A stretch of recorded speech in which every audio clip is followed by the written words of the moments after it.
The Water Babies by Charles Kingsley. I heard 1,000 blended notes, while in a grove I sat reclined, in that sweet mood when pleasant thoughts bring sad thoughts to the mind. To her fair works did nature link the human soul that through me ran, and much it grieved my heart to think, what man has made of man. Once upon a time there was a little chimney sweep, and his name was Tom. That is a short name, and you have heard it before, so you will not have much trouble in remembering it. He lived in a great town in the North Country, where there were plenty of chimneys to sweep, and plenty of money for Tom to earn and his master to spend. He could not read nor write, and did not care to do either, and he never washed himself, for there was no water up the cot where he lived. He had never been taught to say his prayers. He never had heard of God, or of Christ, except in words which you never have heard, and which it would have been well if he had never heard. He cried half his time and laughed the other half. He cried when he had to climb the dark flues, rubbing his poor knees and elbows raw, and when the soot got into his eyes, which it did every day in the week, and when his master beat him, which he did every day in the week, and when he had not enough to eat, which happened every day in the week likewise. And he laughed the other half of the day, when he was tossing halfpennies with the other boys, or playing leapfrog over the posts, or bowling stones at the horses' legs as they trotted by, which last was excellent fun, when there was a wall at hand behind which to hide. As for chimney sweeping, and being hungry and being beaten, he took all that for the way of the world, like the rain and snow and thunder, and stood manfully with his back to it till it was over, as his old donkey did to a hailstorm, and then shook his ears and was as jolly as ever, and thought of the fine times coming, when he would be a man and a master sweep, and sit in the public-house with a quart of beer and a long pipe, and play cards for silver money, and wear velveteens and ankle-jacks, and keep a white bulldog with one gray ear, and carry her puppies in his pocket, just like a man. And he would have apprentices, 1, 2, 3, if he could. How he would bully them and knock them about, just as his master did to him, and make them carry home the soot sacks, while he rode before them on his donkey, with a pipe in his mouth and a flower in his buttonhole, like a king at the head of his army. Yes, there were good times coming, and when his master let him have a pull at the leavings of his beer, Tom was the jolliest boy in the whole town. One day a smart little groom rode into the cot where Tom lived. Tom was just hiding behind a wall, to heave half a brick at his horse's legs, as is the custom of that country when they welcome strangers. But the groom saw him, and hallooed to him to know where Mr. Grimes, the chimney sweep, lived.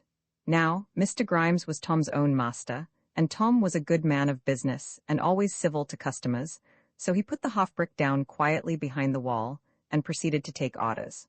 Mr. Grimes was to come up next morning to Sir John Hawthover's, at the place, for his old chimney sweep was gone to prison, and the chimneys wanted sweeping.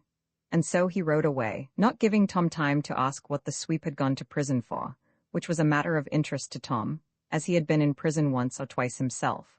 Moreover, the groom looked so very neat and clean, with his drab gaiters, drab breeches, drab jacket, snow-white tie with a smart pin in it, and clean round ruddy face, that Tom was offended and disgusted at his appearance, and considered him a stuck-up fellow, who gave himself airs because he wore smart clothes, and other people paid for them, and went behind the wall to fetch the half-brick after all, but did not, remembering that he had come in the way of business, and was, as it were, under a flag of truce.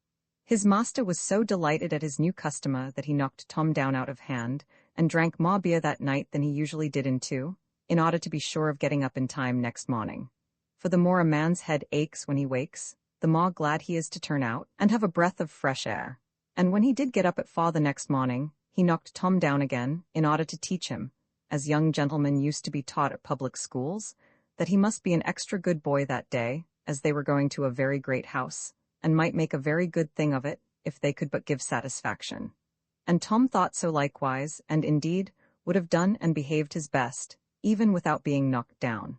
For, of all places upon earth, Hawthover Place, which he had never seen, was the most wonderful, and of all men on earth, Sir John, whom he had seen, having been sent to jail by him twice, was the most awful. Hawthover Place was really a grand place, even for the rich North Country, with a house so large that in the frame-breaking riots which Tom could just remember, the Duke of Wellington and 10,000 soldiers to match were easily housed therein. At least, so Tom believed, with a park full of deer, which Tom believed to be monsters who were in the habit of eating children, with miles of game preserves, in which Mr. Grimes and the collier lads poached at times, on which occasions Tom saw pheasants, and wondered what they tasted like, with a noble salmon river, in which Mr. Grimes and his friends would have liked to poach. But then they must have got into cold water, and that they did not like at all. In short, Harthover was a grand place, and Sir John a grand old man, whom even Mr. Grimes respected. For not only could he send Mr. Grimes to prison when he deserved it, as he did once or twice a week. Not only did he own all the land about for miles. Not only was he a jolly, honest, sensible squire, as ever kept a pack of hounds, who would do what he thought right by his neighbours, as well as get what he thought right for himself. But what was more, he weighed full 15 stone, was nobody knew how many inches round the chest, and could have thrashed Mr. Grimes himself in fair fight, which very few folk round there could do, and which, my dear little boy, would not have been right for him to do, as a great many things are not which one both can do, and would like very much to do. So Mr. Grimes touched his hat to him when he rode through the town, and called him a bewardly odd chap, and his young ladies, gradely lasses, which are two high compliments in the north country, and thought that made up for his poaching Sir John's pheasants, whereby you may perceive that Mr. Grimes had not been to a properly inspected government national school. Now, I dare say, you never got up at 3 o'clock on a midsummer morning. Some people get up then because they want to catch salmon, and some because they want to climb Alps, and a great many more because they must, like Tom. But I assure you that 3 o'clock on a midsummer morning is the pleasantest time of all the 24 hours, and all the 365 days. And why everyone does not get up then, I never could tell, save that they are all determined to spoil their nerves and their complexions by doing all night what they might just as well do all day. But Tom, instead of going out to dinner at 8:30 at night, and to a ball at 10, and finishing off somewhere between 12 and 4, went to bed at 7, when his master went to the public house, and slept like a dead pig, for which reason he was as peat as a gamecock, who always gets up early to wake the maids, and just ready to get up when the fine gentlemen and ladies were just ready to go to bed. So he and his master set out. Grimes rode the donkey in front, and Tom and the brushes walked behind, out of the cot, and up the street, past the closed window shutters, and the winking, weary policemen, and the roofs all shining grey in the grey dawn. They passed through the pitman's village, all shut up and silent now, and through the turnpike. And then they were out in the real country, and plodding along the black dusty road, between black slag walls, with no sound but the groaning and thumping of the pit engine in the next field. But soon the road grew white, and the walls likewise, and at the wall's foot grew long grass and gay flowers, all drenched with dew, and instead of the groaning of the pit engine, they heard the skylark saying his matins high up in the air, and the pit bird wobbling in the sedges as he had wobbled all night long. All else was silent, for old Mrs. Earth was still fast asleep, and like many pretty people, she looked still prettier asleep than awake. The great elm trees in the gold-green meadows were fast asleep above, and the cows fast asleep beneath them.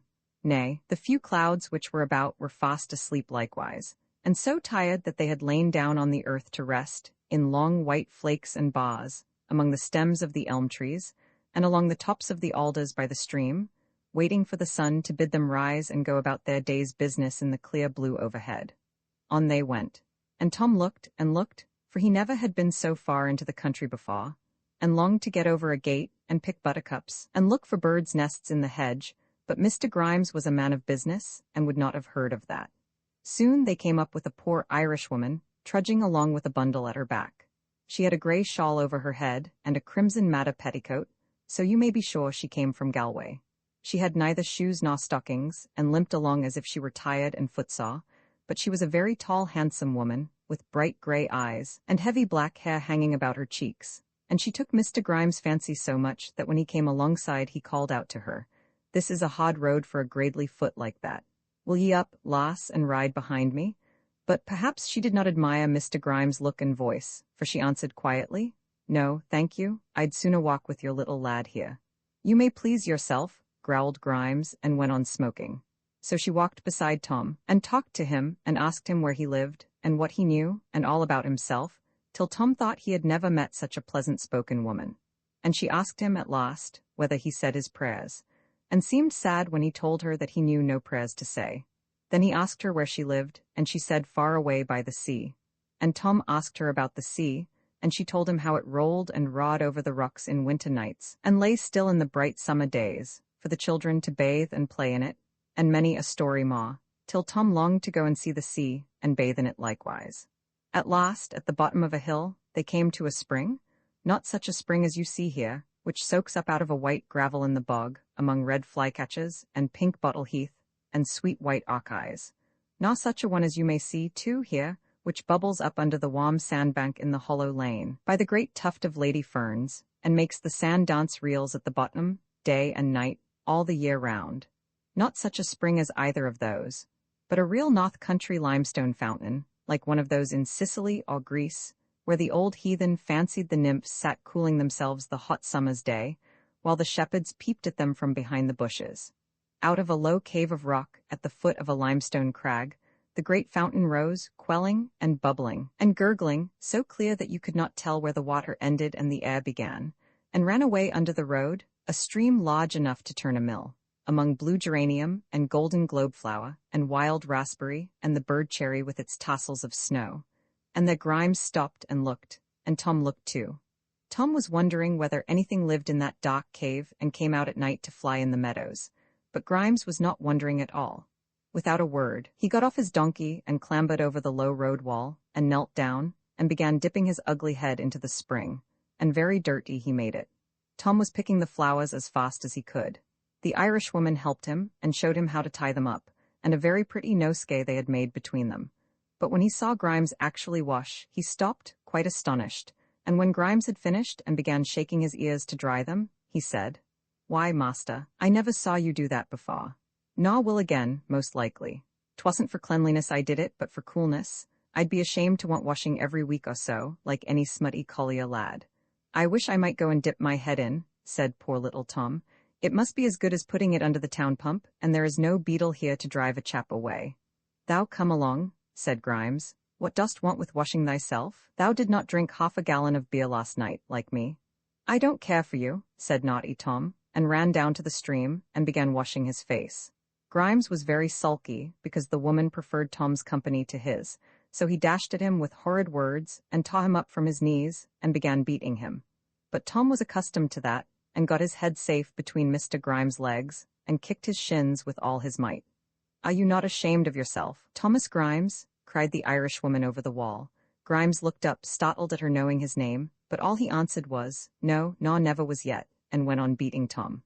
"True for you. If you ever had been ashamed of yourself, you would have gone over into Vendale long ago." "What do you know about Vendale?" shouted Grimes, but he left off beating Tom. "I know about Vendale, and about you too. I know, for instance, what happened in Aldemire Copse by night 2 years ago come Martinmas." "You do?" shouted Grimes, and leaving Tom, he climbed up over the wall and faced the woman. Tom thought he was going to strike her, but she looked him too full and fierce in the face for that. "Yes, I was there," said the Irishwoman quietly. "You are no Irishwoman by your speech," said Grimes, after many bad words. "Never mind who I am. I saw what I saw, and if you strike that boy again, I can tell what I know." Grimes seemed quite cowed and got on his donkey without another word. "Stop," said the Irishwoman. "I have one more word for you both, for you will both see me again before all is over. Those that wish to be clean, clean they will be, and those that wish to be foul, foul they will be. Remember." And she turned away and threw a gate into the meadow. Grimes stood still a moment, like a man who had been stunned. Then he rushed after her, shouting, "You come back." But when he got into the meadow, the woman was not there. Had she hidden away? There was no place to hide in. But Grimes looked about, and Tom also, for he was as puzzled as Grimes himself at her disappearing so suddenly. But look where they would, she was not there. Grimes came back again, as silent as a post, for he was a little frightened, and getting on his donkey, filled a fresh pipe and smoked away, leaving Tom in peace. And now they had gone 3 miles and more, and came to Sir John's lodge gates. Very grand lodges they were, with very grand iron gates and stone gate-posts, and on the top of each a most dreadful bogey, all teeth, horns, and tail, which was the crest which Sir John's ancestors wore in the Wars of the Roses, and very prudent men they were to wear it, for all their enemies must have run for their lives at the very first sight of them. Grimes rang at the gate, and out came a keeper on the spot, and opened. "I was told to expect thee," he said. "Now thou'lt be so good as to keep to the main avenue, and not let me find a hare or a rabbit on thee when thou comest back. I shall look sharp for one, I tell thee." "Not if it's in the bottom of the soot-bag," quoth Grimes, and at that he laughed, and the keeper laughed and said, "If that's thy sort, I may as well walk up with thee to the hall." "I think thou best had. It's thy business to see after thy game, man, and not mine." So the keeper went with them, and to Tom's surprise, he and Grimes chatted together all the way quite pleasantly. He did not know that a keeper is only a poacher turned outside in, and a poacher a keeper turned inside out. They walked up a great lime avenue, a full mile long, and between their stems Tom peeped trembling at the horns of the sleeping deer, which stood up among the ferns.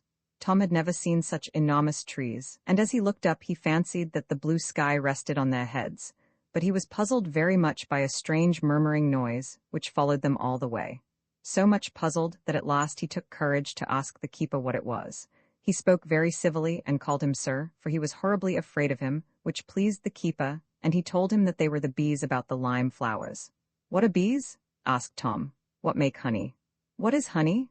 asked Tom. "Thou hold thy noise," said Grimes. "Let the boy be," said the keeper. "He's a civil young chap now, and that's more than he'll be long if he bides with thee." Grimes laughed, for he took that for a compliment. "I wish I were a keeper," said Tom, "to live in such a beautiful place and wear green velveteens and have a real dog whistle at my button, like you." The keeper laughed. He was a kind-hearted fellow enough. "Let well alone, lad, and ill too at times. Thy life's safer than mine at all events, eh, Mr. Grimes?" And Grimes laughed again, and then the two men began talking quite low. Tom could hear, though, that it was about some poaching fight, and at last Grimes said surlily, "Hast thou anything against me?" "Not now." "Then don't ask me any questions till thou hast, for I am a man of honor." And at that they both laughed again, and thought it a very good joke. And by this time they were come up to the great iron gates in front of the house, and Tom stared through them at the rhododendrons and azaleas, which were all in flower, and then at the house itself, and wondered how many chimneys there were in it, and how long ago it was built, and what was the man's name that built it, and whether he got much money for his job. These last were very difficult questions to answer, for Hawthover had been built at 90 different times, and in 19 different styles, and looked as if somebody had built a whole street of houses of every imaginable shape, and then stirred them together with a spoon, for the attics were Anglo-Saxon, the third floor Norman, the second Cinquecento, the first floor Elizabethan, the right wing pure Doric, the center early English with a huge portico copied from the Parthenon, the left wing pure Boeotian, which the country folk admired most of all because it was just like the new barracks in the town, only 3 times as big. The grand staircase was copied from the catacombs at Rome, the back staircase from the Taj Mahal at Agra. This was built by Sir John's great-great-great-uncle, who won, in Lord Clive's Indian Wars, plenty of money, plenty of wounds, and no more taste than his betters.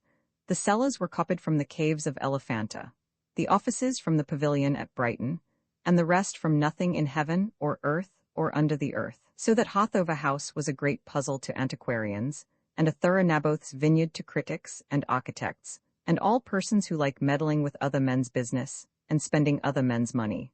So they were all setting upon poor Sir John, year after year, and trying to talk him into spending £100,000 or so in building, to please them and not himself.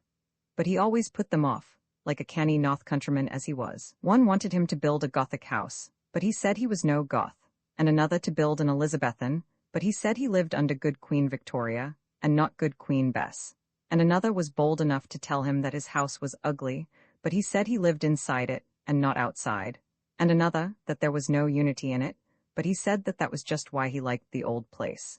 For he liked to see how each Sir John, and Sir Hugh, and Sir Ralph, and Sir Randall, had left his mark upon the place, each after his own taste, and he had no more notion of disturbing his ancestors' work than of disturbing their graves. For now, the house looked like a real live house, that had a history, and had grown and grown as the world grew, and that it was only an upstart fellow who did not know who his own grandfather was, who would change it for some spick and span new Gothic or Elizabethan thing, which looked as if it had been all spawned in a night, as mushrooms are.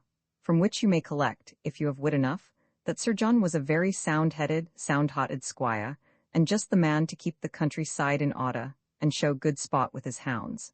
But Tom and his master did not go in through the great iron gates, as if they had been dukes or bishops, but round the back way, and a very long way round it was, and into a little back door, where the ash-boy let them in, yawning horribly, and then in a passage the housekeeper met them, in such a flowered chintz dressing-gown, that Tom mistook her for my lady herself, and she gave Grimes solemn orders about, "You will take care of this, and take care of that," as if he was going up the chimneys, and not Tom.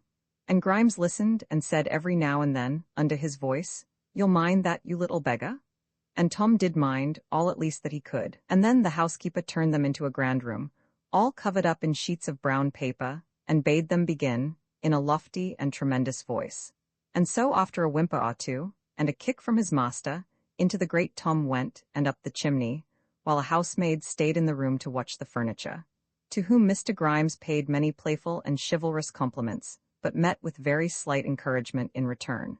How many chimneys Tom swept I cannot say, but he swept so many that he got quite tired, and puzzled too, for they were not like the town flues to which he was accustomed, but such as you would find, if you would only get up them and look, which perhaps you would not like to do, in old country houses, large and crooked chimneys, which had been altered again and again, till they ran one into another, anastomosing, as Professor Owen would say, considerably. So Tom fairly lost his way in them, not that he cared much for that, though he was in pitchy darkness, for he was as much at home in a chimney as a mole is underground. But at last, coming down as he thought the right chimney, he came down the wrong one, and found himself standing on the hearthrug in a room the like of which he had never seen before. Tom had never seen the like. He had never been in gentlefolks' rooms, but when the carpets were all up, and the curtains down, and the furniture huddled together under a cloth, and the pictures covered with aprons and dusters, and he had often enough wondered what the rooms were like when they were all ready for the quality to sit in. And now he saw, and he thought the sight very pretty. The room was all dressed in white window curtains, white bed curtains, white furniture, and white walls, with just a few lines of pink here and there. The carpet was all over gay little flowers, and the walls were hung with pictures in gilt frames, which amused Tom very much. There were pictures of ladies and gentlemen, and pictures of horses and dogs. The horses he liked, but the dogs he did not care for much, for there were no bulldogs among them, not even a terrier. But the two pictures which took his fancy most were, one a man in long garments with little children and their mothers round him, who was laying his hand upon the children's heads. That was a very pretty picture, Tom thought, to hang in a lady's room, for he could see that it was a lady's room by the dresses which lay about. The other picture was that of a man nailed to a cross, which surprised Tom much. He fancied that he had seen something like it in a shop window. But why was it there? Poor man, thought Tom, and he looked so kind and quiet. But why should the lady have such a sad picture as that in her room? Perhaps it was some kinsman of hers, who had been murdered by the savages in foreign parts, and she kept it there for remembrance. And Tom felt sad and odd, and turned to look at something else. The next thing he saw, and that too puzzled him, was a washing stand, with ewers and basins, and soap and brushes, and towels, and a large bath full of clean water. What a heap of things all for washing! She must be a very dirty lady, thought Tom, by my master's rule, to want as much scrubbing as all that. But she must be very cunning to put the dirt out of the way so well afterwards, for I don't see a speck about the room, not even on the very towels. And then, looking toward the bed, he saw that dirty lady, and held his breath with astonishment. Under the snow-white coverlet, upon the snow-white pillow, lay the most beautiful little girl that Tom had ever seen. Her cheeks were almost as white as the pillow, and her hair was like threads of gold spread all about over the bed. She might have been as old as Tom, or maybe a year or two older, but Tom did not think of that. He thought only of her delicate skin and golden hair, and wondered whether she was a real live person, or one of the wax dolls he had seen in the shops.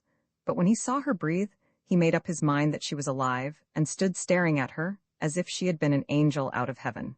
No, she cannot be dirty. She never could have been dirty, thought Tom to himself. And then he thought, and are all people like that when they are washed? And he looked at his own wrist, and tried to rub the soot off, and wondered whether it ever would come off. Certainly I should look much prettier then, if I grew at all like her. And looking round, he suddenly saw, standing close to him, a little ugly, black, ragged figure, with bleared eyes and grinning white teeth. He turned on it angrily. What did such a little black ape want in that sweet young lady's room? And behold, it was himself, reflected in a great mirror, the like of which Tom had never seen before. And Tom, for the first time in his life, found out that he was dirty, and burst into tears with shame and anger, and turned to sneak up the chimney again and hide, and upset the fender and threw the fire irons down, with a noise as of 10,000 tin kettles tied to 10,000 mad dogs' tails.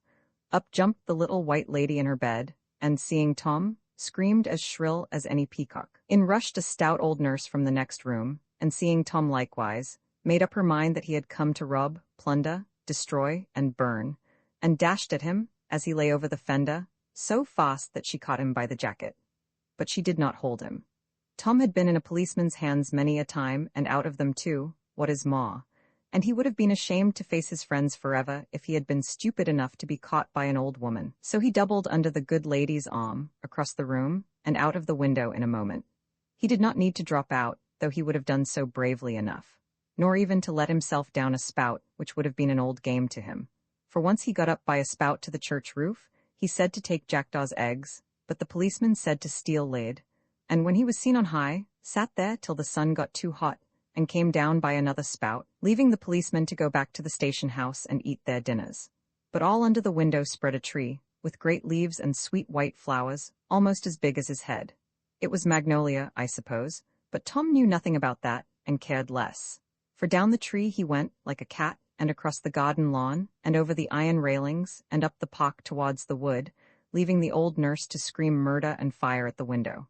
The under-gardener, mowing, saw Tom and threw down his scythe, caught his leg in it and cut his shin open, whereby he kept his bed for a week. But in his hurry he never knew it, and gave chase to poor Tom. The dairymaid heard the noise, got the churn between her knees, and tumbled over it, spilling all the cream, and yet she jumped up and gave chase to Tom.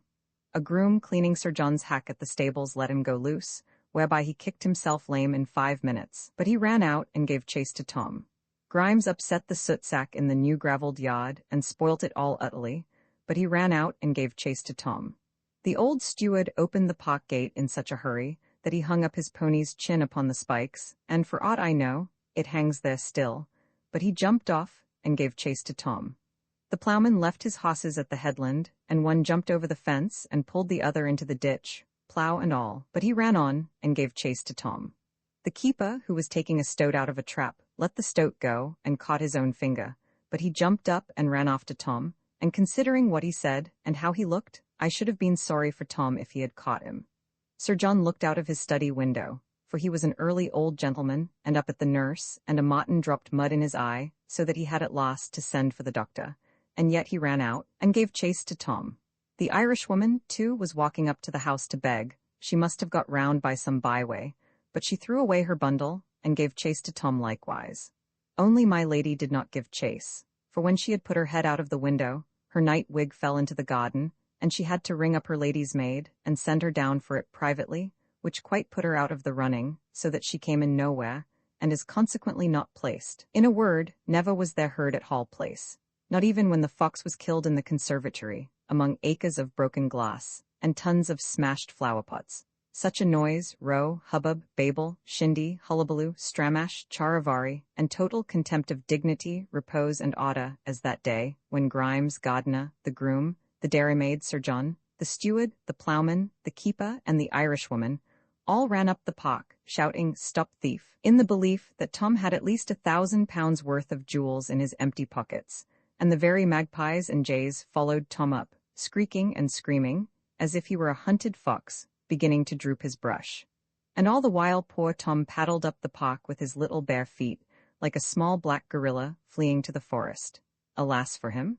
There was no big father gorilla therein to take his pot, to scratch out the gardeners inside with one paw, toss the dairymaid into a tree with another, and wrench off Sir John's head with a third, while he cracked the keeper's skull with his teeth as easily as if it had been a coconut or a paving stone. However, Tom did not remember ever having had a father, so he did not look for one, and expected to have to take care of himself. While as for running, he could keep up for a couple of miles with any stagecoach, if there was the chance of a copper or a cigar end, and turn coach wheels on his hands and feet 10 times following, which is more than you can do. Wherefore his pursuers found it very difficult to catch him, and we will hope that they did not catch him at all. Tom, of course, made for the woods. He had never been in a wood in his life, but he was sharp enough to know that he might hide in a bush, or swam up a tree, and altogether had more chance there than in the open. If he had not known that, he would have been foolisher than a mouse or a minnow. But when he got into the wood, he found it a very different sort of place from what he had fancied. He pushed into a thick cover of rhododendrons and found himself at once caught in a trap. The boughs laid hold of his legs and arms, poked him in his face and his stomach, made him shut his eyes tight, though that was no great loss, for he could not see at best a yard before his nose, and when he got through the rhododendrons, the hassock grass and sedges tumbled him over, and cut his poor little fingers afterwards most spitefully. The birches birched him as soundly as if he had been a nobleman at Eton, and over the face too, which is not fair swishing, as all brave boys will agree, and the lawyers tripped him up and tore his shins as if they had shark's teeth, which lawyers are likely enough to have. I must get out of this, thought Tom, or I shall stay here till somebody comes to help me, which is just what I don't want. But how to get out was the difficult matter, and indeed, I don't think he would ever have got out at all, but have stayed there till the cockrobbins covered him with leaves, if he had not suddenly run his head against a wall. Now running your head against a wall is not pleasant, especially if it is a loose wall, with the stones all set on edge, and a sharp-cornered one hits you between the eyes and makes you see all manner of beautiful stars. The stars are very beautiful, certainly, but unfortunately they go in the 20,000th part of a split second, and the pain which comes after them does not. And so Tom hurt his head, but he was a brave boy, and did not mind that a penny. He guessed that over the wall the cover would end, and up it he went, and over like a squirrel. And there he was, out on the great grouse moors, which the country folk called Harthover Fell, heather and bog and rock stretching away and up to the very sky. Now, Tom was a cunning little fellow, as cunning as an old Exmoor stag. Why not? Though he was but 10 years old, he had lived longer than most stags and had more wits to start with into the bargain. He knew as well as a stag that if he backed he might throw the hounds out. So the first thing he did when he was over the wall was to make the neatest double shot to his right, and run along under the wall for nearly half a mile. Whereby Sir John, and the keeper, and the steward, and the gardener, and the ploughman, and the dairymaid, and all the hue and cry together, went on ahead half a mile in the very opposite direction, and inside the wall, leaving him a mile off on the outside, while Tom heard their shouts die away in the woods and chuckled to himself merrily. At last he came to a dip in the land, and went to the bottom of it, and then he turned bravely away from the wall and up the moor, for he knew that he had put a hill between him and his enemies, and could go on without their seeing him. But the Irishwoman, alone of them all, had seen which way Tom went. She had kept ahead of everyone the whole time, and yet she neither walked nor ran. She went along quite smoothly and gracefully, while her feet twinkled past each other so fast that you could not see which was foremost, till everyone asked the other who the strange woman was, and all agreed, for want of anything better to say, that she must be in league with Tom. But when she came to the plantation, they lost sight of her, and they could do no less, for she went quietly over the wall after Tom, and followed him wherever he went.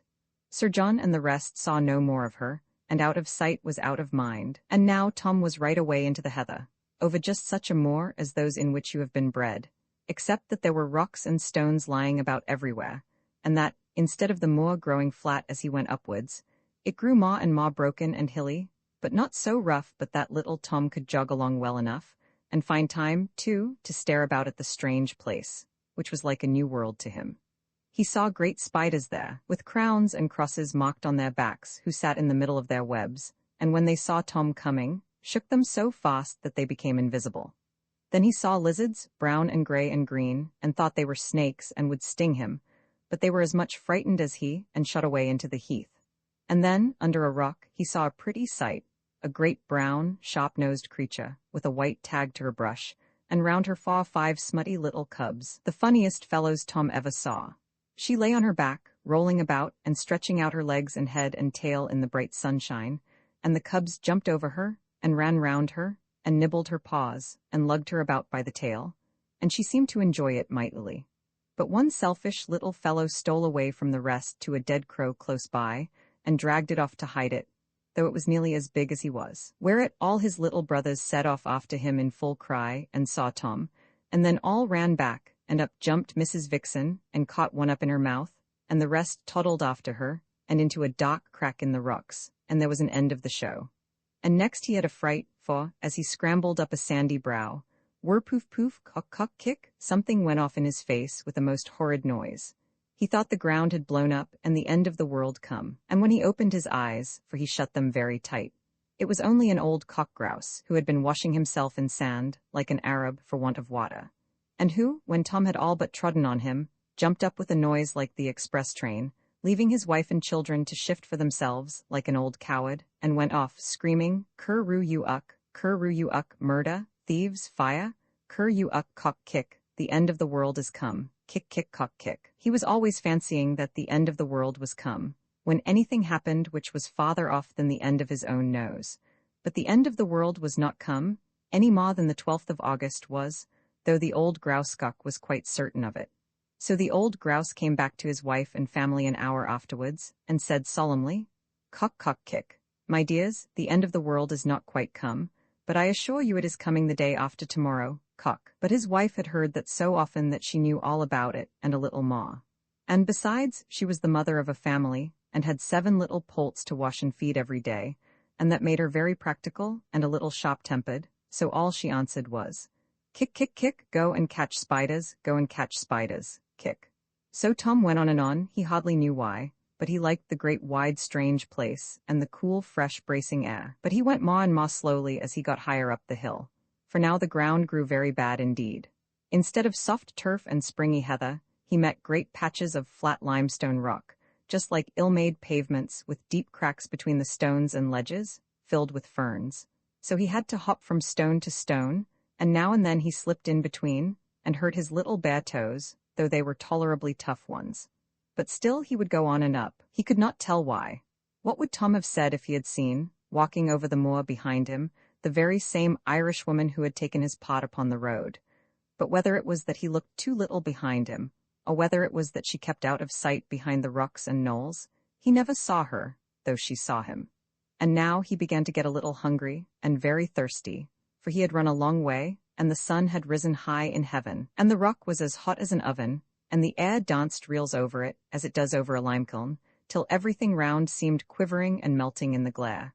But he could see nothing to eat anywhere, and still less to drink. The heath was full of bilberries and wimberries, but they were only in flower yet, for it was June. And as for water, who can find that on the top of a limestone rock? Now and then he passed by a deep dark swallow hole, going down into the earth, as if it was the chimney of some dwarf's house underground, and more than once as he passed, he could hear water falling, trickling, tinkling, many, many feet below. How he longed to get down to it and cool his poor baked lips, but brave little chimney sweep as he was, he dared not climb down such chimneys as those. So he went on, till his head spun round with the heat, and he thought he heard church bells ringing, a long way off. "Ah," he thought, "where there is a church there will be houses and people, and perhaps someone will give me a bit and a sup."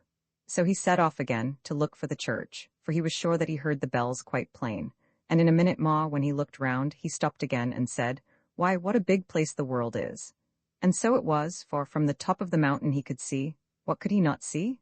Behind him, far below, was Harthover, and the dark woods and the shining salmon river, and on his left, far below, was the town, and the smoking chimneys of the collieries, and far, far away, the river widened to the shining sea, and little white specks, which were ships, lay on its bosom.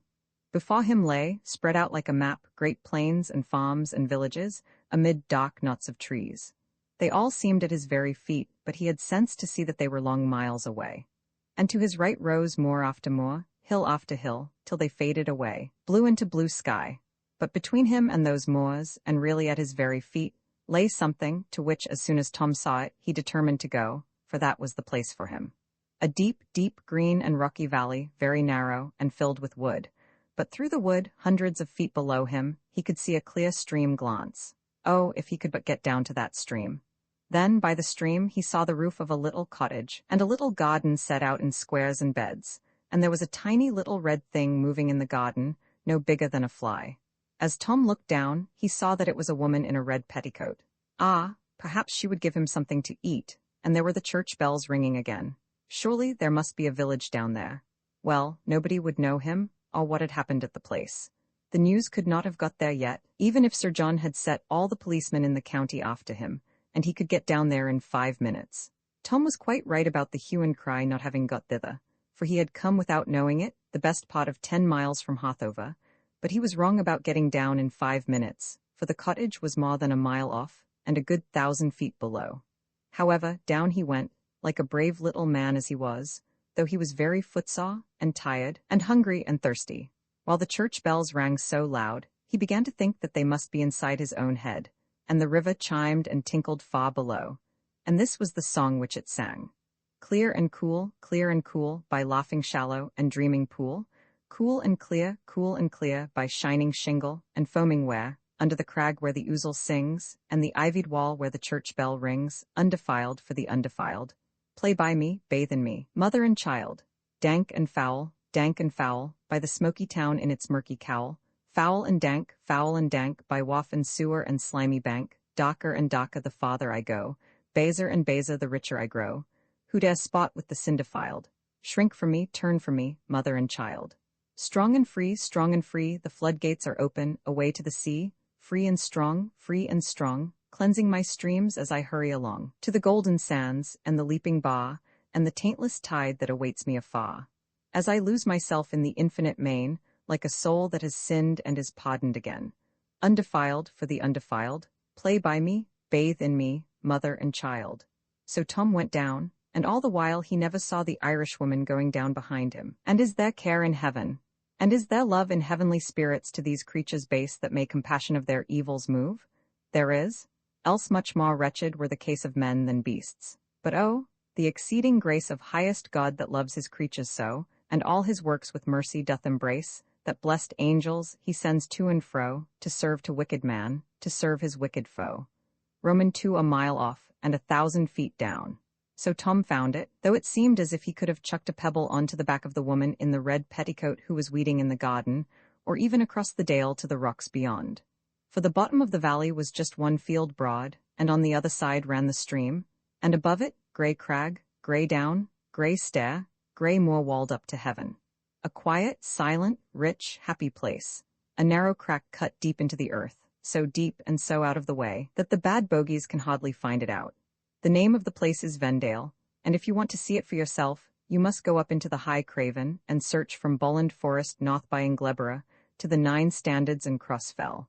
And if you have not found it, you must turn south and search the Lake Mountains, down to Scaw Fell and the sea. And then, if you have not found it, you must go northward again by Mary Carlisle, and search the Cheviots all across, from Annanwater to Berwick Law. And then, whether you have found Vendale or not, you will have found such a country and such a people, as ought to make you proud of being a British boy. So Tom went to go down, and first he went down 300 feet of steep heather, mixed up with loose brown gritstone, as rough as a file, which was not pleasant to his poor little heels, as he came bump, stump, jump, down the steep, and still he thought he could throw a stone into the garden.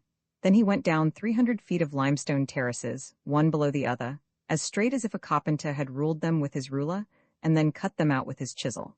There was no heath there, but first a little grass slope covered with the prettiest flowers, rockrose and saxifrage, and thyme and basil, and all sorts of sweet herbs.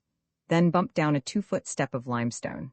Then another bit of grass and flowers. Then bumped down a 1-foot step. Then another bit of grass and flowers for 50 yards, as steep as the house roof, where he had to slide down on his dear little tail. Then another step of stone, 10 feet high, and there he had to stop himself and crawl along the edge to find a crack. For if he had rolled over, he would have rolled right into the old woman's garden and frightened her out of her wits. Then, when he had found a dark, narrow crack, full of green-stalked fern, such as hangs in the basket in the drawing-room, and had crawled down through it, with knees and elbows, as he would down a chimney, there was another grass slope and another step, and so on, till, oh dear me, I wish it was all over, and so did he. And yet he thought he could throw a stone into the old woman's garden. At last he came to a bank of beautiful shrubs, white beam with its great silver-backed leaves, and mountain ash and oak, and below them cliff and crag, with great beds of crown ferns and wood sedge, while through the shrubs he could see the stream sparkling, and hear it murmur on the white pebbles. He did not know that it was 300 feet below. You would have been giddy, perhaps, at looking down, but Tom was not. He was a brave little chimney-sweep, and when he found himself on the top of a high cliff, instead of sitting down and crying for his baba, though he never had had any baba to cry for, he said, "Ah, this will just suit me," though he was very tired, and down he went, by stock and stone, sedge and ledge, bush and rush, as if he had been born a jolly little black ape with 4 hands instead of 2. And all the while he never saw the Irishwoman coming down behind him, but he was getting terribly tired now.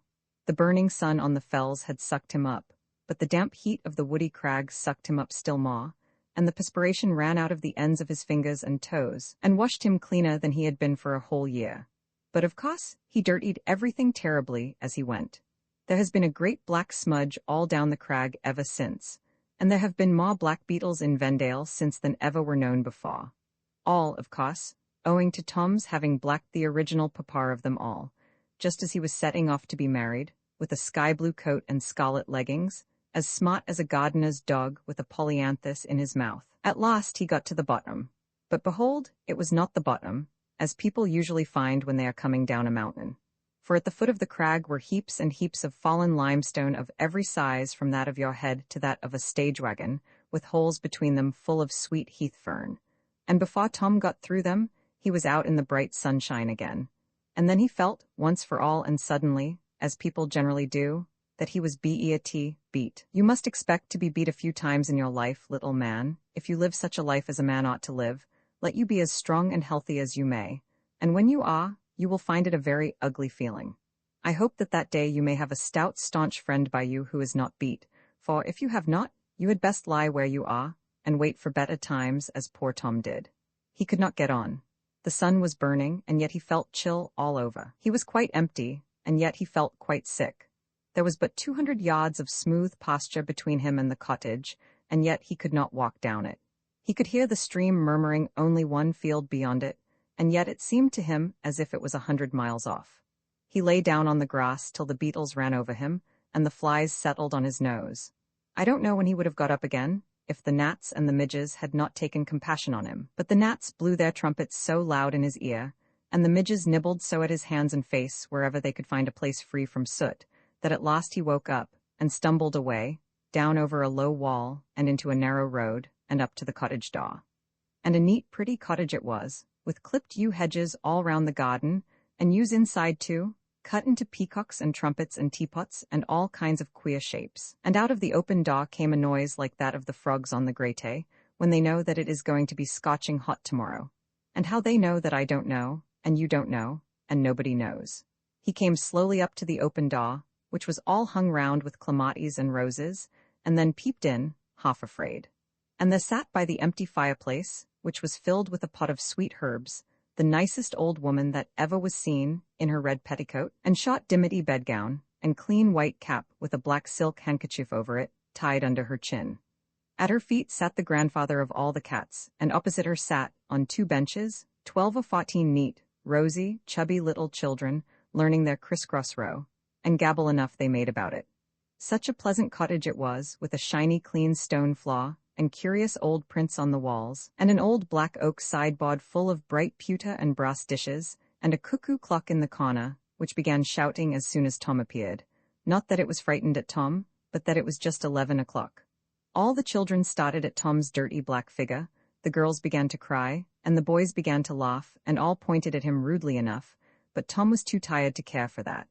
"What art thou, and what dost want?" cried the old dame. "A chimney sweep? Away with thee, I'll have no sweeps here." "Water," said poor little Tom, quite faint. "Water, there's plenty i' the beck," she said, quite sharply.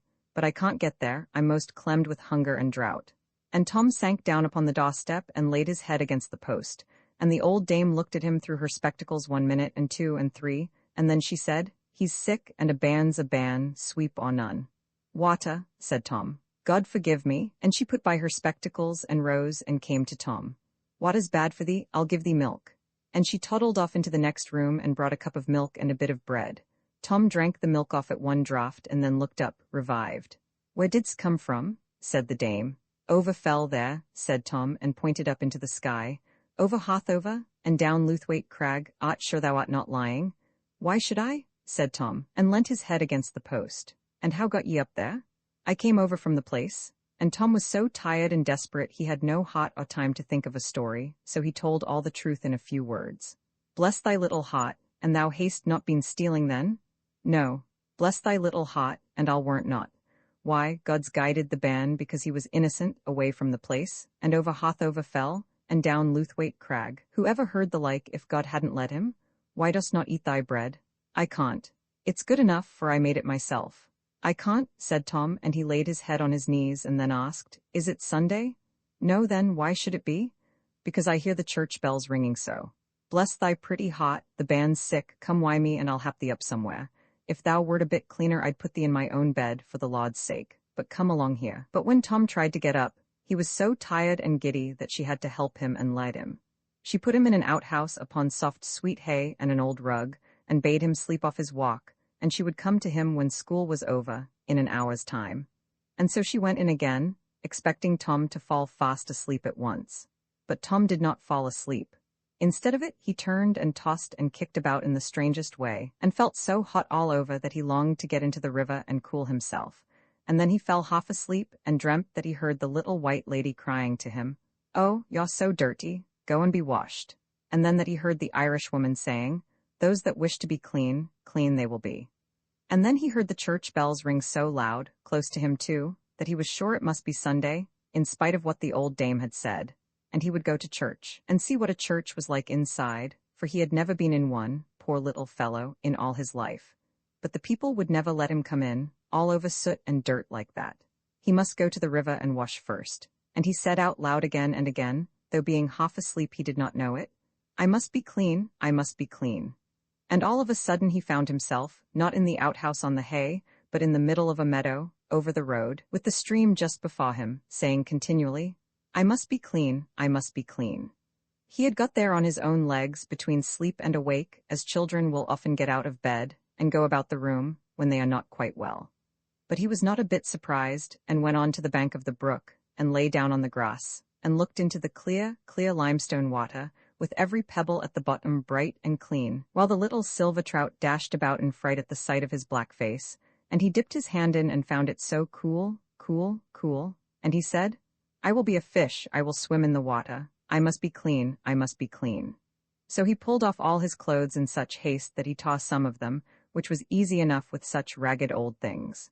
And he put his poor hot saw feet into the water, and then his legs, and the farther he went in, the more the church bells rang in his head.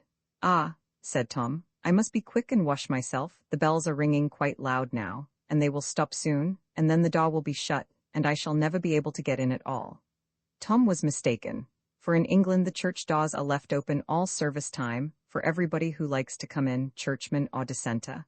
Aye, even if he were a Turk or a heathen, and if any man dared to turn him out, as long as he behaved quietly, the good old English law would punish that man, as he deserved, for ordering any peaceable person out of God's house, which belongs to all alike. But Tom did not know that, any more than he knew a great deal more which people ought to know. And all the while he never saw the Irishwoman, not behind him this time, but before. For just before he came to the riverside, she had stepped down into the cool, clear water, and her shawl and her petticoat floated off her, and the green water-weeds floated round her sides, and the white water-lilies floated round her head, and the fairies of the stream came up from the bottom and bore her away and down upon their arms, for she was the queen of them all, and perhaps of more besides. "Where have you been?" they asked her. "I have been smoothing sick folks' pillows and whispering sweet dreams into their ears, opening cottage casements to let out the stifling air, coaxing little children away from gutters, and foul pools where fever breeds, turning women from the gin-shop door, and staying men's hands as they were going to strike their wives, doing all I can to help those who will not help themselves, and little enough that is, and weary work for me. But I have brought you a new little brother, and watched him safe all the way here." Then all the fairies laughed for joy at the thought that they had a little brother coming. "But mind, maidens, he must not see you or know that you are here. He is but a savage now, and like the beasts which perish, and from the beasts which perish he must learn. So you must not play with him, or speak to him, or let him see you, but only keep him from being harmed." Then the fairies were sad, because they could not play with their new brother, but they always did what they were told. And their queen floated away down the river, and whither she went, thither she came. But all this Tom, of course, never saw or heard, and perhaps if he had it would have made little difference in the story, for he was so hot and thirsty, and longed so to be clean for once, that he tumbled himself as quick as he could into the clear, cool stream. And he had not been in it 2 minutes before he fell fast asleep, into the quietest, sunniest, coziest sleep that ever he had in his life. And he dreamt about the green meadows by which he had walked that morning, and the tall elm trees, and the sleeping cows, and after that he dreamt of nothing at all. The reason of his falling into such a delightful sleep is very simple, and yet hardly anyone has found it out. It was merely that the fairies took him. Some people think that there are no fairies. Cousin Cramchild tells little folks so in his conversations. Well, perhaps there are none in Boston, U.S., where he was raised. There are only a clumsy lot of spirits there, who can't make people hear without thumping on the table, but they get their living thereby, and I suppose that is all they want. And Aunt Agitate, in her arguments on political economy, says there are none. Well, perhaps there are none in her political economy. But it is a wide world, my little man, and thank heaven for it, for else, between crinolines and theories, some of us would get squashed, and plenty of room in it for fairies, without people seeing them. Unless, of course, they look in the right place. The most wonderful and the strongest things in the world, are just the things which no one can see. There is life in you, and it is the life in you which makes you grow, and move, and think, and yet you can't see it. And there is steam in a steam engine, and that is what makes it move, and yet you can't see it. And so there may be fairies in the world, and they may be just what makes the world go round, to the old tune of, say, El ama qui fait le monde à la ronde. And yet no one may be able to see them, except those whose hearts are going round to that same tune. At all events, we will make believe that there are fairies in the world. It will not be the last time by many a one that we shall have to make believe. And yet, after all, there is no need for that. There must be fairies, for this is a fairy tale. And how can one have a fairy tale if there are no fairies? You don't see the logic of that? Perhaps not. Then please not to see the logic of a great many arguments exactly like it, which you will hear before your beard is grey. The kind old dame came back at 12, when school was over, to look at Tom, but there was no Tom there. She looked about for his footprints, but the ground was so hard that there was no slot, as they say in dear old North Devon. And if you grow up to be a brave, healthy man, you may know some day what no slot means, and know too, I hope, what a slot does mean, a broad slot, with blunt claws, which makes a man put out his cigar, and set his teeth, and tighten his girths when he sees it. And what his rights mean, if he has them, brow, bay, tray, and points. And see something worth seeing between Haddon Wood and Countisbury Cliff, with good Mr. Palp Collins to show you the way, and mend your bones as fast as you smash them. Only when that jolly day comes, please don't break your neck. Stogged in a mire you never will be, I trust, for you are a Heathcropper bred and born. So the old dame went in again quite sulky, thinking that little Tom had tricked her with a false story, and shammed ill, and then run away again. But she altered her mind the next day, for when Sir John and the rest of them had run themselves out of breath, and lost Tom, they went back again, looking very foolish. And they looked more foolish still when Sir John heard more of the story from the nurse, and more foolish still, again, when they heard the whole story from Miss Ellie, the little lady in white. All she had seen was a poor little black chimney sweep, crying and sobbing, and going to get up the chimney again. Of course she was very much frightened, and no wonder. But that was all. The boy had taken nothing in the room. By the mark of his little sooty feet, they could see that he had never been off the hearthrug till the nurse caught hold of him. It was all a mistake, so Sir John told Grimes to go home, and promised him 5 shillings if he would bring the boy quietly up to him, without beating him, that he might be sure of the truth. For he took for granted, and Grimes too, that Tom had made his way home. But no Tom came back to Mr. Grimes that evening, and he went to the police office, to tell them to look out for the boy. But no Tom was heard of. As for his having gone over those great fells to Vendale, they no more dreamed of that than of his having gone to the moon. So Mr. Grimes came up to Hothover next day with a very sour face, but when he got there, Sir John was over the hills and far away, and Mr. Grimes had to sit in the outer servants' hall all day, and drink strong ale to wash away his sorrows, and they were washed away long before Sir John came back. For good Sir John had slept very badly that night, and he said to his lady, "My dear, the boy must have got over into the grouse moors and lost himself, and he lies very heavily on my conscience, poor little lad. But I know what I will do."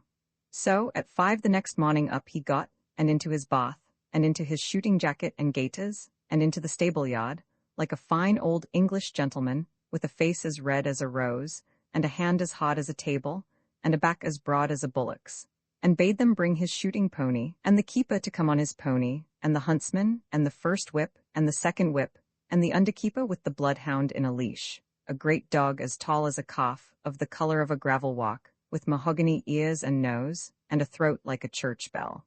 They took him up to the place where Tom had gone into the wood, and there the hound lifted up his mighty voice, and told them all he knew. Then he took them to the place where Tom had climbed the wall, and they shoved it down, and all got through. And then the wise dog took them over the moor, and over the fells, step by step, very slowly, for the scent was a day old, and very light from the heat and drought. But that was why cunning old Sir John started at 5 in the morning. And at last he came to the top of Luthwaite Crag, and there he bade, and looked up in their faces, as much as to say, "I tell you he has gone down here."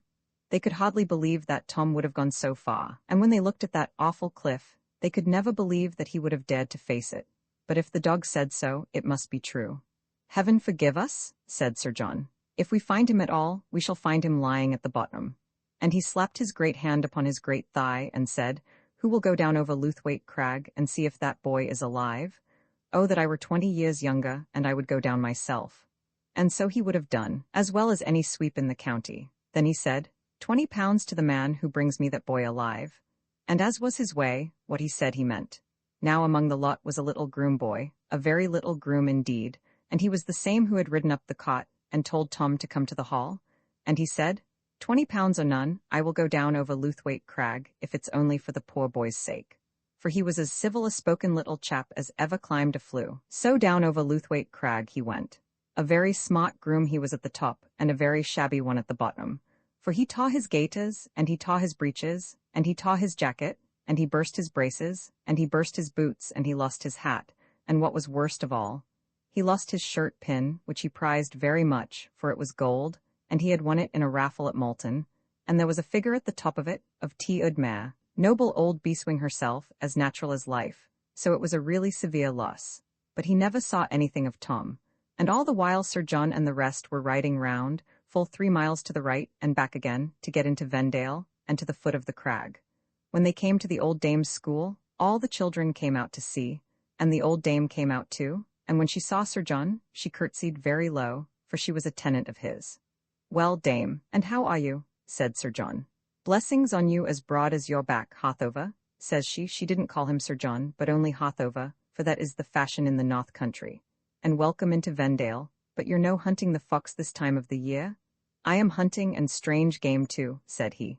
Blessings on your heart, and what makes you look so sad the morn? I'm looking for a lost child, a chimney sweep that is run away. Oh, Hothover, Hothover, says she, you were always a just man and a merciful, and ye'll no harm the poor little lad if I give you tidings of him. Not I, dame. I'm afraid we hunted him out of the house all on a miserable mistake, and the hound has brought him to the top of Luthwaite Crag. And whereat the old dame broke out crying, without letting him finish his story. So he told me the truth after all, poor little dear? Ah, first thoughts are best, and a body's heart'll guide them right, if they will but hearken to it. And then she told Sir John all. Bring the dog here and lay him on, said Sir John, without another word, and he set his teeth very hard. And the dog opened at once, and went away at the back of the cottage, over the road, and over the meadow, and through a bit of alder copse, and there, upon an alder stump, they saw Tom's clothes lying, and then they knew as much about it all as there was any need to know. And Tom? Ah, now comes the most wonderful part of this wonderful story. Tom, when he woke, for of course he woke, children always wake after they have slept exactly as long as is good for them, found himself swimming about in the stream, being about 4 inches, that I may be accurate, 3.87902 inches long, and having round the parotid region of his fauces a set of external gills. I hope you understand all the big words, just like those of a sucking eft, which he mistook for a lace frill, till he pulled at them, found he hurt himself, and made up his mind that they were part of himself, and best left alone. In fact, the fairies had turned him into a what-a-baby. A what-a-baby? You never heard of a what-a-baby. Perhaps not. That is the very reason why this story was written. There are a great many things in the world which you never heard of, and a great many more which nobody ever heard of, and a great many things, too, which nobody will ever hear of, at least until the coming of the coxsacrews, when man shall be the measure of all things. But there are no such things as what-a-babies. How do you know that? Have you been there to see? And if you had been there to see, and had seen none, that would not prove that there were none. If Mr. Goth does not find a fox in Eversley Wood, as folks sometimes fear he never will, that does not prove that there are no such things as foxes. And as is Eversley Wood to all the woods in England, so are the Wattas we know to all the Wattas in the world. And no one has a right to say that no Watta-babies exist, till they have seen no Watta-babies existing, which is quite a different thing, mind, from not seeing Watta-babies, and a thing which nobody ever did, or perhaps ever will do. But surely if there were Watta-babies, somebody would have caught one at least. Well, how do you know that somebody has not? But they would have put it into spirits or into the Illustrated News, or perhaps cut it into 2 halves, poor dear little thing, and sent one to Professor Owen and one to Professor Huxley to see what they would each say about it. Ah, my dear little man, that does not follow at all, as you will see before the end of the story. But a Watta-baby is contrary to nature. Well, but my dear little man, you must learn to talk about such things, when you grow older, in a very different way from that. You must not talk about ain't and can't when you speak of this great wonderful world round you, of which the wisest man knows only the very smallest corner, and is, as the great Sir Isaac Newton said, only a child picking up pebbles on the shore of a boundless ocean. You must not say that this cannot be, or that is contrary to nature. You do not know what nature is, or what she can do, and nobody knows. Not even Sir Roderick Murchison, or Professor Owen, or Professor Sedgwick, or Professor Huxley, or Mr. Darwin, or Professor Faraday, or Mr. Grove, or any other of the great men whom good boys are taught to respect. They are very wise men, and you must listen respectfully to all they say. But even if they should say, which I am sure they never would, that cannot exist, that is contrary to nature, you must wait a little and see, for perhaps even they may be wrong. It is only children who read Aunt Agitate's arguments or Cousin Cramchild's conversations, or lads who go to popular lectures and see a man pointing at a few big ugly pictures on the wall, or making nasty smells with bottles and squirts, for an hour or two, and calling that anatomy or chemistry, who talk about cannot exist and contrary to nature. Wise men are afraid to say that there is anything contrary to nature, except what is contrary to mathematical truth. For 2 and 2 cannot make 5, and 2 straight lines cannot join twice, and a pot cannot be as great as the whole, and so on. At least, so it seems at present, but the wiser men are, the less they talk about cannot.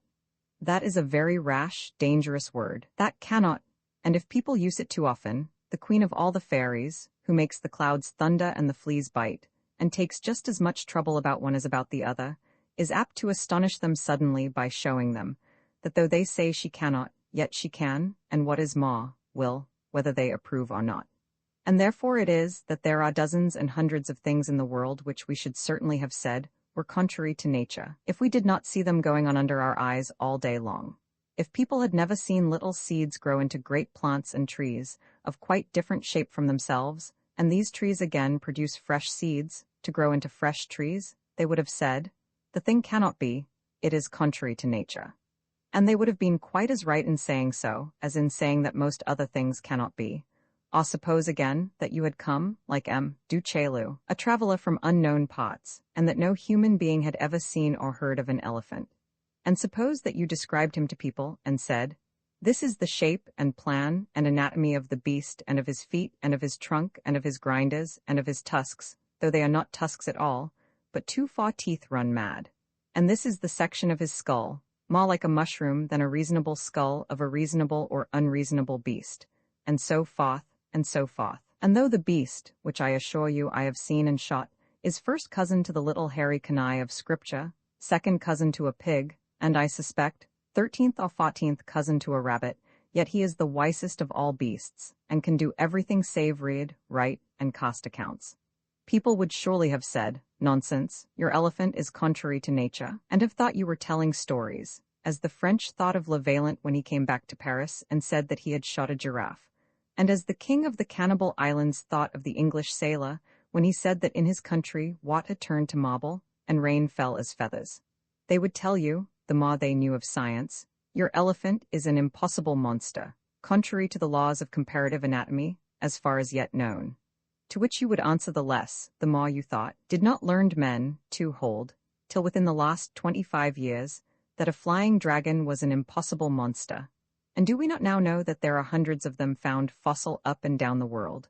People call them pterodactyls, but that is only because they are ashamed to call them flying dragons, after denying so long that flying dragons could exist. The truth is that folks fancy that such and such things cannot be, simply because they have not seen them, is worth no more than a savage's fancy that there cannot be such a thing as a locomotive, because he never saw one running wild in the forest. Wise men know that their business is to examine what is, and not to settle what is not. They know that there are elephants, they know that there have been flying dragons, and the wiser they are, the less inclined they will be to say positively that there are no water babies. No water babies, indeed? Why, wise men of old said that everything on earth had its double in the water, and you may see that that is, if not quite true, still quite as true as most other theories which you are likely to hear for many a day. There are land babies, then why not water babies? Are there not water rats, water flies, water crickets, water crabs, water tortoises, water scorpions, water tigers and water hogs, water cats and water dogs, sea lions and sea bears, sea horses and sea elephants, sea mice and sea urchins, sea razors and sea pens, sea combs and sea fans, and of plants are there not water grass and water crowfoot, water milfoil, and so on, without end? But all these things are only nicknames. The water things are not really akin to the land things. That's not always true. They are, in millions of cases, not only of the same family, but actually the same individual creatures.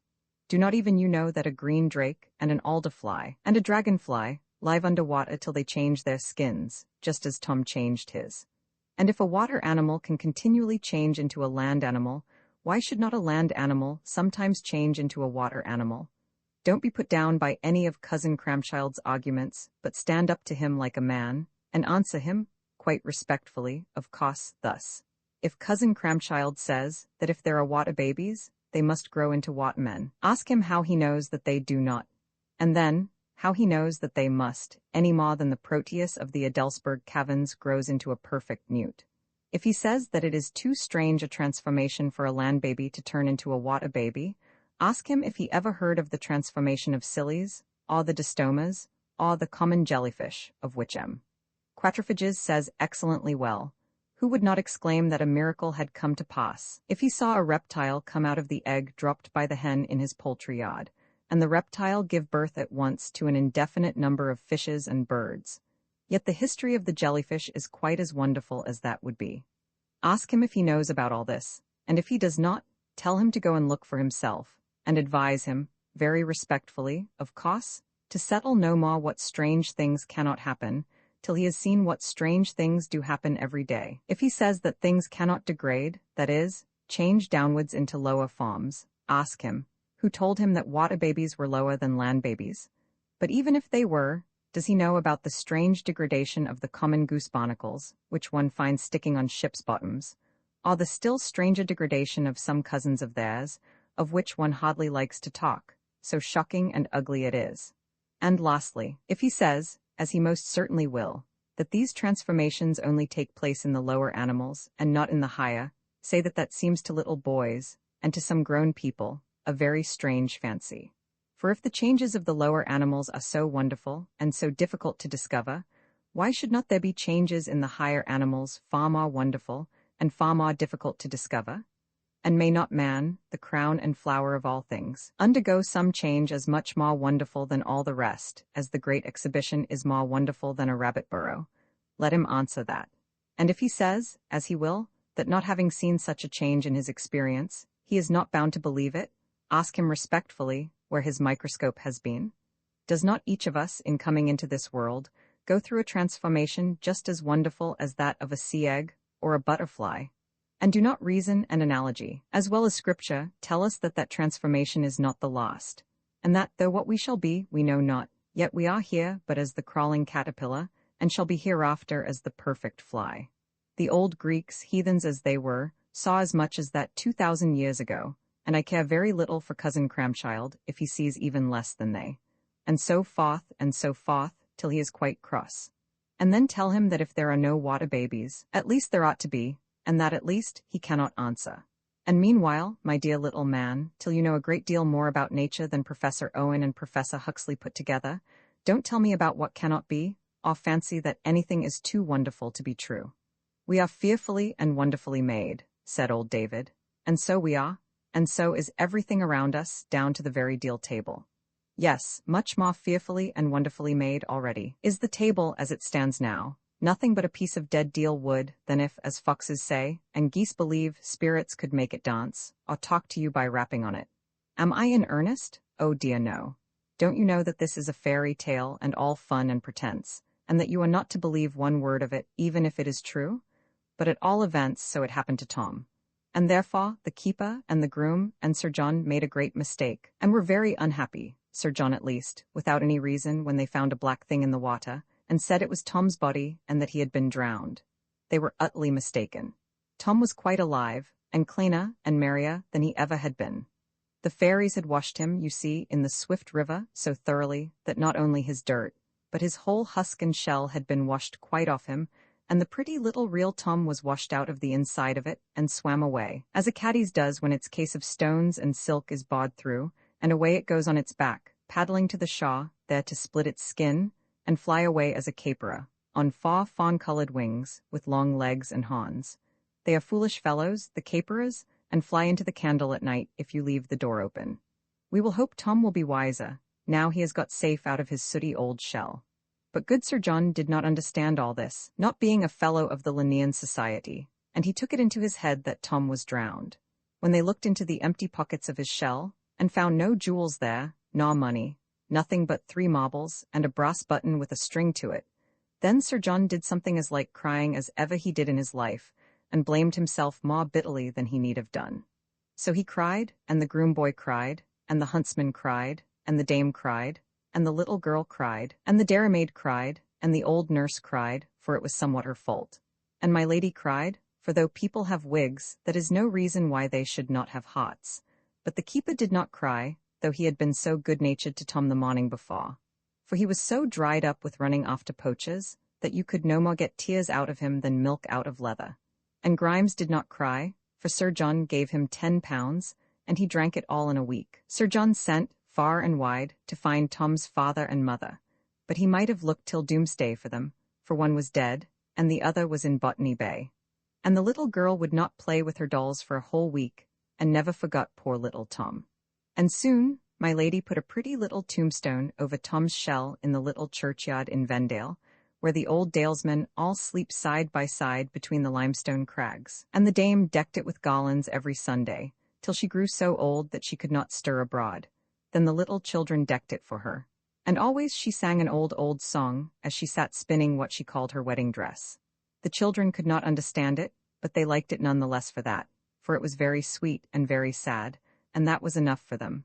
And these are the words of it: when all the world is young, lad, and all the trees are green, and every goose a swan, lad, and every lass a queen, then hay for boot and hoss, lad, and round the world away. Young blood must have its costs, lad, and every dog his day. When all the world is old, lad, and all the trees are brown, and all the spot is stale, lad, and all the wheels run down.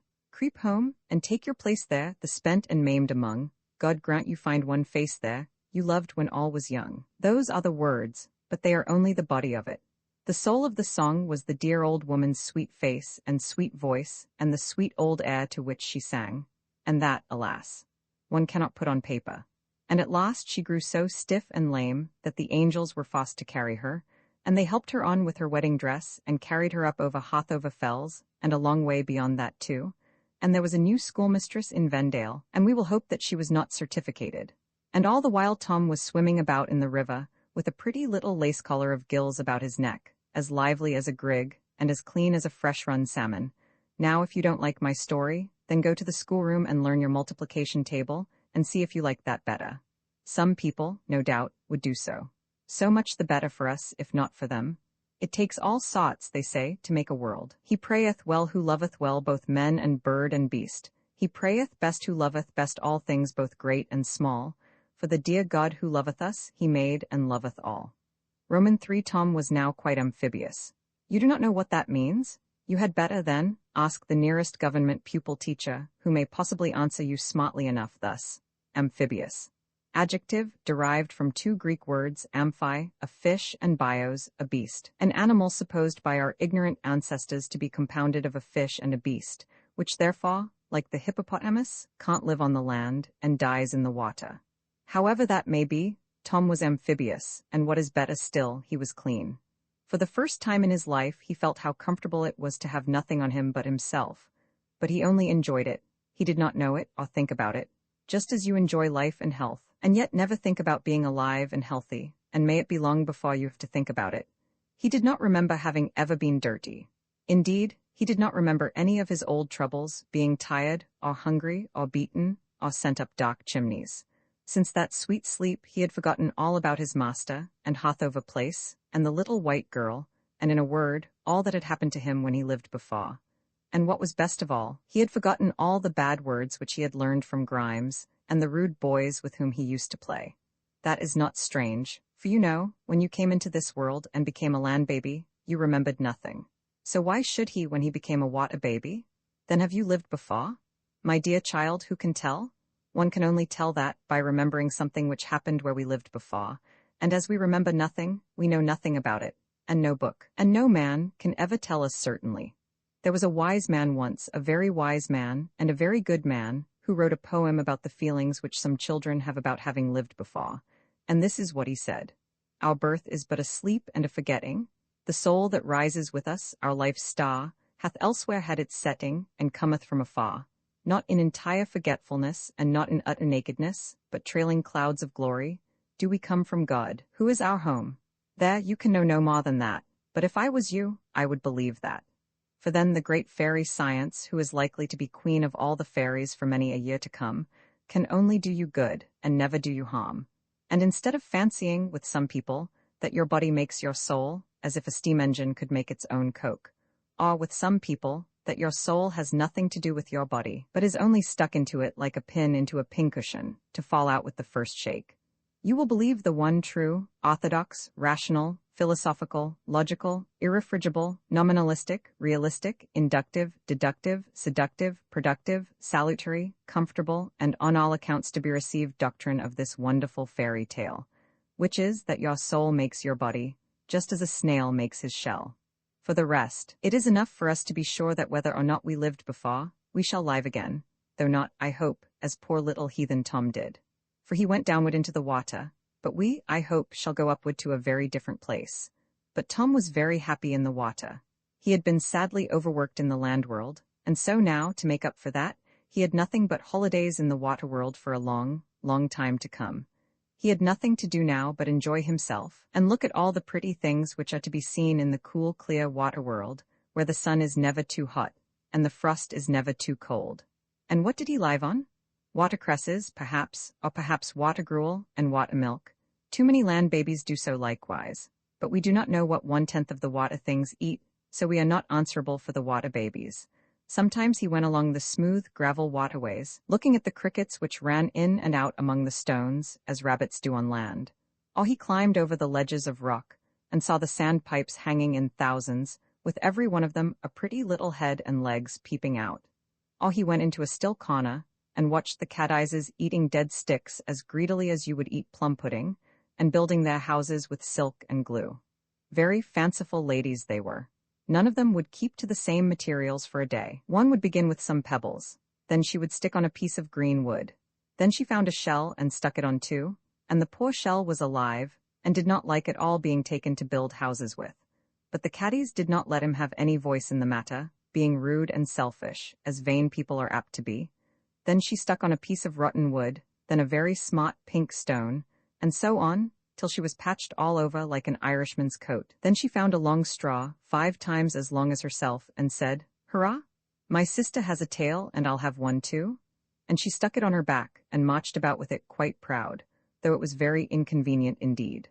And at that, tails became all the fashion among the catties' baits in that pool, as they were at the end of the long pond last May, and they all toddled about with long straws sticking out behind, getting between each other's legs, and tumbling over each other, and looking so ridiculous that Tom laughed at them till he cried, as we did. But they were quite right, you know, for people must always follow the fashion, even if it be spoon bonnets. Then sometimes he came to a deep still reach, and there he saw the water forests. They would have looked to you only little weeds. But Tom, you must remember, was so little that everything looked 100 times as big to him as it does to you, just as things do to a minnow, who sees and catches the little water creatures which you can only see in a microscope. And in the water forest, he saw the water monkeys and water squirrels. They had all 6 legs, though. Everything almost has 6 legs in the water, except efts and water babies, and nimbly enough they ran among the branches.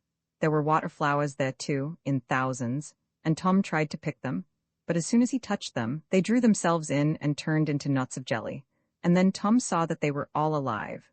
Bells and stars and wheels and flowers of all beautiful shapes and colors, and all alive and busy, just as Tom was. So now he found that there was a great deal more in the world than he had fancied at first sight. There was one wonderful little fellow, too, who peeped out of the top of a house built of round bricks. He had 2 big wheels and one little one, all over teeth, spinning round and round like the wheels in a thrashing machine, and Tom stood and stared at him to see what he was going to make with his machinery. And what do you think he was doing? Brickmaking. With his two big wheels he swept together all the mud which floated in the water. All that was nice in it he put into his stomach and ate, and all the mud he put into the little wheel on his breast, which really was a round hole set with teeth, and there he spun it into a neat hard round brick. And then he took it and stuck it on the top of his house wall, and set to work to make another. Now was not he a clever little fellow? Tom thought so, but when he wanted to talk to him, the brickmaker was much too busy and proud of his work to take notice of him. Now you must know that all the things under the water talk, only not such a language as ours, but such as horses and dogs and cows and birds talk to each other, and Tom soon learned to understand them and talk to them, so that he might have had very pleasant company if he had only been a good boy. But I am sorry to say, he was too like some other little boys, very fond of hunting and tormenting creatures for mere sport. Some people say that boys cannot help it, that it is nature, and only a proof that we are all originally descended from beasts of prey. But whether it is nature or not, little boys can help it and must help it. For if they have naughty, low, mischievous tricks in their nature, as monkeys have, that is no reason why they should give way to those tricks like monkeys, who know no better. And therefore they must not torment dumb creatures, for if they do, a certain old lady who is coming will surely give them exactly what they deserve. But Tom did not know that, and he pecked and howked the poor water things about sadly, till they were all afraid of him, and got out of his way, or crept into their shells, so he had no one to speak to or play with. The water fairies, of course, were very sorry to see him so unhappy, and longed to take him, and tell him how naughty he was, and teach him to be good, and to play and romp with him too, but they had been forbidden to do that. Tom had to learn his lesson for himself by sound and sharp experience, as many another foolish person has to do, though there may be many a kind heart yearning over them all the while, and longing to teach them what they can only teach themselves. At last one day he found a caddies, and wanted it to peep out of its house, but its house door was shut. He had never seen a caddies with a house door before, so what must he do, the meddlesome little fellow, but pull it open, to see what the poor lady was doing inside. What a shame! How should you like to have anyone breaking your bedroom door in, to see how you looked when you were in bed? So Tom broke to pieces the door, which was the prettiest little grating of silk, stuck all over with shining bits of crystal. And when he looked in, the caddies poked out her head, and it had turned into just the shape of a bird's. But when Tom spoke to her, she could not answer, for her mouth and face were tied up in a new nightcap of neat pink skin. However, if she didn't answer, all the other cat-eyes did, for they held up their hands and shrieked like the cats in Strowel-Peter. "Oh, you nasty horrid boy, there you are at it again." And she had just laid herself up for a fortnight's sleep, and then she would have come out with such beautiful wings, and flown about, and laid such lots of eggs. And now you have broken her jaw, and she can't mend it because her mouth is tied up for a fortnight, and she will die.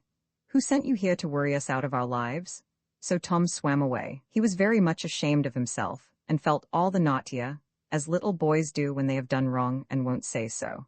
Then he came to a pool full of little trout, and began tormenting them, and trying to catch them, but they slipped through his fingers, and jumped clean out of water in their fright.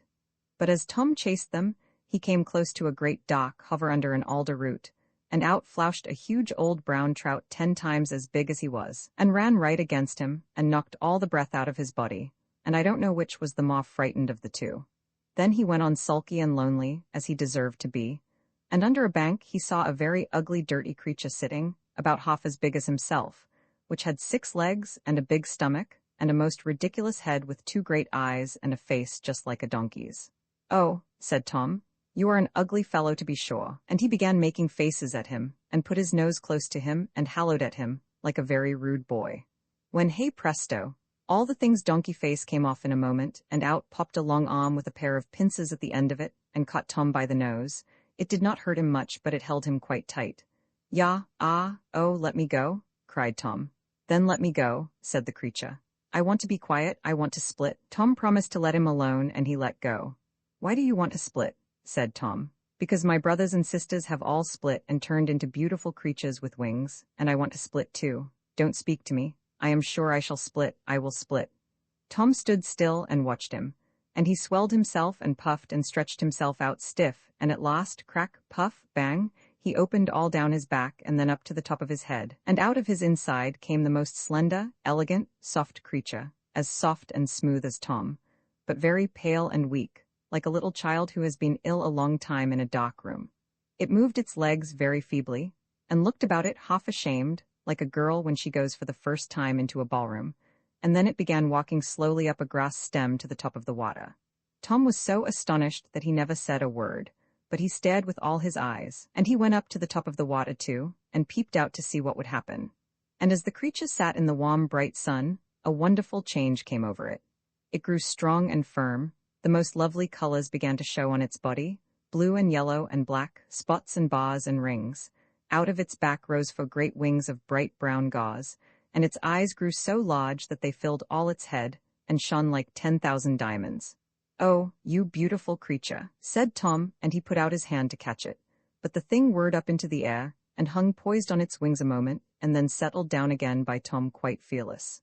"No," it said, "you cannot catch me. I am a dragonfly now, the king of all the flies, and I shall dance in the sunshine and hawk over the river and catch gnats and have a beautiful wife like myself. I know what I shall do. Hurrah!" And he flew away into the air and began catching gnats. "Oh, come back, cried Tom, "you beautiful creature. I have no one to play with and I am so lonely here. If you will but come back, I will never try to catch you." "I don't care whether you do or not," said the dragonfly, "for you can't. But when I have had my dinner and looked a little about this pretty place, I will come back and have a little chat about all I have seen in my travels. Why, what a huge tree this is, and what huge leaves on it." It was only a big dock, but you know the dragonfly had never seen any but little water trees, starwort and milfoil and water crowfoot and such like, so it did look very big to him. Besides, he was very short-sighted, as all dragonflies are, and never could see a yard before his nose, any more than a great many other folks who are not half as handsome as he. The dragonfly did come back, and chatted away with Tom. He was a little conceited about his fine colors and his large wings, but you know, he had been a poor dirty ugly creature all his life before, so there were great excuses for him. He was very fond of talking about all the wonderful things he saw in the trees and the meadows, and Tom liked to listen to him, for he had forgotten all about them. So in a little while they became great friends, and I am very glad to say that Tom learned such a lesson that day that he did not torment creatures for a long time after. And then the cat-eyes grew quite tame, and used to tell him strange stories about the way they built their houses, and changed their skins, and turned at last into winged flies, till Tom began to long to change his skin, and have wings like them some day. And the trout and he made it up, for trout very soon forget if they have been frightened and hurt. So Tom used to play with them at hare and hounds, and great fun they had, and he used to try to leap out of the water, head over heels, as they did before a shower came on, but somehow he never could manage it.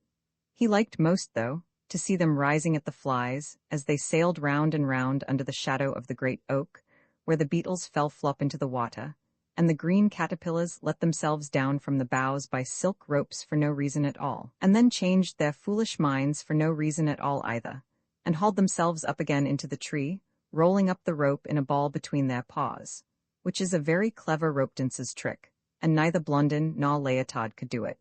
But why they should take so much trouble about it, no one can tell, for they cannot get their living, as Blondin and Leotard do, by trying to break their necks on a string.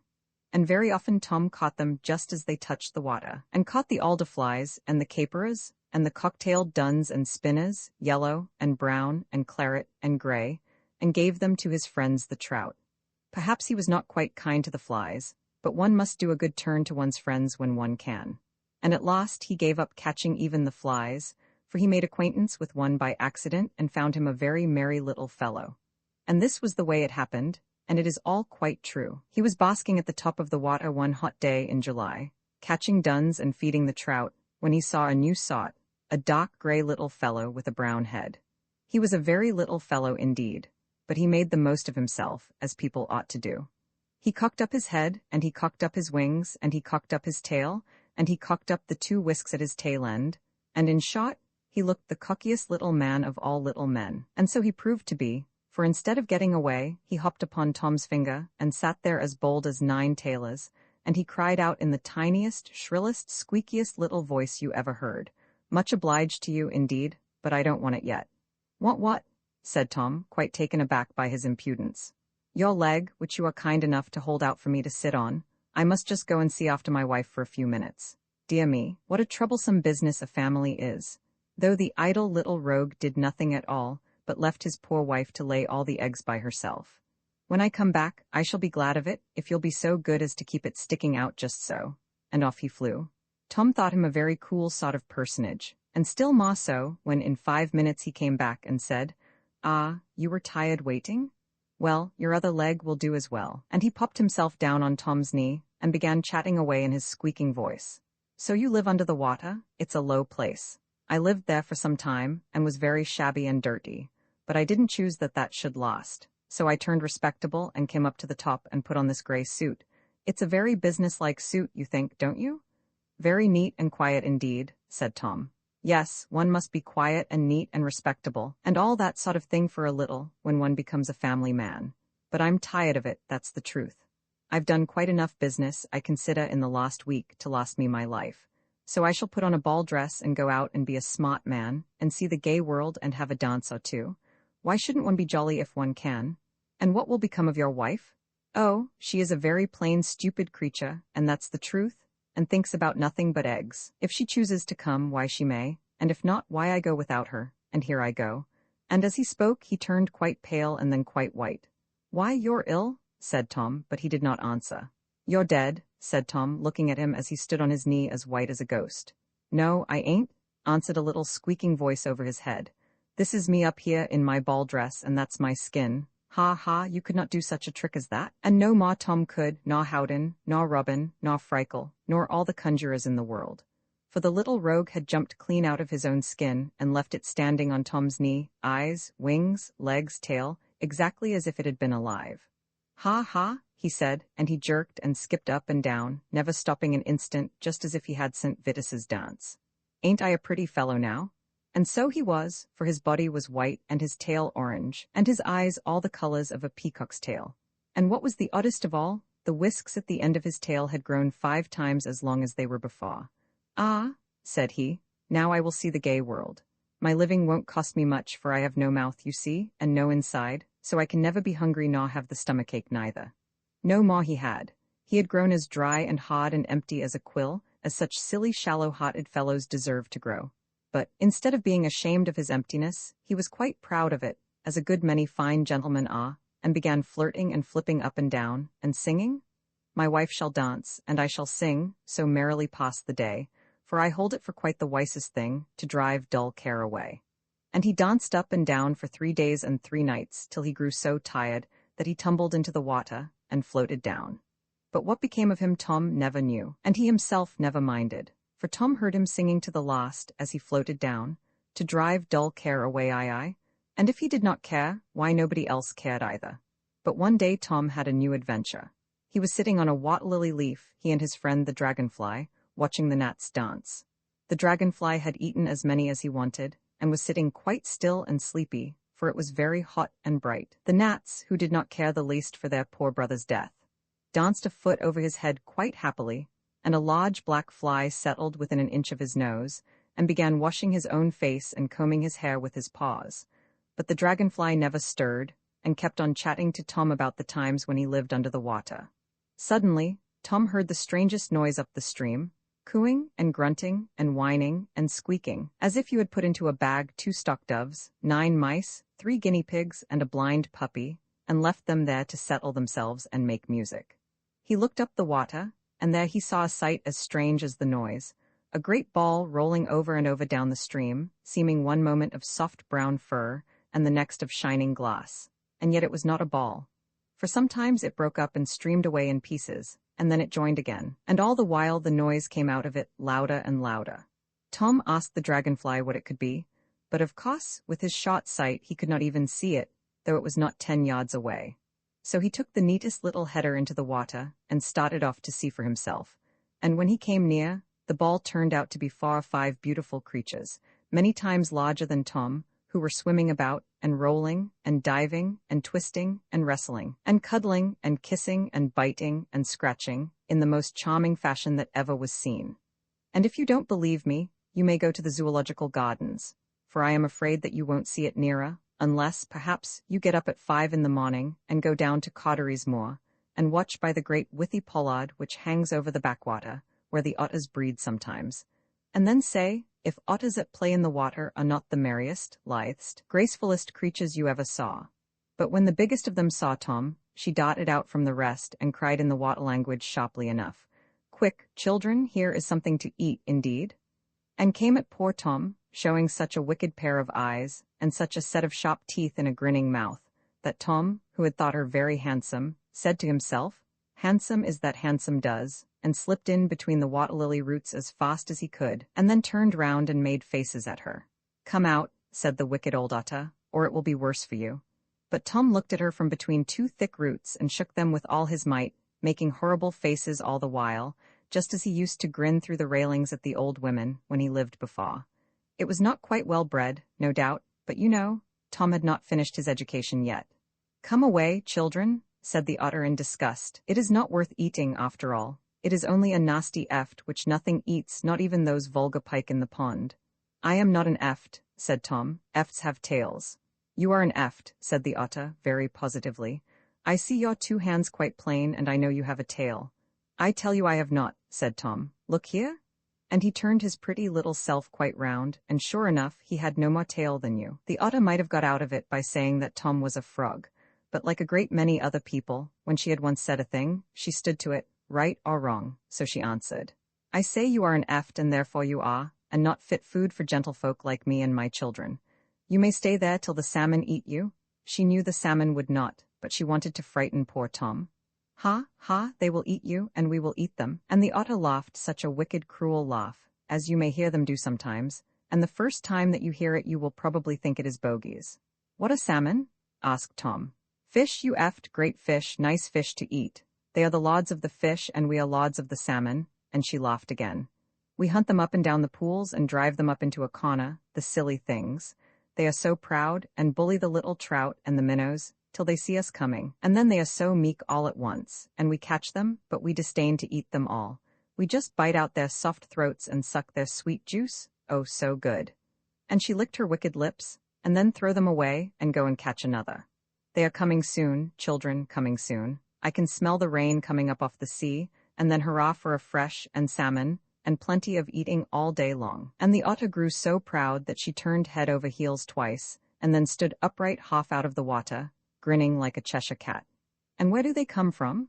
asked Tom, who kept himself very close, for he was considerably frightened. "Out of the sea, eft, the great wide sea, where they might stay and be safe if they liked. But out of the sea the silly things come, into the great river down below, and we come up to watch for them. And when they go down again, we go down and follow them. And there we fish for the bass and the pollock, and have jolly days along the shore, and toss and roll in the breakers, and sleep snug in the warm, dry crags. Ah, that is a merry life too, children, if it were not for those horrid men." "What are men?" asked Tom, but somehow he seemed to know before he asked.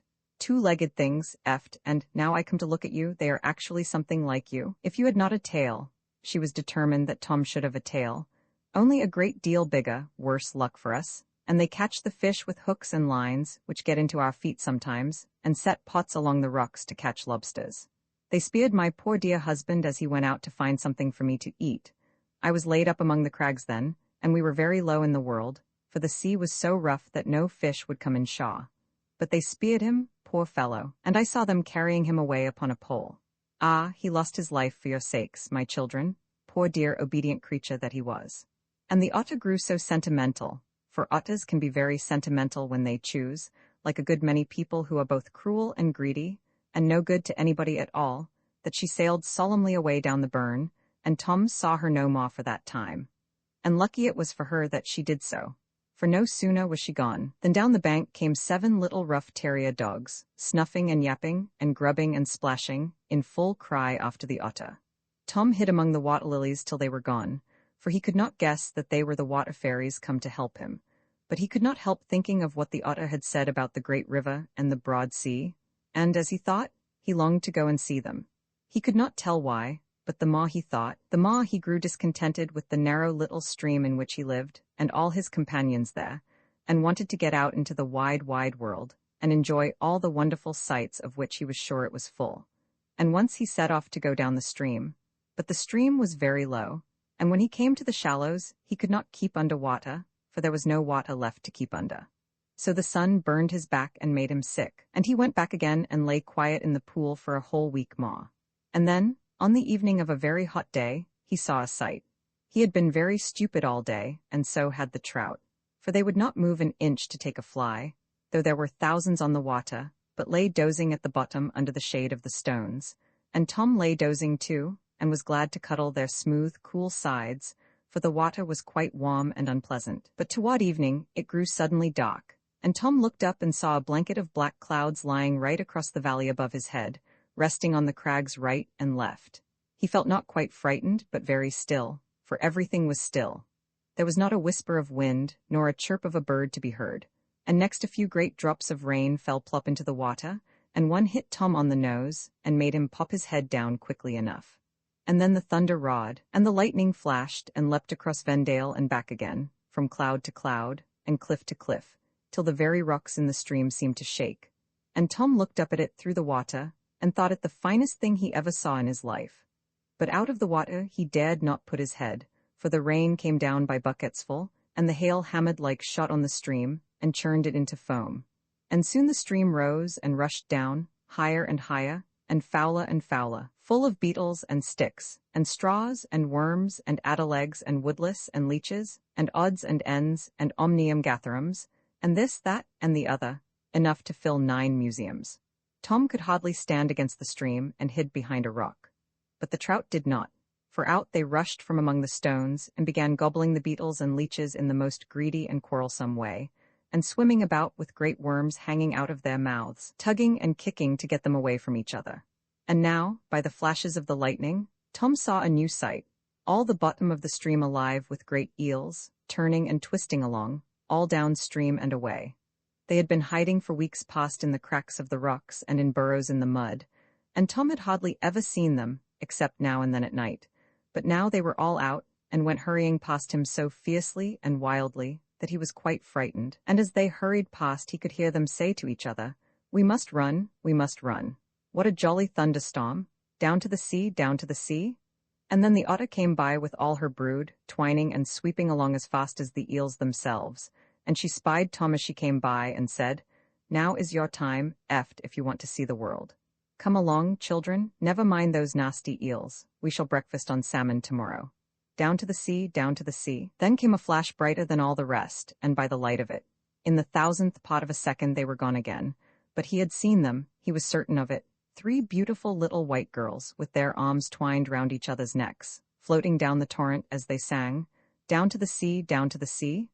"Oh, stay, wait for me," cried Tom, but they were gone. Yet he could hear their voices clear and sweet through the roar of thunder and water and wind, singing as they died away, "Down to the sea?" "Down to the sea," said Tom. "Everything is going to the sea, and I will go too. Goodbye, trout." But the trout were so busy gobbling worms that they never turned to answer him, so that Tom was spared the pain of bidding them farewell.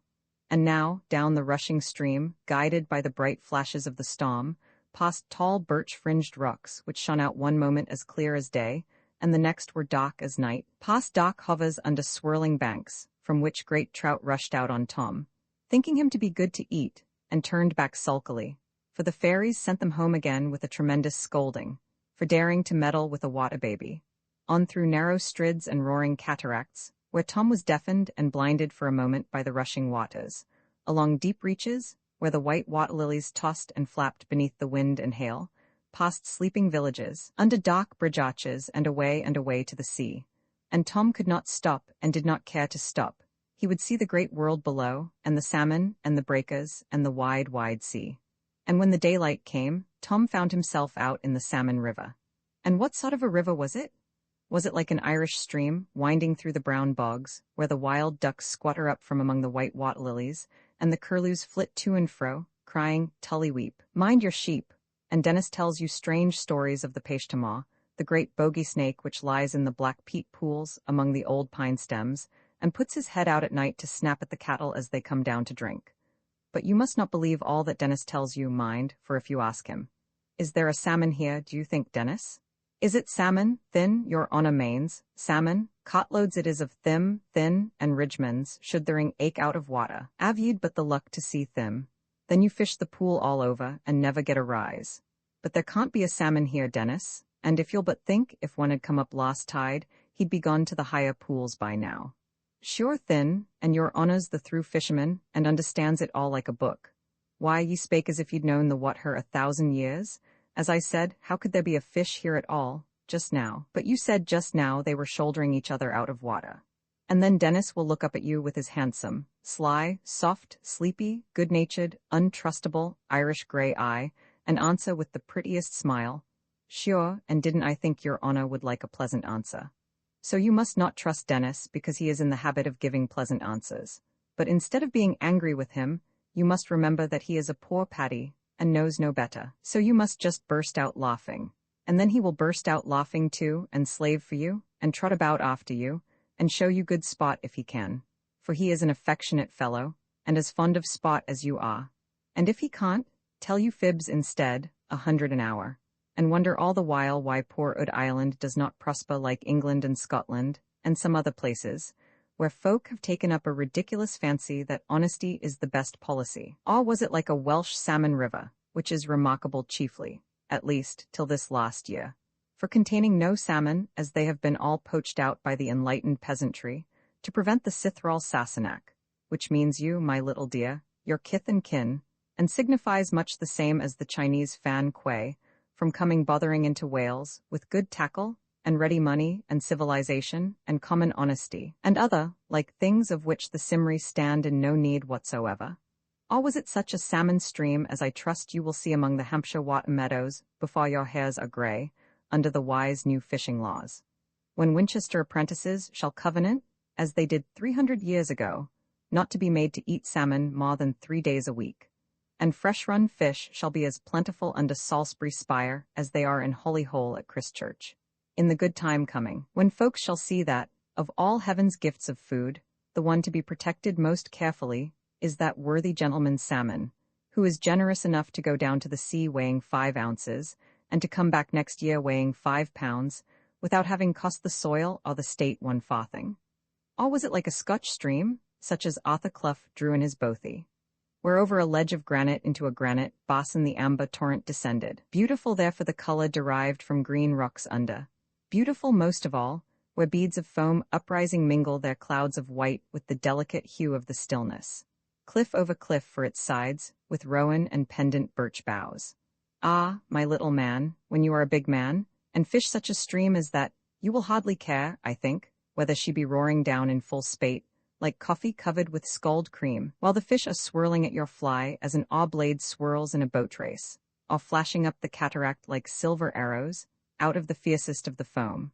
Or whether the fall be dwindled to a single thread, and the shingle below be as white and dusty as a turnpike road, while the salmon huddle together in one dark cloud in the clear amber pool, sleeping away their time till the rain creeps back again off the sea.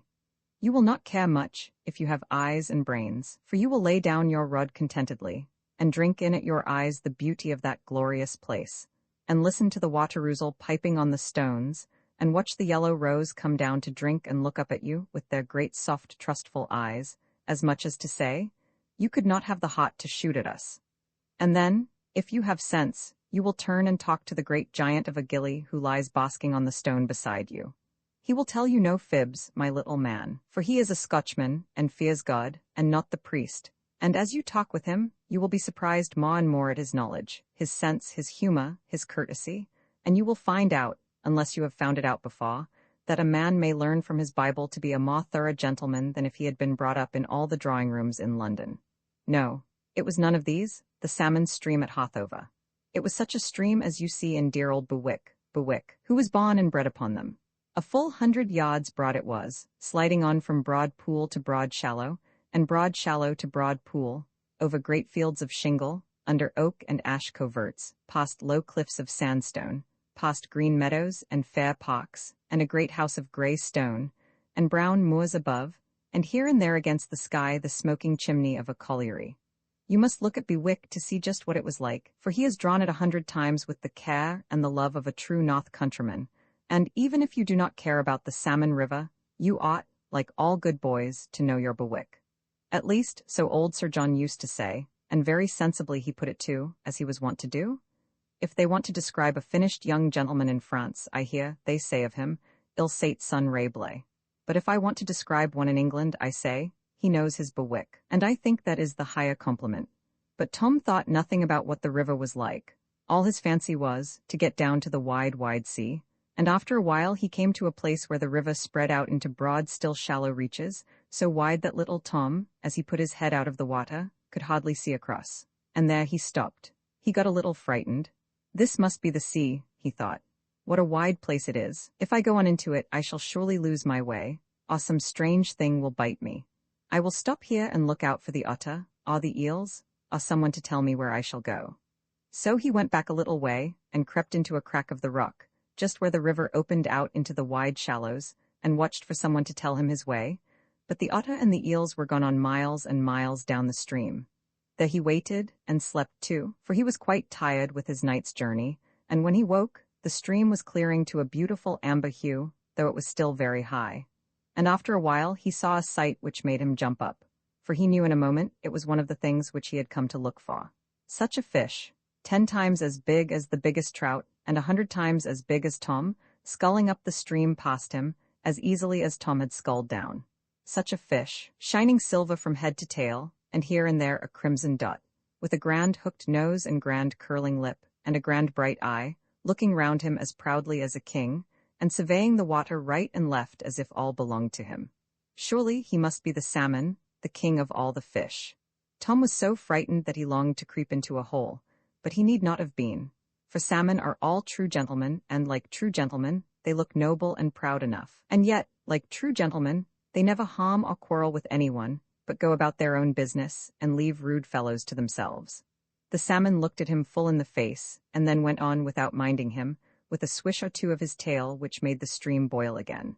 And in a few minutes came another, and then 4 or 5, and so on, and all past Tom, rushing and plunging up the cataract with strong strokes of their silver tails, now and then leaping clean out of water and up over a rock, shining gloriously for a moment in the bright sun, while Tom was so delighted that he could have watched them all day long. And at last one came up bigger than all the rest, but he came slowly, and stopped, and looked back, and seemed very anxious and busy. And Tom saw that he was helping another salmon, an especially handsome one, who had not a single spot upon it, but was clothed in pure silver from nose to tail. "My dear," said the great fish to his companion, "you really look dreadfully tired, and you must not overexert yourself at first. Do rest yourself behind this rock." And he shoved her gently with his nose to the rock where Tom sat. You must know that this was the salmon's wife. For salmon, like other true gentlemen, always choose their lady, and love her, and are true to her, and take care of her, and work for her, and fight for her, as every true gentleman ought, and are not like vulgar chub and roach and pike, who have no high feelings and take no care of their wives. Then he saw Tom, and looked at him very fiercely one moment, as if he was going to bite him. "What do you want here?" he said, very fiercely. "Oh, don't hurt me," cried Tom. "I only want to look at you, you are so handsome." "Ah," said the salmon, very stately but very civilly. "I really beg your pardon, I see what you are, my little dear. I have met 1 or 2 creatures like you before, and found them very agreeable and well behaved. Indeed, one of them showed me a great kindness lately, which I hope to be able to repay. I hope we shall not be in your way here. As soon as this lady is rested, we shall proceed on our journey." What a well-bred old salmon he was. "So you have seen things like me before?" asked Tom. "Several times, my dear. Indeed, it was only last night that one at the river's mouth came and warned me and my wife of some new stake nets which had got into the stream, I cannot tell how, since last winter, and showed us the way round them, in the most charmingly obliging way." "So there are babies in the sea?" cried Tom, and clapped his little hands. "Then I shall have someone to play with there? How delightful!" "Were there no babies up this stream?" asked the lady salmon.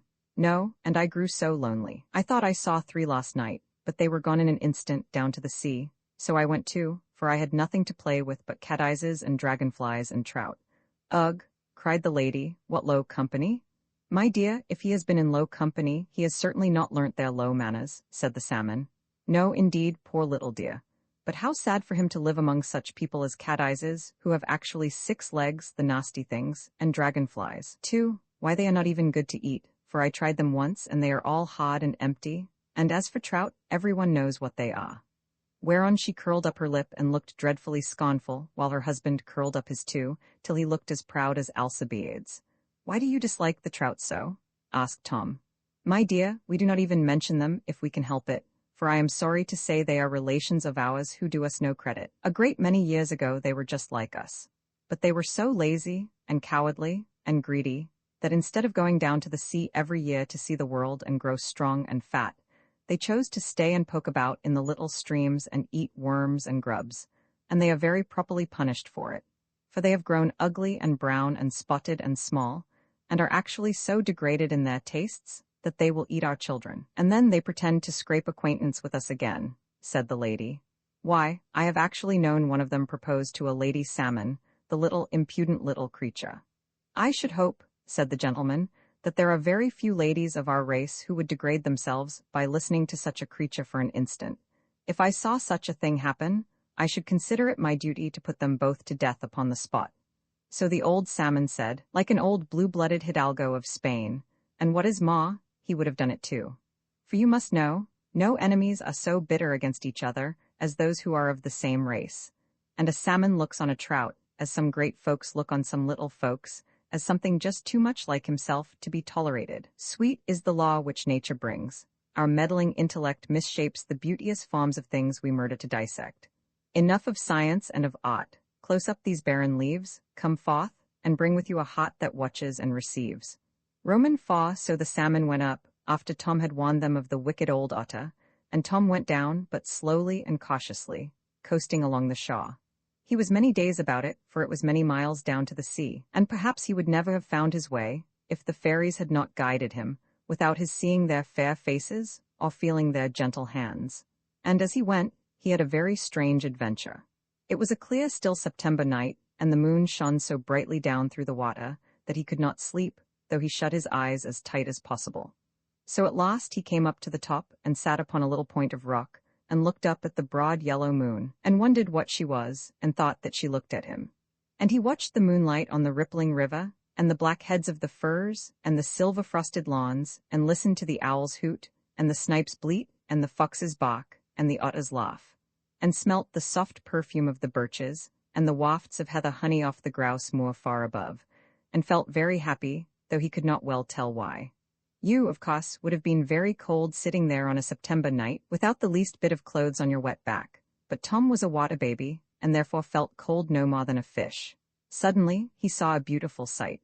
A bright red light moved along the riverside and threw down into the water a long taproot of flame.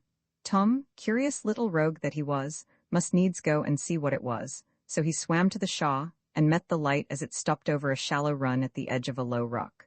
And there, underneath the light, lay 5 or 6 great salmon, looking up at the flame with their great goggle eyes, and wagging their tails as if they were very much pleased at it. Tom came to the top to look at this wonderful light nearer, and made a splash. And he heard a voice say, "There was a fish rose."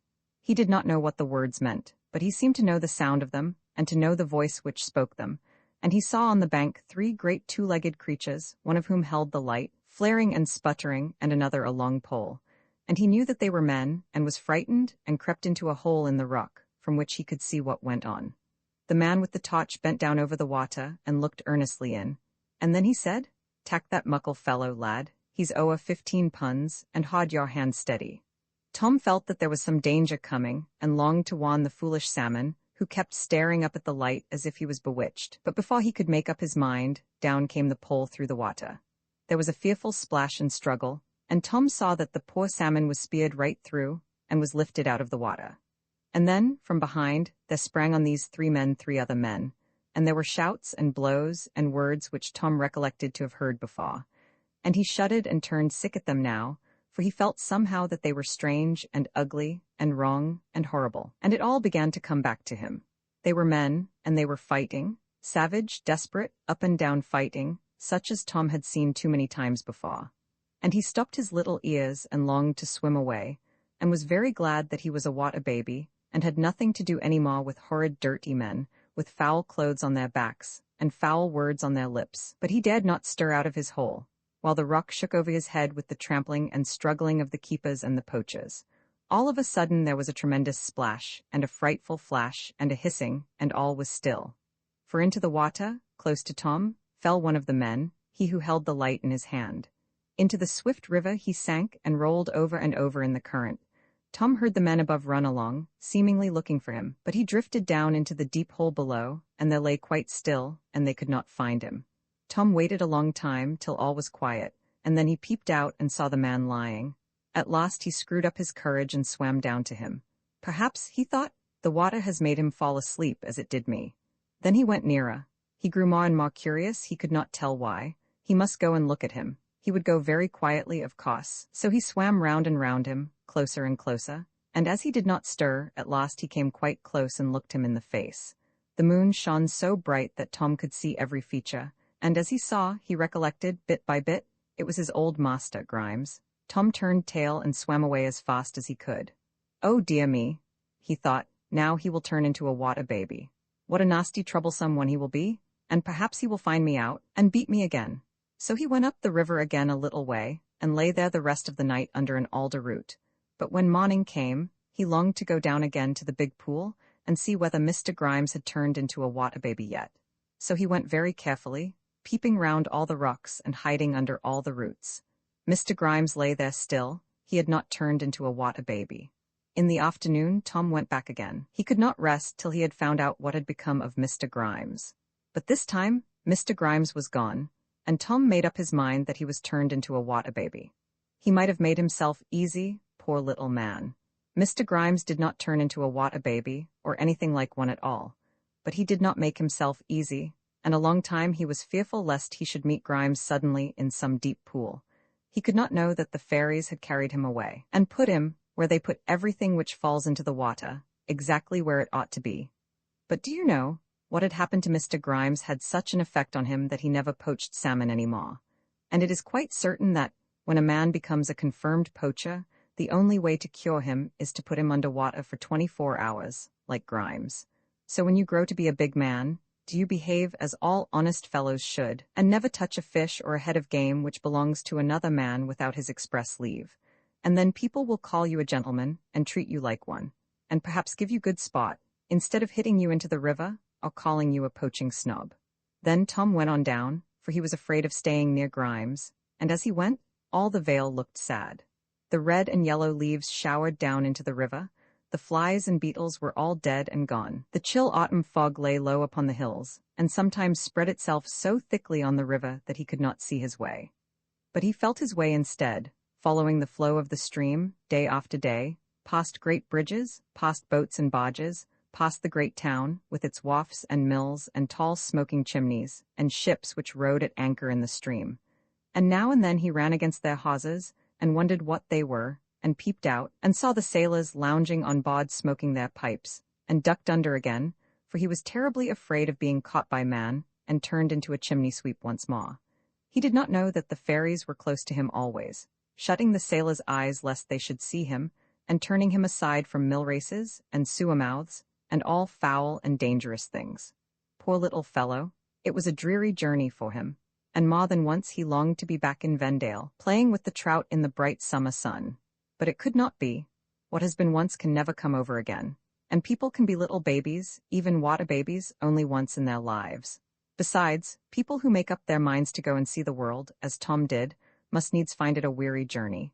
Lucky for them if they do not lose heart and stop halfway, instead of going on bravely to the end as Tom did.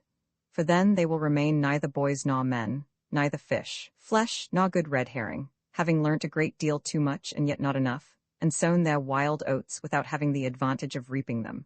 But Tom was always a brave, determined, little English bulldog, who never knew when he was beaten, and on he held, till he saw a long way off the red boy through the fog. And then he found to his surprise, the stream turned round and running up inland. It was the tide, of course, but Tom knew nothing of the tide. He only knew that in a minute more the water, which had been fresh, turned salt all round him. And then there came a change over him.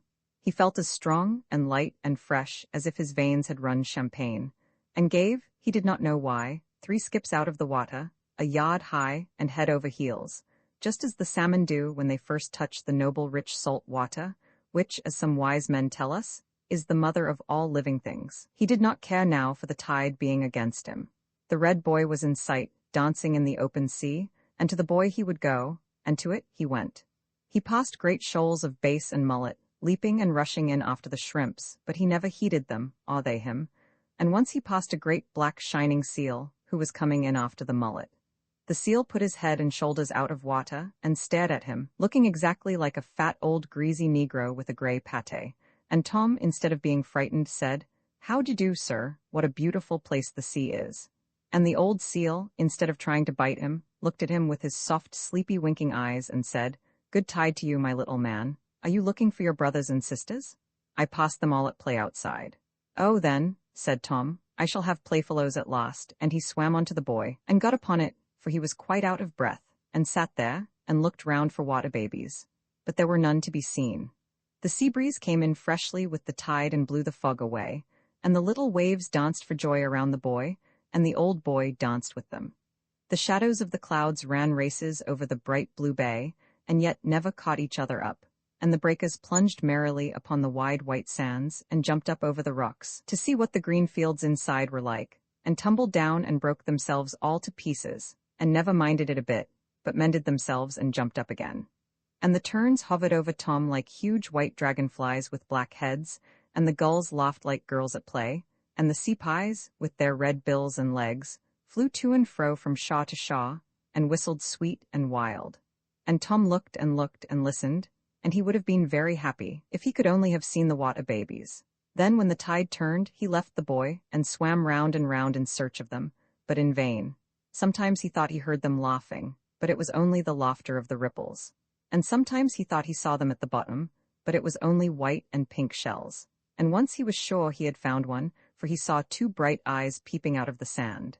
So he dived down and began scraping the sand away, and cried, "Don't hide, I do want someone to play with so much." And out jumped a great turbot with his ugly eyes and mouth all awry, and flopped away along the bottom, knocking poor Tom over. And he sat down at the bottom of the sea, and cried salt tears from sheer disappointment. To have come all this way, and faced so many dangers, and yet to find no water babies? How hard! Well, it did seem hard, but people, even little babies, cannot have all they want without waiting for it, and working for it too, my little man, as you will find out some day. And Tom sat upon the buoy long days, long weeks, looking out to sea, and wondering when the water babies would come back, and yet they never came. Then he began to ask all the strange things which came in out of the sea if they had seen any, and some said yes, and some said nothing at all. He asked the bass and the pollock, but they were so greedy after the shrimps that they did not care to answer him a word. Then there came in a whole fleet of purple sea snails, floating along, each on a sponge full of foam, and Tom said, "Where do you come from, you pretty creatures? And have you seen the water babies?" And the sea snails answered, "Whence we come we know not, and whither we are going, who can tell? We float out our life in the mid-ocean, with the warm sunshine above our heads and the warm Gulf Stream below, and that is enough for us. Yes, perhaps we have seen the water babies. We have seen many strange things as we sailed along." And they floated away, the happy stupid things, and all went ashore upon the sands. Then there came in a great lazy sunfish, as big as a fat pig cut in half, and he seemed to have been cut in half too, and squeezed in a clothes-press till he was flat. But to all his big body and big fins he had only a little rabbit's mouth, no bigger than Tom's, and, when Tom questioned him, he answered in a little squeaky feeble voice, "I'm sure I don't know, I've lost my way. I meant to go to the Chesapeake, and I'm afraid I've got wrong somehow. Dear me, it was all by following that pleasant warm water. I'm sure I've lost my way." And when Tom asked him again, he could only answer, "I've lost my way. Don't talk to me, I want to think." But like a good many other people, the more he tried to think the less he could think, and Tom saw him blundering about all day, till the Coast Guard's men saw his big fin above the water, and rowed out, and struck a boat hook into him, and took him away. They took him up to the town and showed him for a penny a head, and made a good day's work of it. But of course Tom did not know that. Then there came by a shoal of porpoises, rolling as they went, papas and mammas and little children, and all quite smooth and shiny, because the fairies French polished them every morning, and they sighed so softly as they came by, that Tom took courage to speak to them, but all they answered was, "Hush, hush, hush," for that was all they had learnt to say. And then there came a shoal of basking sharks, some of them as long as a boat, and Tom was frightened at them. But they were very lazy, good-natured fellows, not greedy tyrants like white sharks and blue sharks and ground sharks and hammerheads, who eat men, or sawfish and thrushes and ice sharks, who hunt the poor old whales. They came and rubbed their great sides against the buoy, and lay basking in the sun with their back fins out of water, and winked at Tom, but he never could get them to speak. They had eaten so many herrings that they were quite stupid, and Tom was glad when a collier brig came by and frightened them all away, for they did smell most horribly, certainly, and he had to hold his nose tight as long as they were there. And then there came by a beautiful creature, like a ribbon of pure silver with a sharp head and very long teeth, but it seemed very sick and sad. Sometimes it rolled helpless on its side, and then it dashed away glittering like white fire, and then it lay sick again and motionless. "Where do you come from?" asked Tom. "And why are you so sick and sad?" "I come from the warm Carolinas and the sandbanks fringed with pines, where the great owl rays leap and flap like giant bats upon the tide. But I wandered north and north upon the treacherous warm Gulf Stream, till I met with the cold icebergs, afloat in the mid-ocean. So I got tangled among the icebergs, and chilled with their frozen breath. But the water babies helped me from among them, and set me free again. And now I am mending every day, but I am very sick and sad, and perhaps I shall never get home again to play with the owl rays any more." "Oh," cried Tom, "and you have seen water babies? Have you seen any near here?" "Yes, they helped me again last night, or I should have been eaten by a great black porpoise." "How vexatious!" The water babies close to him, and yet he could not find one. And then he left the boy, and used to go along the sands and round the rocks, and come out in the night, like the forsaken merman in Mr. Arnold's beautiful, beautiful poem, which you must learn by heart some day, and sit upon a point of rock, among the shining seaweeds, in the low October tides, and cry and call for the water babies, but he never heard a voice call in return, and at last, with his fretting and crying, he grew quite lean and thin. But one day among the rocks he found a playfellow.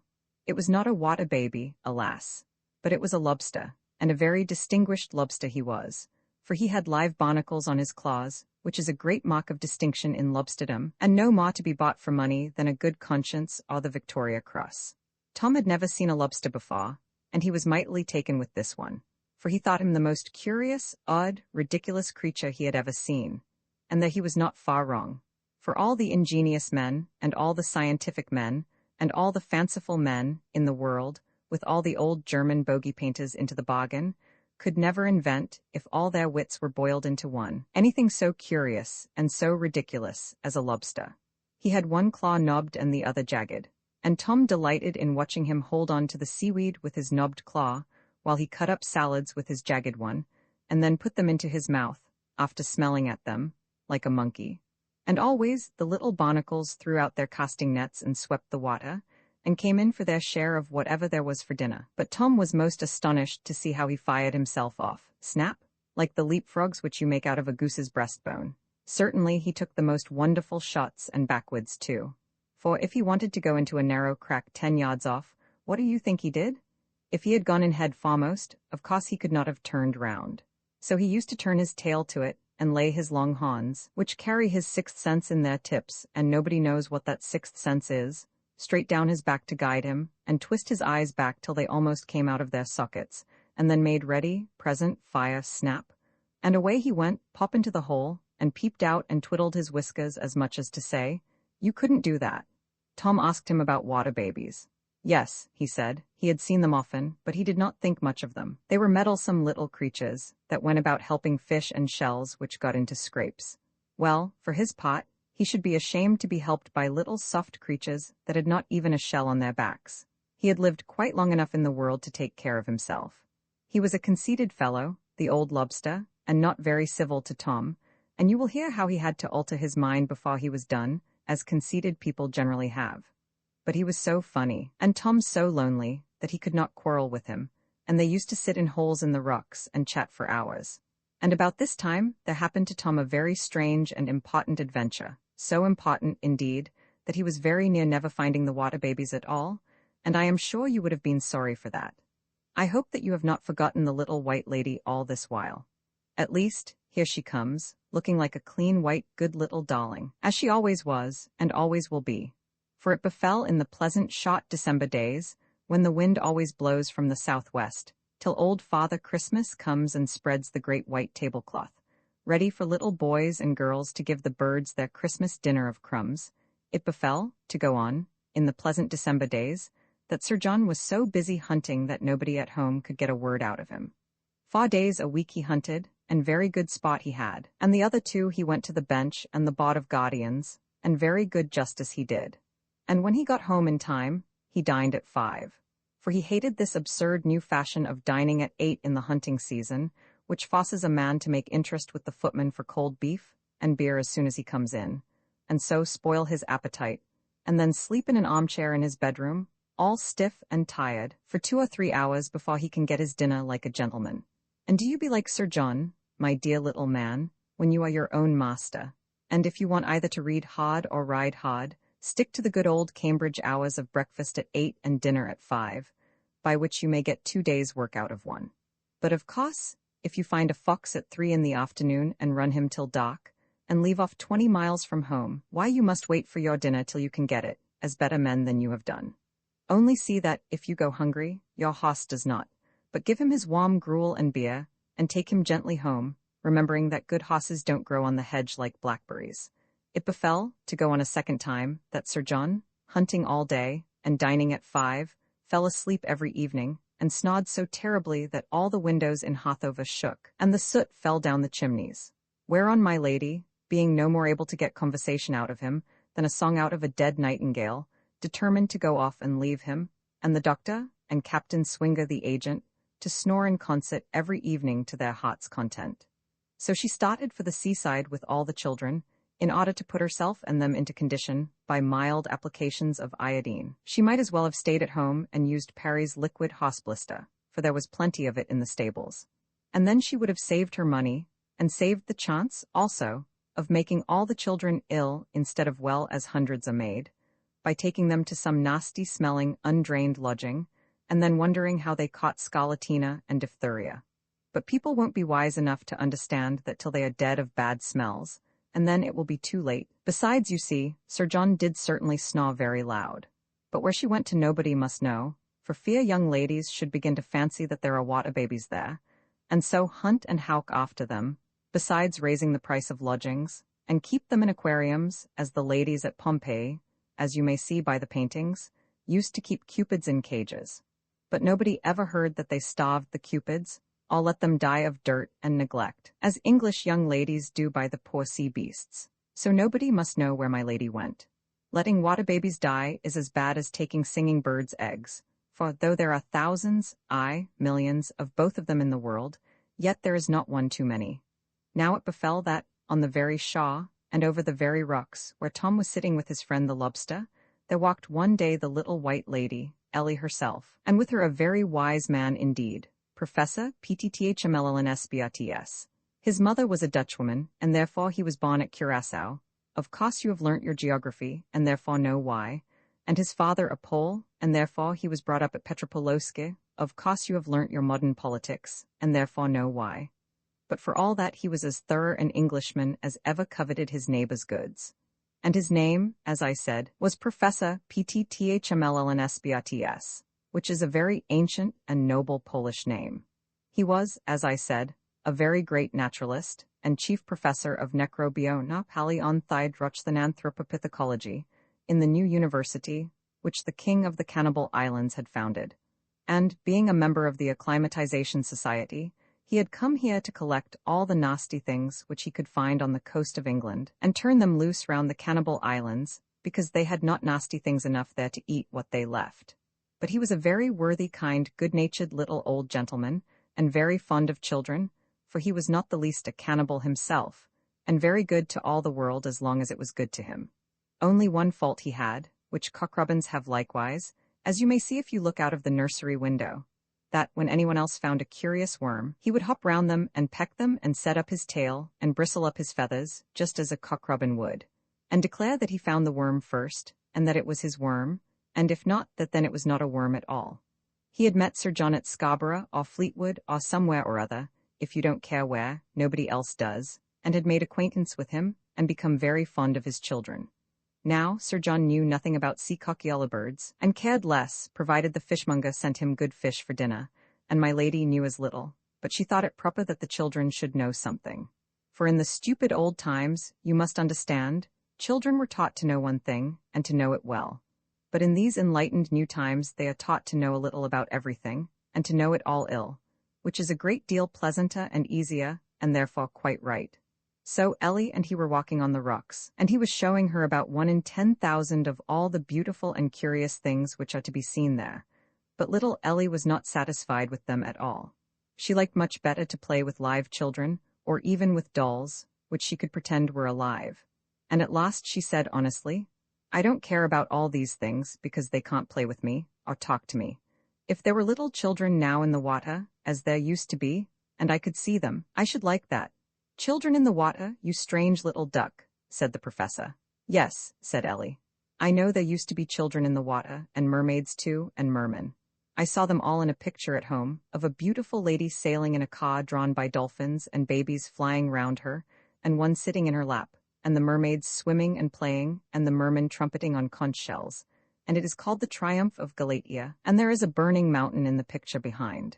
It hangs on the great staircase, and I have looked at it ever since I was a baby, and dreamt about it 100 times, and it is so beautiful that it must be true." But the professor had not the least notion of allowing that things were true, merely because people thought them beautiful. For at that rate, he said, the Bolters would be quite right in thinking it a fine thing to eat their grandpapas, because they thought it an ugly thing to put them underground. The professor, indeed, went further, and held that no man was forced to believe anything to be true, but what he could see, hear, taste, or handle. He held very strange theories about a good many things. He had even got up once at the British Association, and declared that apes had hippopotamus mages in their brains just as men have, which was a shocking thing to say, for if it were so, what would become of the faith, hope, and charity of immortal millions? You may think that there are other more important differences between you and an ape, such as being able to speak and make machines, and know right from wrong, and say your prayers, and other little matters of that kind, but that is a child's fancy, my dear. Nothing is to be depended on but the great hippopotamus test. If you have a hippopotamus major in your brain, you are no ape, though you had 4 hands, no feet, and were more apish than the apes of all aperies. But if a hippopotamus major is ever discovered in one single ape's brain, nothing will save your great-great-great-great-great-great-great-great-great-great-greatest grandmother from having been an ape too. No, my dear little man. Always remember that the one true, certain, final, and all-important difference between you and an ape is that you have a hippopotamus major in your brain, and it is none. And that, therefore, to discover one in its brain will be a very wrong and dangerous thing, at which everyone will be very much shocked, as we may suppose they were at the professor. Though really, after all, it don't much matter, because, as Lord Dundreary and others would put it, nobody but men have hippopotamuses in their brains, so if a hippopotamus was discovered in an ape's brain, why it would not be one, you know, but something else. But the professor had gone, I am sorry to say, even further than that, for he had read at the British Association at Melbourne, Australia, in the year 1999, a paper which assured everyone who found himself the better or wiser for the news, that there were not, never had been, and could not be, any rational or half-rational beings except men, anywhere, anyone, or anyhow. That nymphs, satyrs, fauns, inui, dwarfs, trolls, elves, gnomes, fairies, brownies, nixes, willies, kobolds, leprechauns, cluricons, banshees, will-o'-the-wisps, follets, lutins, maggots, goblins, afrits, marids, jinns, ghouls, paris, deeves, angels, archangels, imps, bogies, or worse, were nothing at all, and pure bosh and wind. And he had to get up very early in the morning to prove that, and to eat his breakfast overnight, but he did it, at least to his own satisfaction. Whereon a certain great divine, and a very clever divine was he, called him a regular Sadducee, and probably he was quite right. Whereon the professor, in return, called him a regular Pharisee, and probably he was quite right too. But they did not quarrel in the least, for when men are men of the world, hard words run off them like water off a duck's back. So the professor and the divine met at dinner that evening, and sat together on the sofa afterwards for an hour, and talked over the state of female labor on the Antarctic continent, for nobody talks shop after his claret, and each vowed that the other was the best company he ever met in his life. What an advantage it is to be men of the world, from all which you may guess that the professor was not the least of little Ellie's opinion. So he gave her a succinct compendium of his famous paper at the British Association, in a form suited for the youthful mind. But as we have gone over his arguments against water babies once already, which is once too often, we will not repeat them here. Now little Ellie was, I suppose, a stupid little girl. For instead of being convinced by Professor PTTHMLLNSBRTS arguments, she only asked the same question over again. But why are there not water babies? I trust and hope that it was because the professor trod at that moment on the edge of a very sharp muscle, and hurt one of his cons sadly, that he answered quite sharply, forgetting that he was a scientific man, and therefore ought to have known that he couldn't know, and that he was a logician, and therefore ought to have known that he could not prove a universal negative. I say, I trust and hope it was because the muscle hurt his con, that the professor answered quite sharply, because there ain't. Which was not even good English, my dear little boy. For as you must know from Aunt Agitate's arguments, the professor ought to have said, if he was so angry as to say anything of the kind, because there are not, or are none of them, or if he had been reading Aunt Agitate too, because they do not exist. And he groped with his net under the weeds so violently that, as it befell, he caught poor little Tom. He felt the net very heavy and lifted it out quickly, with Tom all entangled in the meshes. Dear me, he cried. What a large pink holothurian, with hands too. It must be connected with synapta. And he took him out. It has actually eyes, he cried. Why, it must be a cephalopod. This is most extraordinary. No, I ain't, cried Tom as loud as he could, for he did not like to be called bad names. It is a water baby, cried Ellie, and of course it was. What a fiddlesticks, my dear, said the professor, and he turned away sharply. There was no denying it. It was a water baby, and he had said a moment ago that there were none. What was he to do? He would have liked, of course, to have taken Tom home in a bucket. He would not have put him in spirits. Of course not. He would have kept him alive and petted him, for he was a very kind old gentleman, and written a book about him, and given him 2 long names, of which the first would have said a little about Tom, and the second all about himself. For of course he would have called him Hydroquinin, Ptthmlln Cyanum, or some other long name like that, for they are forced to call everything by long names now, because they have used up all the short ones, ever since they took to making 9 species out of one. But what would all the learned men say to him after his speech at the British Association? And what would Ellie say, after what he had just told her? There was a wise old heathen once who said, Maxima debita puris reverentia. The greatest reverence is due to children. That is, that grown people should never say or do anything wrong before children, lest they should set them a bad example. Cousin Cramchild says it means, the greatest respectfulness is expected from little boys. But he was raised in a country where little boys are not expected to be respectful, because all of them are as good as the president. Well, everyone knows his own concerns best, so perhaps they are. But poor Cousin Cramchild, to do him justice, not being of that opinion, and having a moral mission, and being no scholar to speak of, and hard up for an authority, why, it was a very great temptation for him. But some people, and I am afraid the professor was one of them, interpret that in a more strange, curious, one-sided, left-handed, topsy-turvy, inside-out, behind-before fashion than even Cousin Cramchild. For they make it mean that you must show your respect for children by never confessing yourself in the wrong to them, even if you know that you are so, lest they should lose confidence in their elders. Now, if the professor had said to Ellie, Yes, my darling, it is a water baby, and a very wonderful thing it is, and it shows how little I know of the wonders of nature, in spite of 40 years' honest labor.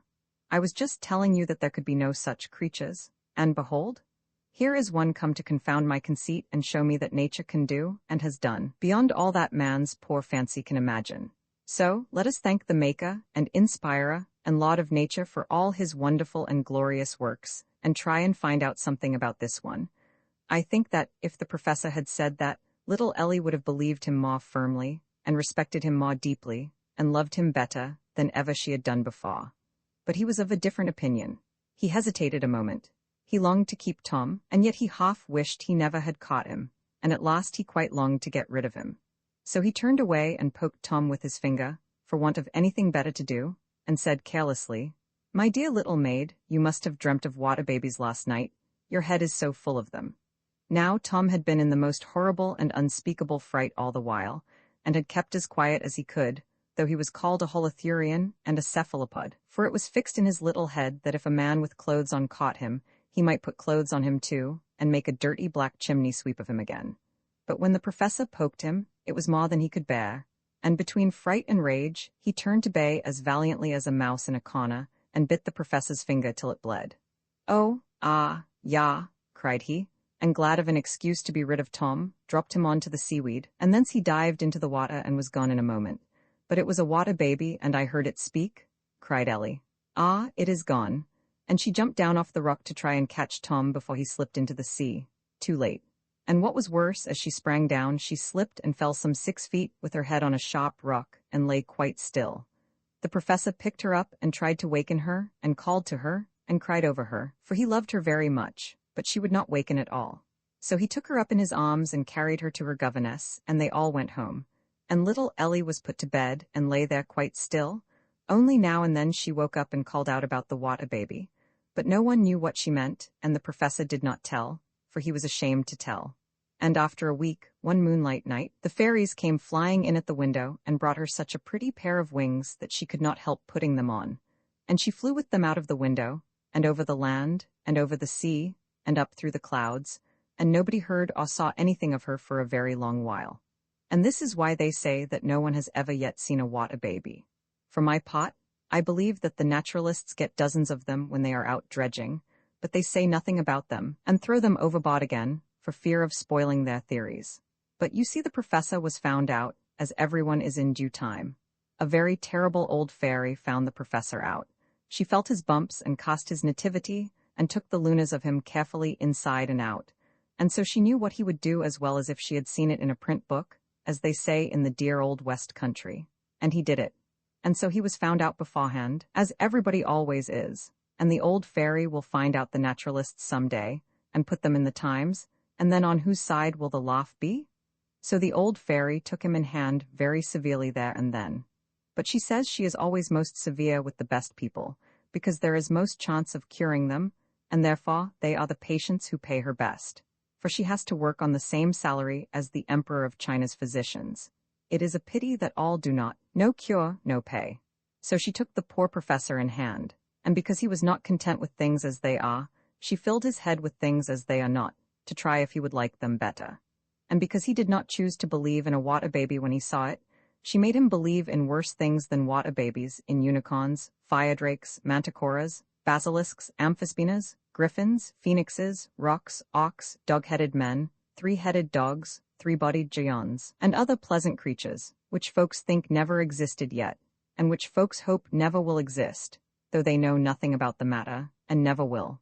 And these creatures so upset, terrified, flustered, aggravated, confused, astounded, horrified, and totally flabbergasted the poor professor that the doctors said that he was out of his wits for 3 months. And perhaps they were right, as they are now and then. So all the doctors in the county were called in to make a report on his case, and of course every one of them flatly contradicted the other. Else what use is there in being men of science? But at last the majority agreed on a report in the true medical language, one half bad Latin, the other half worse Greek, and the rest what might have been English, if they had only learnt to write it. And this is the beginning thereof.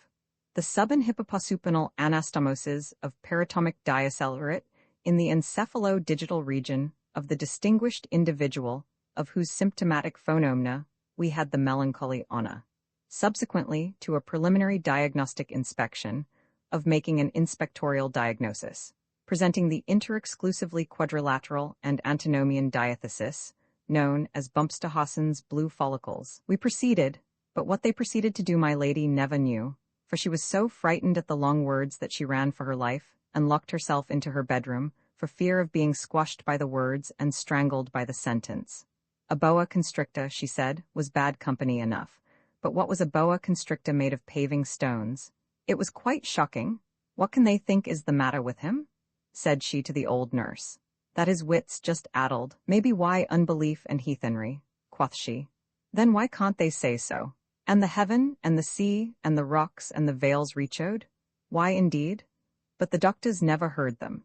So she made Sir John write to the Times to command the Chancellor of the Exchequer for the time being to put a tax on long words, a light tax on words over 3 syllables, which are necessary evils, like rats, but like them, must be kept down judiciously, a heavy tax on words over 4 syllables, as heterodoxy, spontaneity, spiritualism, spuriosity, etc., and on words over 5 syllables, of which I hope no one will wish to see any examples, a totally prohibitory tax, and a similar prohibitory tax on words derived from 3 or more languages at once, words derived from 2 languages having become so common that there was no more hope of rooting out them than of rooting out Pethwins. The Chancellor of the Exchequer, being a scholar and a man of sense, jumped at the notion, for he saw in it the one and only plan for abolishing Schedule D, But when he brought in his bill, most of the Irish members, and, I am sorry to say, some of the Scotch likewise, opposed it most strongly, on the ground that in a free country no man was bound either to understand himself or to let others understand him. So the bill fell through on the first reading, and the Chancellor, being a philosopher, comforted himself with the thought that it was not the first time that a woman had hit off a grand idea, and the men turned up their stupid noses thereat. Now the doctors had it all their own way, and to work they went in earnest, and they gave the poor professor divers and sundry medicines, as prescribed by the ancients and moderns, from Hippocrates to Fuchs to Sleben, as below, viz. Hellebore, to wit, Hellebore of Oeta, Hellebore of Galatia, Hellebore of Sicily, and all other hellebores, after the method of the helleborizing helleborists of the helleboric era. But that would not do. Bumpsterhausen's blue follicles would not stir an inch out of his encephalo-digital region, trying to find out what was the matter with him, after the method of Hippocrates, Aretius, Celsus, Caelius Aurelianus, and Galen. But they found that a great deal too much trouble, as most people have since, and so had recourse to borage. Cauteries, boring a hole in his head to let out fumes, which, says Gordonius, will without doubt do much good. But it didn't. Bezoar stone, diamagaritum, a ram's brain boiled in spice, oil of wormwood, water of Nile, capers, good wine, but there was none to be got, the water of a smith's forge, hops ambergris, mandrake pillows, dormouse fat, hare's ears, starvation, camphor, salts and senna, musk, opium, strait waistcoats, bullyings, bumpings, blisterings, bleedings, bucketings with cold water, knockings down, kneeling on his chest till they broke it in, etc., etc., after the medieval or monkish method. But that would not do. Bumpsterhausen's blue follicles stuck there still.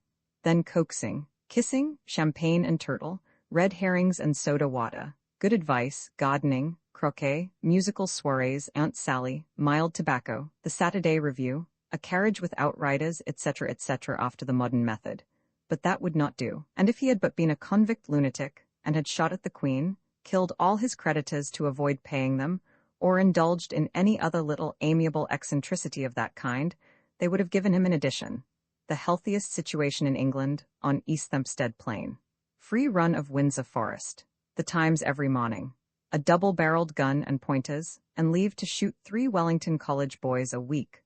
Not more, in case black game was scarce. But as he was neither mad enough nor bad enough to be allowed such luxuries, they grew desperate and fell into bad ways, viz. Suffumigations of sulphur.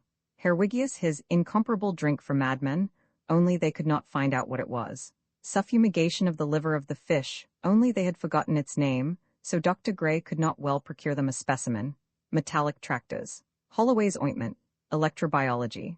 Valentine Graytrake's his stroking cure. Spirit trapping. Holloway's pills. Table turning. Morrison's pills. Homeopathy. Pause life pills. Mesmerism. Pure bosh. Exorcisms, for which they read Malleus Maleficarum, Nidri Formicarium, Delrio, Wierus, etc., but could not get one that mentioned water babies. Hydropathy. Madame Rachel's elixir of youth. The Poughkeepsie his prophecies. The distilled liquor of addle eggs, pyropathy, as successfully employed by the old inquisitors to cure the malady of thought, and now by the Persian mullahs to cure that of rheumatism. Geopathy, or burying him. Atmopathy, or steaming him. Sympathy, after the method of Basil Valentine, his triumph of antimony, and Kenelm Digby his weapon salve, which some call a hair of the dog that bit him. Hermopathy, or pouring mercury down his throat to move the animal spirits. Meteoropathy, or going up to the moon to look for his lost wits, as Ruggiero did for Orlando Furiosos. Only, having no hippogriff, they were forced to use a balloon, and, falling into the North Sea, were picked up by a Yarmouth herring boat, and came home much the wiser, and all over scales. Antipathy, or using him like a man and a brother.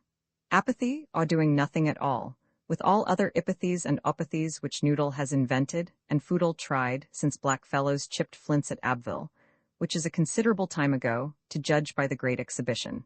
But nothing would do, for he screamed and cried all day for a water baby, to come and drive away the monsters. And of course they did not try to find one, because they did not believe in them, and were thinking of nothing but Bumpsterhausen's blue follicles. Having, as usual, set the cot before the hoss, and taken the effect for the cause. So they were forced at last to let the poor professor ease his mind by writing a great book, exactly contrary to all his old opinions, in which he proved that the moon was made of green cheese, and that all the mites in it, which you may see sometimes quite plain through a telescope, if you will only keep the lens dirty enough, as Mr. Weeks kept his voltaic battery, are nothing in the world but little babies, who are hatching and swarming up there in millions, ready to come down into this world whenever children want a new little brother or sister.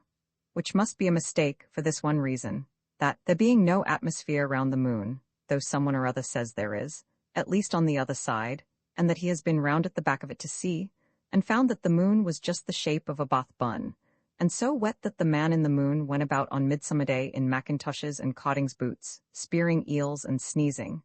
That therefore, I say, there being no atmosphere, there can be no evaporation, and therefore, the dew point can never fall below 71.5 degrees below zero of Fahrenheit, and therefore, it cannot be cold enough there about 4 o'clock in the morning to condense the baby's mesenteric apophthegms into their left ventricles, and therefore, they can never catch the whooping cough, and if they do not have whooping cough, they cannot be babies at all, and therefore, there are no babies in the moon.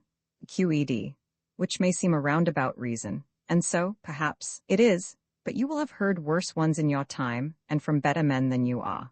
But one thing is certain, that when the good old doctor got his book written, he felt considerably relieved from Bumpsterhausen's blue follicles, and a few things infinitely worse, to wit, from pride and vainglory, and from blindness and hardness of heart, which are the true causes of Bumpsterhausen's blue follicles, and of a good many other ugly things besides, whereon the foul floodwater in his brains ran down, and cleared to a fine coffee color, such as fish like to rise in, till very fine, clean, fresh-run fish did begin to rise in his brains, and he caught 2 or 3 of them, which is exceedingly fine spot for brain rivers, and anatomized them carefully, and never mentioned what he found out from them, except to little children, and became ever after a sadder and a wiser man, which is a very good thing to become, my dear little boy, even though one has to pay a heavy price for the blessing. Stern lawgiver, yet thou dost wear the Godhead's most benignant grace, nor know we anything so fair as is the smile upon thy face. Flowers laugh before thee on their beds, and fragrance in thy footing treads. Thou dost preserve the stars from wrong, and the most ancient heavens, through thee, are fresh and strong. But what became of little Tom? He slipped away off the rocks into the water, as I said before, but he could not help thinking of little Ellie. He did not remember who she was, but he knew that she was a little girl, though she was 100 times as big as he. That is not surprising. Size has nothing to do with kindred. A tiny weed may be first cousin to a great tree, and a little dog like Vic knows that Lioness is a dog too, though she is 20 times larger than herself. So Tom knew that Ellie was a little girl, and thought about her all that day, and longed to have had her to play with, but he had very soon to think of something else. And here is the account of what happened to him, as it was published next morning in the Waterproof Gazette, on the finest wadded paper, for the use of the great fairy, Mrs. Bedone, who reads the news very carefully every morning, and especially the police cases, as you will hear very soon. He was going along the rocks in 3-fathom water, watching the pollock catch prawns, and the wrasses nibble barnacles off the rocks, shells and all, when he saw a round cage of green withs, and inside it, looking very much ashamed of himself, sat his friend the lobster, twiddling his horns instead of thumbs. "What, have you been naughty, and have they put you in the lock-up?" asked Tom. The lobster felt a little indignant at such a notion, but he was too much depressed in spirits to argue, so he only said, "I can't get out." "Why did you get in?" "After that nasty piece of dead fish." He had thought it looked and smelt very nice when he was outside, and so it did, for a lobster. But now he turned round and abused it because he was angry with himself. "Where did you get in?" "Through that round hole at the top." "Then why don't you get out through it?" "Because I can't?" And the lobster twiddled his horns more fiercely than ever, but he was forced to confess. "I have jumped upwards, downwards, backwards, and sideways, at least 4,000 times, and I can't get out. I always get up underneath there, and can't find the hole." Tom looked at the trap, and having more wit than the lobster, he saw plainly enough what was the matter, as you may if you will look at a lobster pot. "Stop a bit," said Tom. "Turn your tail up to me, and I'll pull you through hind foremost, and then you won't stick in the spikes." But the lobster was so stupid and clumsy that he couldn't hit the hole. Like a great many fox hunters, he was very sharp as long as he was in his own country, but as soon as they get out of it, they lose their heads, and so the lobster, so to speak, lost his tail. Tom reached and clawed down the hole after him till he caught hold of him, and then, as was to be expected, the clumsy lobster pulled him in head foremost. "Hullo, here is a pretty business," said Tom. Now take your great claws and break the points off those spikes, and then we shall both get out easily." "Dear me, I never thought of that," said the lobster. "And after all the experience of life that I have had, you see, experience is of very little good unless a man, or a lobster, has wit enough to make use of it. For a good many people, like old Polonius, have seen all the world, and yet remain little better than children after all." But they had not got half the spikes away when they saw a great dark cloud over them, and lo, and behold, it was the otter. How she did grin and grin when she saw Tom. "Ya," said she, "you little meddlesome wretch, I have you now. I will serve you out for telling the salmon where I was."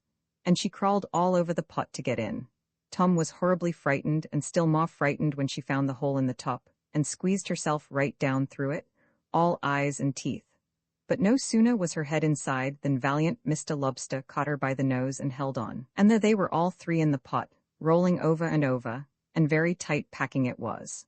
And the lobster tore at the otter, and the otter tore at the lobster, and both squeezed and thumped poor Tom till he had no breath left in his body. And I don't know what would have happened to him if he had not at last got on the otter's back, and safe out of the hole. He was right glad when he got out, but he would not desert his friend who had saved him, and the first time he saw his tail uppermost he caught hold of it, and pulled with all his might. But the lobster would not let go. "Come along," said Tom. "Don't you see she is dead?" And so she was, quite drowned and dead, and that was the end of the wicked otter. But the lobster would not let go. "Come along, you stupid old stick in the mud," cried Tom, "or the fisherman will catch you." And that was true, for Tom felt someone above beginning to haul up the pot, but the lobster would not let go. Tom saw the fisherman haul him up to the boatside, and thought it was all up with him. But when Mr. Lobster saw the fisherman, he gave such a furious and tremendous snap, that he snapped out of his hand and out of the pot, and safe into the sea. But he left his knobbed claw behind him, for it never came into his stupid head to let go after all, so he just shook his claw off as the easier method. It was something of a bull, that, but you must know the lobster was an Irish lobster, and was hatched off Island Maggie at the mouth of Belfast Lough. Tom asked the lobster why he never thought of letting go. He said very determinedly that it was a point of honor among lobsters. And so it is, as the mayor of Plymouth found out once to his cost, 800 or 900 years ago, of course, for if it had happened lately, it would be personal to mention it. For one day he was so tired with sitting on a hard chair, in a grand furred gown, with a gold chain round his neck, hearing one policeman after another come in and sing, "What shall we do with the drunken sailor, so early in the morning?" And answering them each exactly alike, "Put him in the roundhouse till he gets sober, so early in the morning," that, when it was over, he jumped up and played leapfrog with the town clock till he burst his buttons, and then had his luncheon, and burst some more buttons, and then said, "It is a low springtide, I shall go out this afternoon and cut my capers." Now he did not mean to cut such capers as you eat with boiled mutton. It was the commandant of artillery at Valletta who used to amuse himself with cutting them, and who stuck upon one of the bastions a notice, "No one allowed to cut capers here but me," which greatly edified the midshipmen in pot, and the Maltese on the Nix Mangaya stairs. But all that the mayor meant was that he would go and have an afternoon's fun, like any schoolboy, and catch lobsters with an iron hook. So to the Mewstone he went, and for lobsters he looked. And when he came to a certain crack in the rocks he was so excited that, instead of putting in his hook, he put in his hand, and Mr. Lobster was at home, and caught him by the finger, and held on. "Ya," said the mayor, and pulled as hard as he dared, but the more he pulled, the more the lobster pinched till he was forced to be quiet. Then he tried to get his hook in with his other hand, but the hole was too narrow. Then he pulled again, but he could not stand the pain. Then he shouted and bawled for help, but there was no one nearer him than the men of war inside the breakwater. Then he began to turn a little pale, for the tide flowed, and still the lobster held on. Then he turned quite white, for the tide was up to his knees, and still the lobster held on. Then he thought of cutting off his finger, but he wanted two things to do it with: courage and a knife, and he had got neither. Then he turned quite yellow, for the tide was up to his waist, and still the lobster held on. Then he thought over all the naughty things he ever had done, all the sand which he had put in the sugar, and the sloe leaves in the tea, and the water in the treacle, and the salt in the tobacco, because his brother was a brewer, and a man must help his own kin. Then he turned quite blue, for the tide was up to his breast, and still the lobster held on. Then, I have no doubt, he repented fully of all the said naughty things which he had done, and promised to mend his life, as too many do when they think they have no life left to mend. Whereby, as they fancy, they make a very cheap bargain. but the old fairy with the birch rod soon undeceives them. And then he grew all colors at once, and turned up his eyes like a duck in thunder, for the water was up to his chin, and still the lobster held on. And then came a man of war's boat round the Mewstone, and saw his head sticking up out of the water. One said it was a keg of brandy, and another that it was a coconut, and another that it was a boy loose, and another that it was a black diver, and wanted to fire at it, which would not have been pleasant for the mare. But just then such a yell came out of a great hole in the middle of it that the midshipmen in charge guessed what it was, and bade pull up to it as fast as they could. So somehow or other the Jackdaws got the lobster out and set the mare free, and put him ashore at the Barbican. He never went lobster catching again, and we will hope he put no more salt in the tobacco, not even to sell his brother's beer.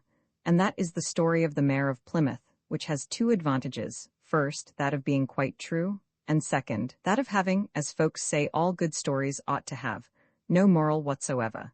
No ma indeed has any part of this book, because it is a fairy tale, you know. And now happened to Tom a most wonderful thing, for he had not left the lobster 5 minutes before he came upon a water baby. A real live water baby, sitting on the white sand, very busy about a little point of rock. And when it saw Tom it looked up for a moment, and then cried, "Why, you are not one of us. You are a new baby. Oh, how delightful!" And it ran to Tom, and Tom ran to it, and they hugged and kissed each other for ever so long, they did not know why, but they did not want any introductions there under the water. At last Tom said, "Oh, where have you been all this while? I have been looking for you so long, and I have been so lonely.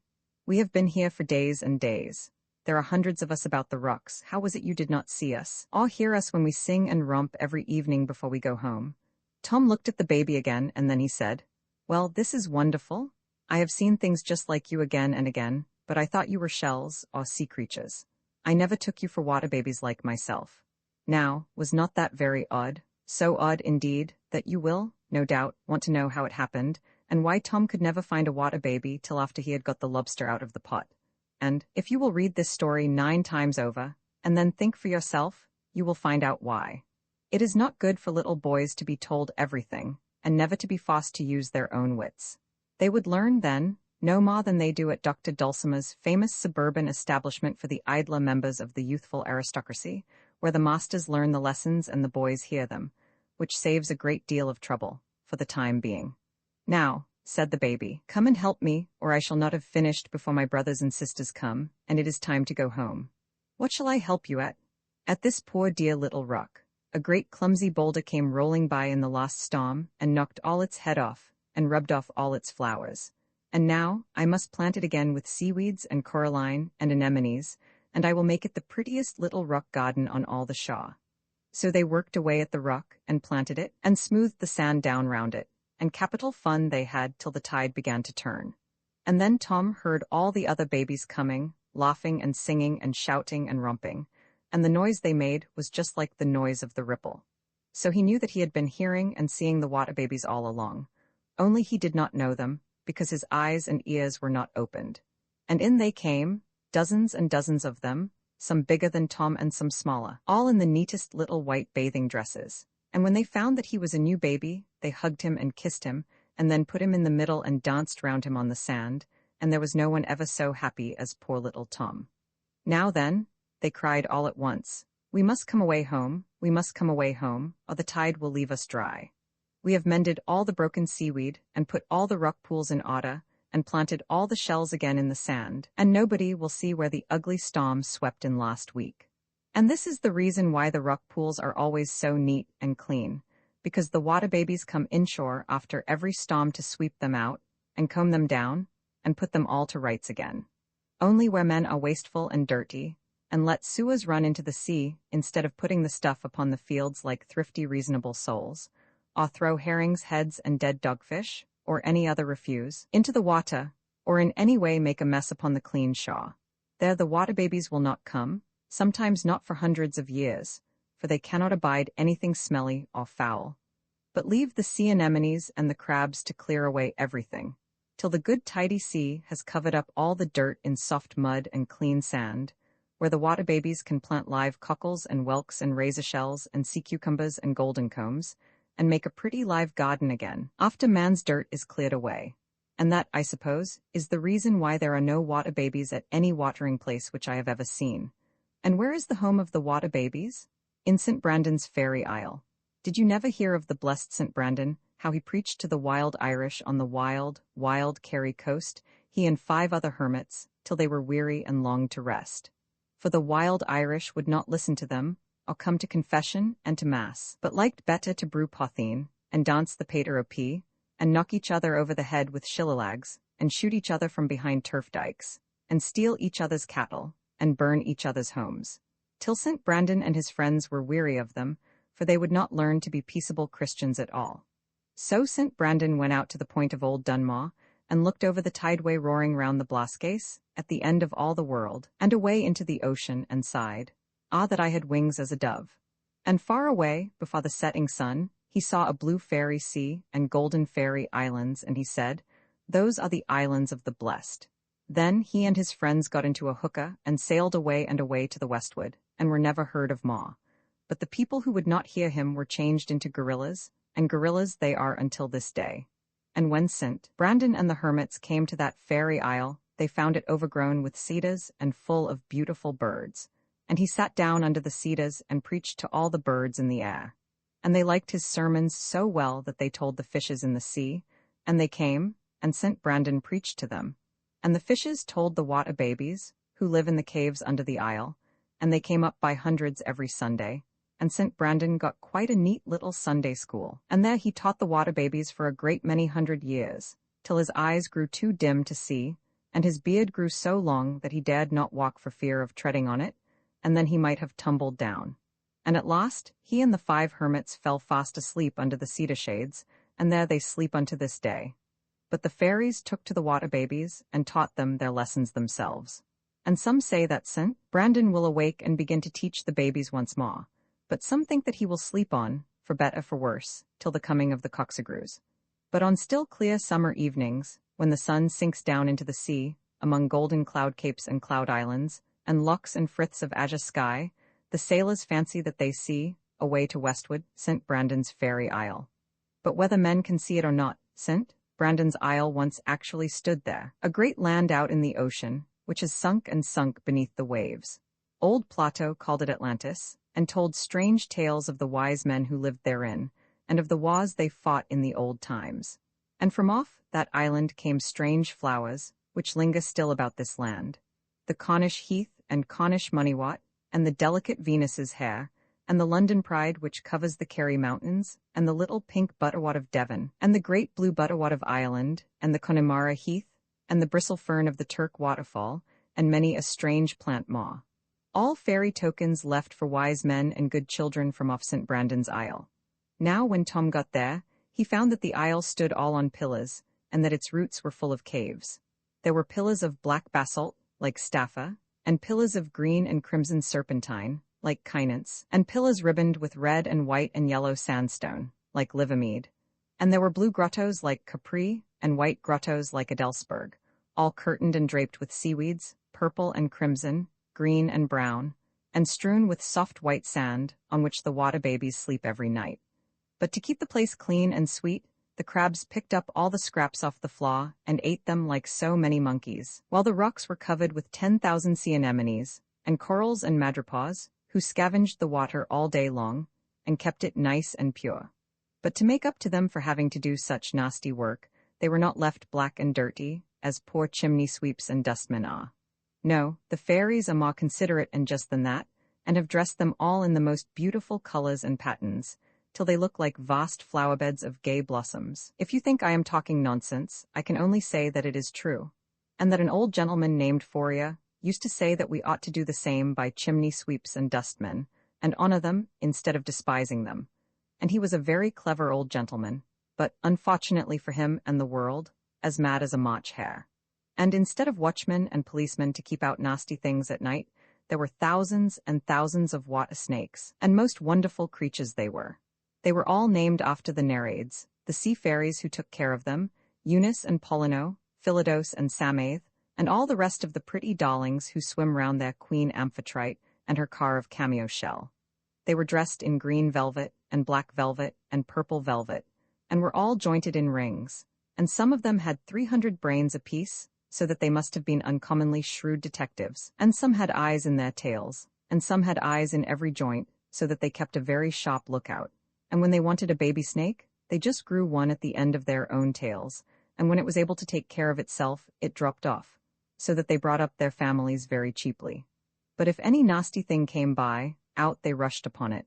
And then out of each of their hundreds of feet there sprang a whole cutlass shop of scythes, billhooks, pickaxes, forks, penknives, rapiers, sabres, yataghans, creeses, gawker swords, tucks, javelins, lances, halberts, gisarines, poleaxes, fishhooks, bradawls, gimblets, corkscrews, pins, needles, and so forth, which stabbed, shot, poked, pricked, scratched, ripped, pinked, and crimped those naughty beasts so terribly that they had to run for their lives, or else be chopped into small pieces and be eaten afterwards. And if that is not all, every word, true, then there is no faith in microscopes, and all is over with the Linnean Society.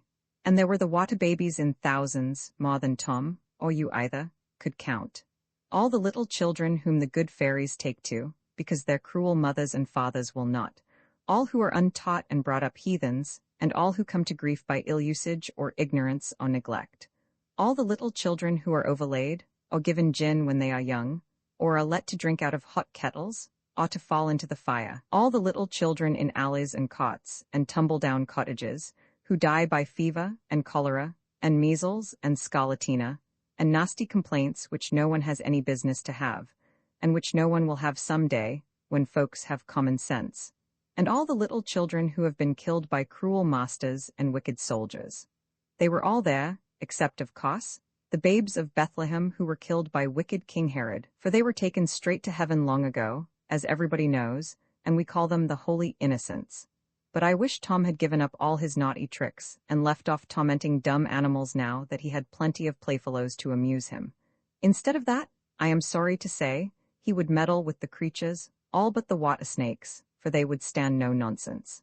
So he tickled the madrepores to make them shut up, and frightened the crabs, to make them hide in the sand and peep out at him with the tips of their eyes, and put stones into the anemones' mouths, to make them fancy that their dinner was coming. The other children warned him and said, "Take care what you are at. Mrs. Bedonbiasiouted is coming." But Tom never heeded them, being quite riotous with high spirits and good luck, till one Friday morning early, Mrs. Bedonbiasiouted came indeed. A very tremendous lady she was, and when the children saw her they all stood in a row, very upright indeed, and smoothed down their bathing dresses, and put their hands behind them, just as if they were going to be examined by the inspector. And she had on a black bonnet, and a black shawl, and no crinoline at all, and a pair of large green spectacles, and a great hooked nose, hooked so much that the bridge of it stood quite up above her eyebrows, and under her arm she carried a great birch rod. Indeed, she was so ugly that Tom was tempted to make faces at her, but did not, for he did not admire the look of the birch rod under her arm. And she looked at the children one by one, and seemed very much pleased with them, though she never asked them one question about how they were behaving, and then began giving them all sorts of nice sea things, sea cakes, sea apples, sea oranges, sea bullseyes, sea toffee, and to the very best of all she gave sea ices, made out of sea cow's cream, which never melt under water. And if you don't quite believe me, then just think, what is more cheap and plentiful than sea rock? Then why should there not be sea toffee as well? And everyone can find sea lemons ready quatted too, if they will look for them at low tide, and sea grapes too sometimes, hanging in bunches. And if you will go to Nice, you will find the fish market full of sea fruit, which they call fruits de mer, though I suppose they call them fruits de mer now, out of compliment to that most successful, and therefore most immaculate, potentate who is seemingly desirous of inheriting the blessing pronounced on those who remove their neighbor's landmark. And perhaps that is the very reason why the place is called Nice, because there are so many nice things in the sea there. At least, if it is not, it ought to be. Now little Tom watched all these sweet things given away, till his mouth watered, and his eyes grew as round as an owl's, for he hoped that his turn would come at last, and so it did. For the lady called him up and held out her fingers with something in them, and popped it into his mouth, and lo and behold, it was a nasty cold hard pebble. "You are a very cruel woman," said he, and began to whimper. "And you are a very cruel boy, who puts pebbles into the sea anemones' mouths to take them in, and make them fancy that they had caught a good dinner. As you did to them, so I must do to you." "Who told you that?"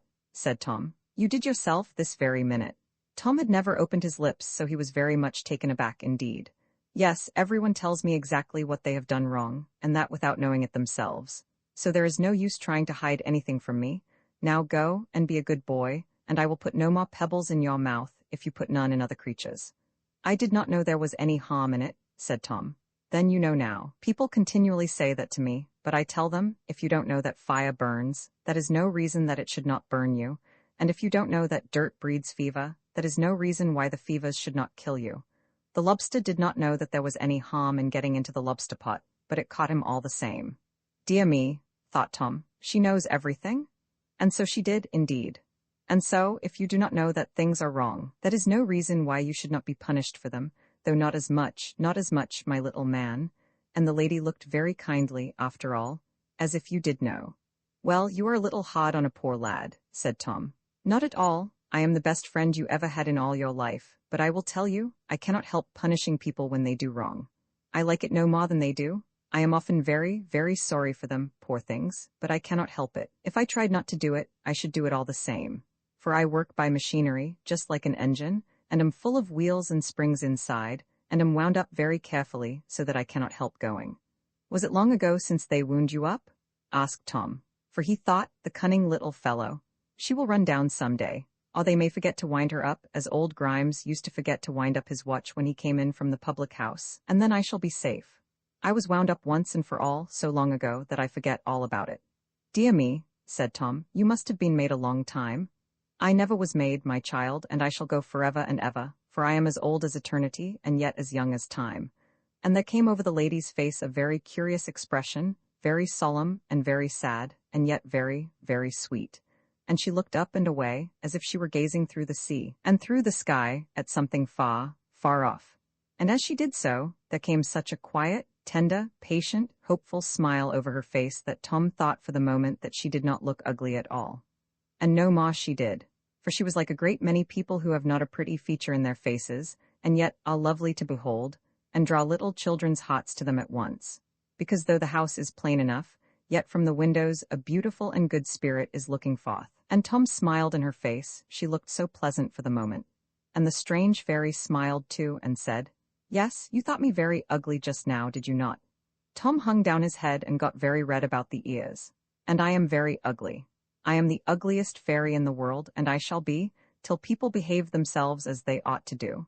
And then I shall grow as handsome as my sister, who is the loveliest fairy in the world, and her name is Mrs. Dosia Woodbedonby. So she begins where I end, and I begin where she ends, and those who will not listen to her must listen to me, as you will see.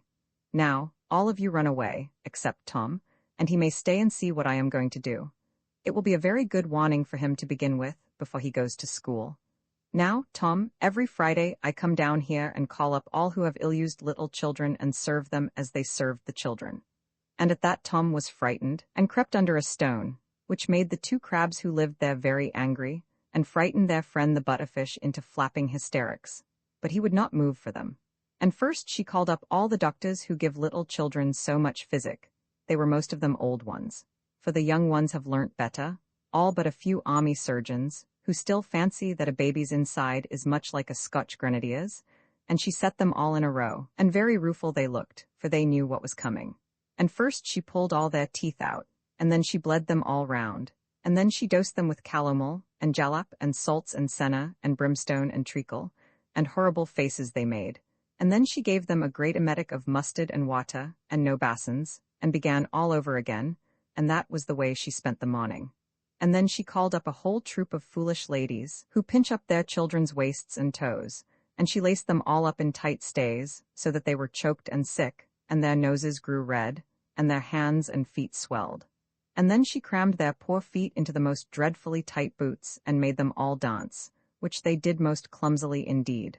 And then she asked them how they liked it, and when they said not at all, she let them go, because they had only done it out of foolish fashion, fancying it was for their children's good, as if wasps' waists and pigs' toes could be pretty, or wholesome, or of any use to anybody.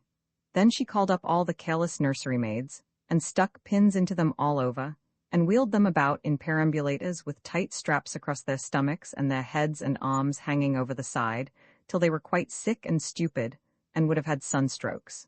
But being under the water, they could only have water strokes. which, I assure you, are nearly as bad as you will find if you try to sit under a mill wheel. And mind, when you hear a rumbling at the bottom of the sea, sailors will tell you that it is a ground swell. But now you know better. It is the old lady wheeling the maids about in perambulators. And by that time she was so tired, she had to go to luncheon. And after luncheon she set to work again and called up all the cruel schoolmasters, whole regiments and brigades of them. And when she saw them, she frowned most terribly and set to work in earnest, as if the best part of the day's work was to come. More than half of them were nasty, dirty, frowsy, grubby, smelly old monks, who, because they dare not hit a man of their own size, amused themselves with beating little children instead, as you may see in the picture of old Pope Gregory. Good man and true though he was, when he meddled with things which he did understand, teaching children to sing their fa fa my fa with a cat o' nine tails under his chair. But because they never had any children of their own, they took into their heads, as some folks do still, that they were the only people in the world who knew how to manage children. And they first brought into England, in the old Anglo-Saxon times, the fashion of treating free boys, and girls too, worse than you would treat a dog or a hoss. But Mrs. Bedone Beassiouted has caught them all long ago, and given them many a taste of their own rods, and much good may it do them. And she boxed their ears, and thumped them over the head with rulers, and pandied their hands with canes, and told them that they told stories, and were this and that bad sort of people. And the more they were very indignant, and stood upon their honour, and declared they told the truth, the more she declared they were not, and that they were only telling lies. And at last she birched them all round soundly with her great birch rod, and set them each an imposition of 300,000 lines of Hebrew to learn by heart before she came back next Friday. And at that, they all cried and howled so, that their breaths came all up through the sea like bubbles out of soda water. And that is one reason of the bubbles in the sea. There are others, but that is the one which principally concerns little boys. And by that time she was so tired that she was glad to stop, and indeed, she had done a very good day's work. Tom did not quite dislike the old lady, but he could not help thinking her a little spiteful. And no wonder if she was, poor old soul. For if she has to wait to grow handsome till people do as they would be done by, she will have to wait a very long time. Poor old Mrs. Bedone Beassiouted. She has a great deal of hard work before her, and had better have been born a washerwoman and stood over a tub all day. But you see, people cannot always choose their own profession. But Tom longed to ask her one question, and after all, whenever she looked at him, she did not look cross at all. And now and then there was a funny smile in her face, and she chuckled to herself in a way which gave Tom courage, and at last he said, "Pray, ma'am, may I ask you a question?" "Certainly, my little dear." "Why don't you bring all the bad masters here and serve them out too? The butters that knock about the poor collier boys, and the nailers that file off their lads' noses and hammer their fingers, and all the master sweeps like my master Grimes? I saw him fall into the water long ago, so I surely expected he would have been here. I'm sure he was bad enough to me." Then the old lady looked so very stern that Tom was quite frightened, and sorry that he had been so bold. But she was not angry with him. She only answered, "I look after them all the week round, and they are in a very different place from this, because they knew that they were doing wrong." She spoke very quietly, but there was something in her voice which made Tom tingle from head to foot, as if he had got into a shoal of sea nettles. "But these people," she went on, "did not know that they were doing wrong. They were only stupid and impatient, and therefore I only punish them till they become patient, and learn to use their common sense like reasonable beings. But as for chimney sweeps and collier boys and nailer lads, my sister has set good people to stop all that sort of thing, and very much obliged to her I am. For if she could only stop the cruel masters from ill-using poor children, I should grow handsome at least 1,000 years sooner. And now do you be a good boy, and do as you would be done by, which they did not. And then, when my sister, Madame Dosia-Woodbedoneby, comes on Sunday, perhaps she will take notice of you, and teach you how to behave. She understands that better than I do." And so she went. Tom was very glad to hear that there was no chance of meeting Grimes again, though he was a little sorry for him, considering that he used sometimes to give him the leavings of the beer. But he determined to be a very good boy all Saturday. And he was, for he never frightened one crab, nor tickled any live corals, nor put stones into the sea anemones' mouths, to make them fancy they had got a dinner. And when Sunday morning came, sure enough, Mrs. Dosia-Woodbedoneby came too. Whereat all the little children began dancing and clapping their hands, and Tom danced too with all his might. And as for the pretty lady, I cannot tell you what the color of her hair was, or of her eyes. No more could Tom, for when anyone looks at her, all they can think of is that she has the sweetest, kindest, tenderest, funniest, merriest face they ever saw or want to see. But Tom saw that she was a very tall woman, as tall as her sister. But instead of being gnarly and haughty and scaly and prickly like her, she was the most nice, soft, fat, smooth, pussy, cuddly, delicious creature who ever nursed a baby. And she understood babies thoroughly, for she had plenty of her own, whole rows and regiments of them, and has to this day. And all her delight was, whenever she had a spare moment, to play with babies, in which she showed herself a woman of sense. For babies are the best company and the pleasantest playfellows in the world, at least so all the wise people in the world think. And therefore when the children saw her, they naturally all caught hold of her, and pulled her till she sat down on a stone, and climbed into her lap, and clung round her neck, and caught hold of her hands. And then they all put their thumbs into their mouths, and began cuddling and purring like so many kittens, as they ought to have done. While those who could get nowhere else sat down on the sand, and cuddled her feet. For no one, you know, wears shoes in the water, except horrid old bathing women, who are afraid of the water babies pinching their horny toes. And Tom stood staring at them, for he could not understand what it was all about. "And who are you, you little darling?"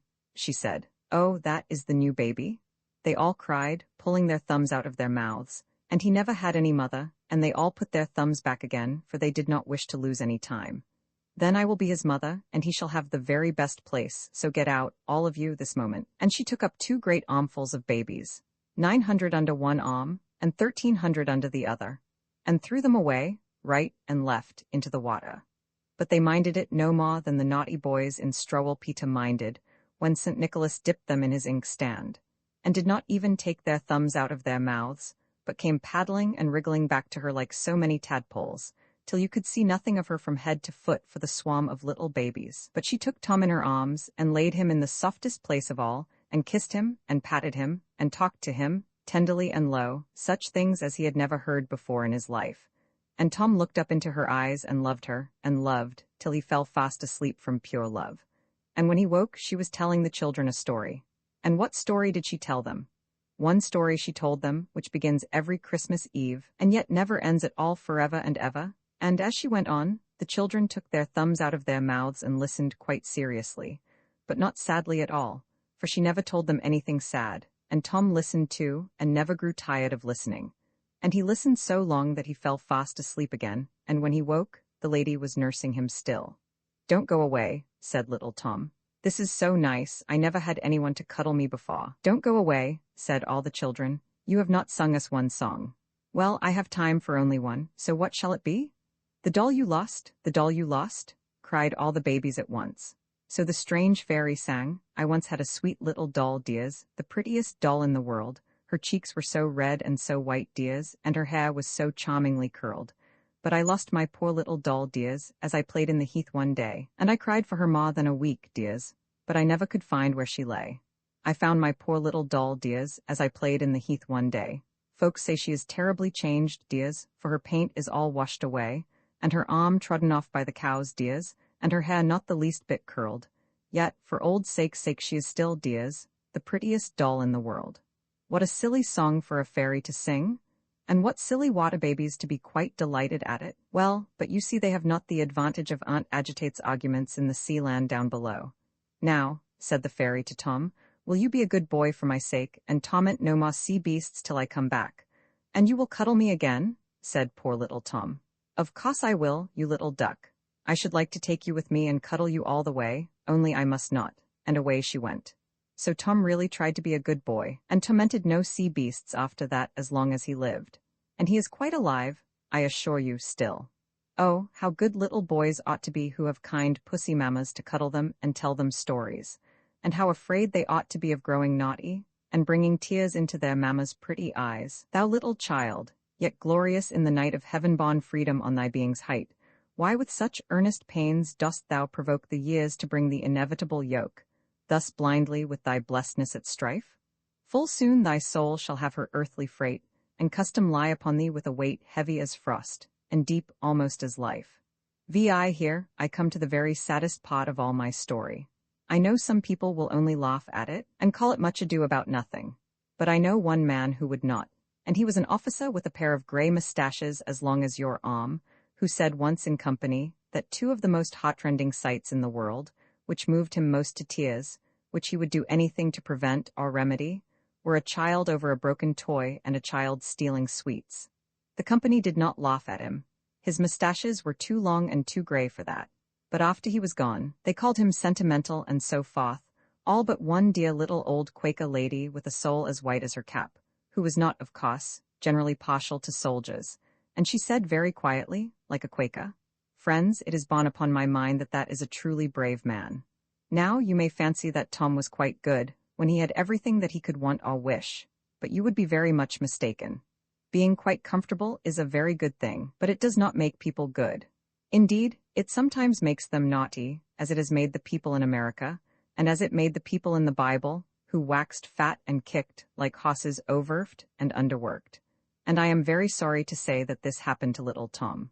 For he grew so fond of the sea bullseyes and sea lollipops that his foolish little head could think of nothing else, and he was always longing for Ma, and wondering when the strange lady would come again and give him some, and what she would give him, and how much, and whether she would give him more than the others.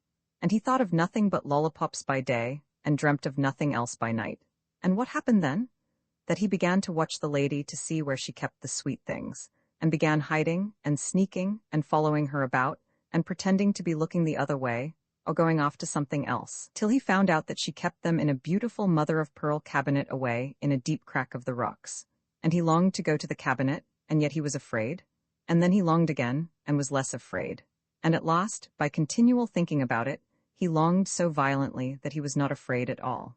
And one night, when all the other children were asleep, and he could not sleep for thinking of lollipops, he crept away among the rocks and got to the cabinet, and behold, it was open. But when he saw all the nice things inside, instead of being delighted, he was quite frightened and wished he had never come there. And then he would only touch them, and he did. And then he would only taste one, and he did. And then he would only eat one, and he did. And then he would only eat two, and then three, and so on. And then he was terrified lest she should come and catch him, and began gobbling them down so fast that he did not taste them, or have any pleasure in them. And then he felt sick, and would have only one more, and then only one more again, and so on till he had eaten them all up. And all the while, close behind him, stood Mrs. Bedone. Some people may say, but why did she not keep her cupboard locked? Well, I know. It may seem a very strange thing, but she never does keep her cupboard locked. Everyone may go and taste for themselves, and fare accordingly. It is very odd, but so it is, and I am quite sure that she knows best. Perhaps she wishes people to keep their fingers out of the fire, by having them burned. She took off her spectacles because she did not like to see too much, and in her pity she arched up her eyebrows into her very hair, and her eyes grew so wide that they would have taken in all the sorrows of the world, and filled with great big tears, as they too often do. But all she said was, "Ah, you poor little dear, you are just like all the rest." But she said it to herself, and Tom neither heard nor saw her. Now, you must not fancy that she was sentimental at all. If you do, and think that she is going to let off you or me, or any human being when we do wrong, because she is too tender-hearted to punish us, then you will find yourself very much mistaken, as many a man does every year and every day. But what did the strange fairy do when she saw all her lollipops eaten? Did she fly at Tom, catch him by the scruff of the neck, hold him, howk him, hump him, hurry him, hit him, poke him, pull him, pinch him, pound him, put him in the corner, shake him, slap him, set him on a cold stone to reconsider himself, and so forth? Not a bit. You may watch her at work if you know where to find her, but you will never see her do that. For if she had, she knew quite well Tom would have fought, and kicked, and bit, and said bad words, and turned again that moment into a naughty little heathen chimney-sweep, with his hand, like Ishmael's of old, against every man, and every man's hand against him. Did she question him, hurry him, frighten him, threaten him, to make him confess? Not a bit.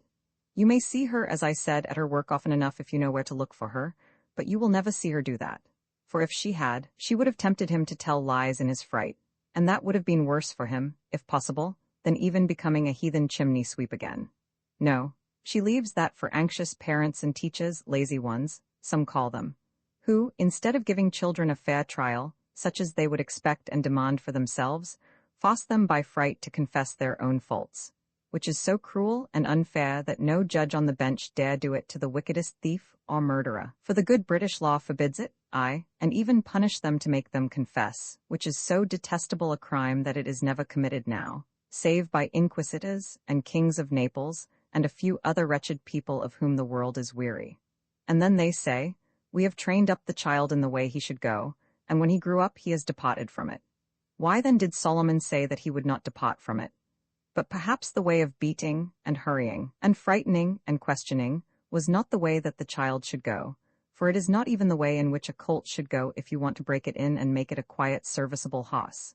Some folks may say, ah, but the fairy does not need to do that if she knows everything already.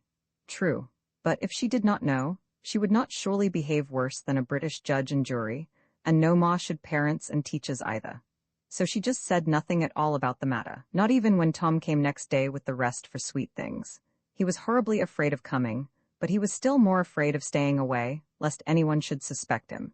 He was dreadfully afraid, too, lest there should be no sweets, as was to be expected, he having eaten them all, and lest then the fairy should inquire who had taken them. But behold, she pulled out just as many as ever, which astonished Tom, and frightened him still more. And, when the fairy looked him full in the face, he shook from head to foot. However, she gave him his share like the rest, and he thought within himself that she could not have found him out. But when he put the sweets into his mouth, he hated the taste of them, and they made him so sick that he had to get away as fast as he could, and terribly sick he was, and very cross and unhappy, all the week after. Then, when next week came, he had his share again, and again the fairy looked him full in the face, but more sadly than she had ever looked, and he could not bear the sweets, but took them again in spite of himself. And when Mrs. Dosiah-Woodbedoneby came, he wanted to be cuddled like the rest, but she said very seriously, I should like to cuddle you, but I cannot, you are so hawny and prickly. And Tom looked at himself, and he was all over prickles, just like a sea egg, which was quite natural, for you must know and believe that people's souls make their bodies just as a snail makes its shell. I am not joking, my little man. I am in serious, solemn earnest. And therefore, when Tom's soul grew all prickly with naughty tempers, his body could not help growing prickly too, so that nobody would cuddle him, or play with him, or even like to look at him. What could Tom do now but go away and hide in a corner and cry? For nobody would play with him, and he knew full well why. And he was so miserable all that week that when the ugly fairy came and looked at him once more full in the face, more seriously and sadly than ever, he could stand it no longer, and thrust the sweetmeats away, saying, No, I don't want any. I can't bear them now, and then burst out crying, poor little man, and told Mrs. Bedone every word as it happened. He was horribly frightened when he had done so, for he expected her to punish him very severely. But instead, she only took him up and kissed him, which was not quite pleasant, for her chin was very bristly indeed, but he was so lonely-hearted, he thought that rough kissing was better than none. I will forgive you, little man, she said. I always forgive everyone the moment they tell me the truth of their own accord. Then you will take away all these nasty prickles. That is a very different matter. You put them there yourself, and only you can take them away. But how can I do that? Asked Tom, crying afresh. Well, I think it is time for you to go to school, so I shall fetch you a schoolmistress, who will teach you how to get rid of your prickles. And so she went away. Tom was frightened at the notion of a schoolmistress, for he thought she would certainly come with a birch rod or a cane, but he comforted himself, at last, that she might be something like the old woman in Vendale, which she was not in the least, for when the fairy brought her, she was the most beautiful little girl that ever was seen, with long curls floating behind her like a golden cloud, and long robes floating all round her like a silver one. There he is, said the fairy, and you must teach him to be good, whether you like or not. I know, said the little girl, but she did not seem quite to like, for she put her finger in her mouth, and looked at Tom under her brows. And Tom put his finger in his mouth, and looked at her under his brows, for he was horribly ashamed of himself. The little girl seemed hardly to know how to begin, and perhaps she would never have begun at all if poor Tom had not burst out crying, and begged her to teach him to be good and help him to cure his prickles. And at that she grew so tender-hearted that she began teaching him as prettily as ever child was taught in the world. And what did the little girl teach Tom? She taught him first what you have been taught ever since you said your first prayers at your mother's knees, but she taught him much more simply. For the lessons in that world, my child, have no such hard words in them as the lessons in this, and therefore the water babies like them better than you like your lessons, and long to learn them more and more. and grown men cannot puzzle nor quarrel over their meaning, as they do here on land. For those lessons all rise clear and pure, like the test out of Overton pool, out of the everlasting ground of all life and truth. So she taught Tom every day in the week. Only on Sundays she always went away home, and the kind fairy took her place. And before she had taught Tom many Sundays, his prickles had vanished quite away, and his skin was smooth and clean again. "Dear me," said the little girl. "Why, I know you now. You are the very same little chimney sweep who came into my bedroom." "Dear me," cried Tom. "And I know you too now. You are the very little white lady whom I saw in bed." And he jumped at her and longed to hug and kiss her, but did not, remembering that she was a lady born, so he only jumped round and round her till he was quite tired. And then they began telling each other all their story, how he had got into the water, and she had fallen over the rock, and how he had swum down to the sea, and how she had flown out of the window, and how this, that, and the other, till it was all talked out. And then they both began over again, and I can't say which of the two talked fastest. And then they set to work at their lessons again, and both liked them so well that they went on well, till 7 full years were past and gone. You may fancy that Tom was quite content and happy all those 7 years, but the truth is, he was not. He had always one thing on his mind, and that was where little Ellie went when she went home on Sundays. To a very beautiful place, she said. But what was the beautiful place like, and where was it? Ah, that is just what she could not say. And it is strange but true that no one can say, and that those who have been oftenest in it, or even nearest to it, can say least about it and make people understand least what it is like. There are a good many folks about the other end of nowhere, where Tom went afterwards, who pretend to know it from north to south as well as if they had been penny postmen there. But as they are safe at the other end of nowhere, 999 million miles away, what they say cannot concern us. But the dear, sweet, loving, wise, good, self-sacrificing people who really go there can never tell you anything about it, save that it is the most beautiful place in all the world, and if you ask them more, they grow modest and hold their peace for fear of being laughed at, and quite right they are. So all that good little Ellie could say was that it was worth all the rest of the world put together, and of course that only made Tom the more anxious to go likewise. "Miss Ellie," he said at last, "I will know why I cannot go with you when you go home on Sundays, or I shall have no peace and give you none either. You must ask the fairies that." So when the fairy, Mrs. Bedone came next, Tom asked her, "Little boys who are only fit to play with sea beasts cannot go there," she said. "Those who go there must go first where they do not like, and do what they do not like, and help somebody they do not like." "Why did Ellie do that?" "Ask her." And Ellie blushed and said, "Yes, Tom, I did not like coming here at first. I was so much happier at home, where it is always Sunday. And I was afraid of you, Tom, at first, because I was all over prickles. But I am not prickly now, am I, Miss Ellie?" "No," said Ellie. "I like you very much now, and I like coming here too." "And perhaps," said the fairy, "you will learn to like going where you don't like and helping someone that you don't like, as Ellie has." But Tom put his finger in his mouth and hung his head down, for he did not see that at all. So when Mrs. Bedone came, Tom asked her, for he thought in his little head, she is not so strict as her sister, and perhaps she may let me off more easily. "Ah, Tom, silly fellow, and yet I don't know why I should blame you, while so many grown people have got the very same notion in their heads. But when they try it, they get just the same answer as Tom did. For when he asked the second fairy, she told him just what the first did, and in the very same words. Tom was very unhappy at that, and when Ellie went home on Sunday, he fretted and cried all day, and did not care to listen to the fairies' stories about good children, though they were prettier than ever. Indeed, the more he overheard of them, the less he liked to listen, because they were all about children who did what they did not like, and took trouble for other people, and worked to feed their little brothers and sisters instead of caring only for their play. And when she began to tell a story about a holy child in old times, who was martyred by the heathen because it would not worship idols, Tom could bear no more, and ran away and hid among the rocks. And when Ellie came back, he was shy with her, because he fancied she looked down on him, and thought him a coward. And then he grew quite cross with her, because she was superior to him, and did what he could not do. And poor Ellie was quite surprised and sad, and at last Tom burst out crying, but he would not tell her what was really in his mind. And all the while he was eaten up with curiosity to know where Ellie went to, so that he began not to care for his playmates, or for the sea palace, or anything else. But perhaps that made matters all the easier for him, for he grew so discontented with everything round him that he did not care to stay, and did not care where he went. "Well," he said at last, "I am so miserable here I'll go, if only you will go with me?" "Ah," said Ellie, "I wish I might, but the worst of it is that the fairy says that you must go alone if you go at all. Now don't poke that poor crab about, Tom," for he was feeling very naughty and mischievous, "or the fairy will have to punish you." Tom was very nearly saying, "I don't care if she does," but he stopped himself in time. "I know what she wants me to do," he said, whining most dolefully. "She wants me to go after that horrid old Grimes. I don't like him, that's certain, and if I find him, he will turn me into a chimney sweep again, I know. That's what I have been afraid of all along." "No, he won't, I know as much as that. Nobody can turn water babies into sweeps or hurt them at all as long as they are good." "Ah," said naughty Tom, "I see what you want. You are persuading me all along to go because you are tired of me and want to get rid of me." Little Ellie opened her eyes very wide at that, and they were all brimming over with tears.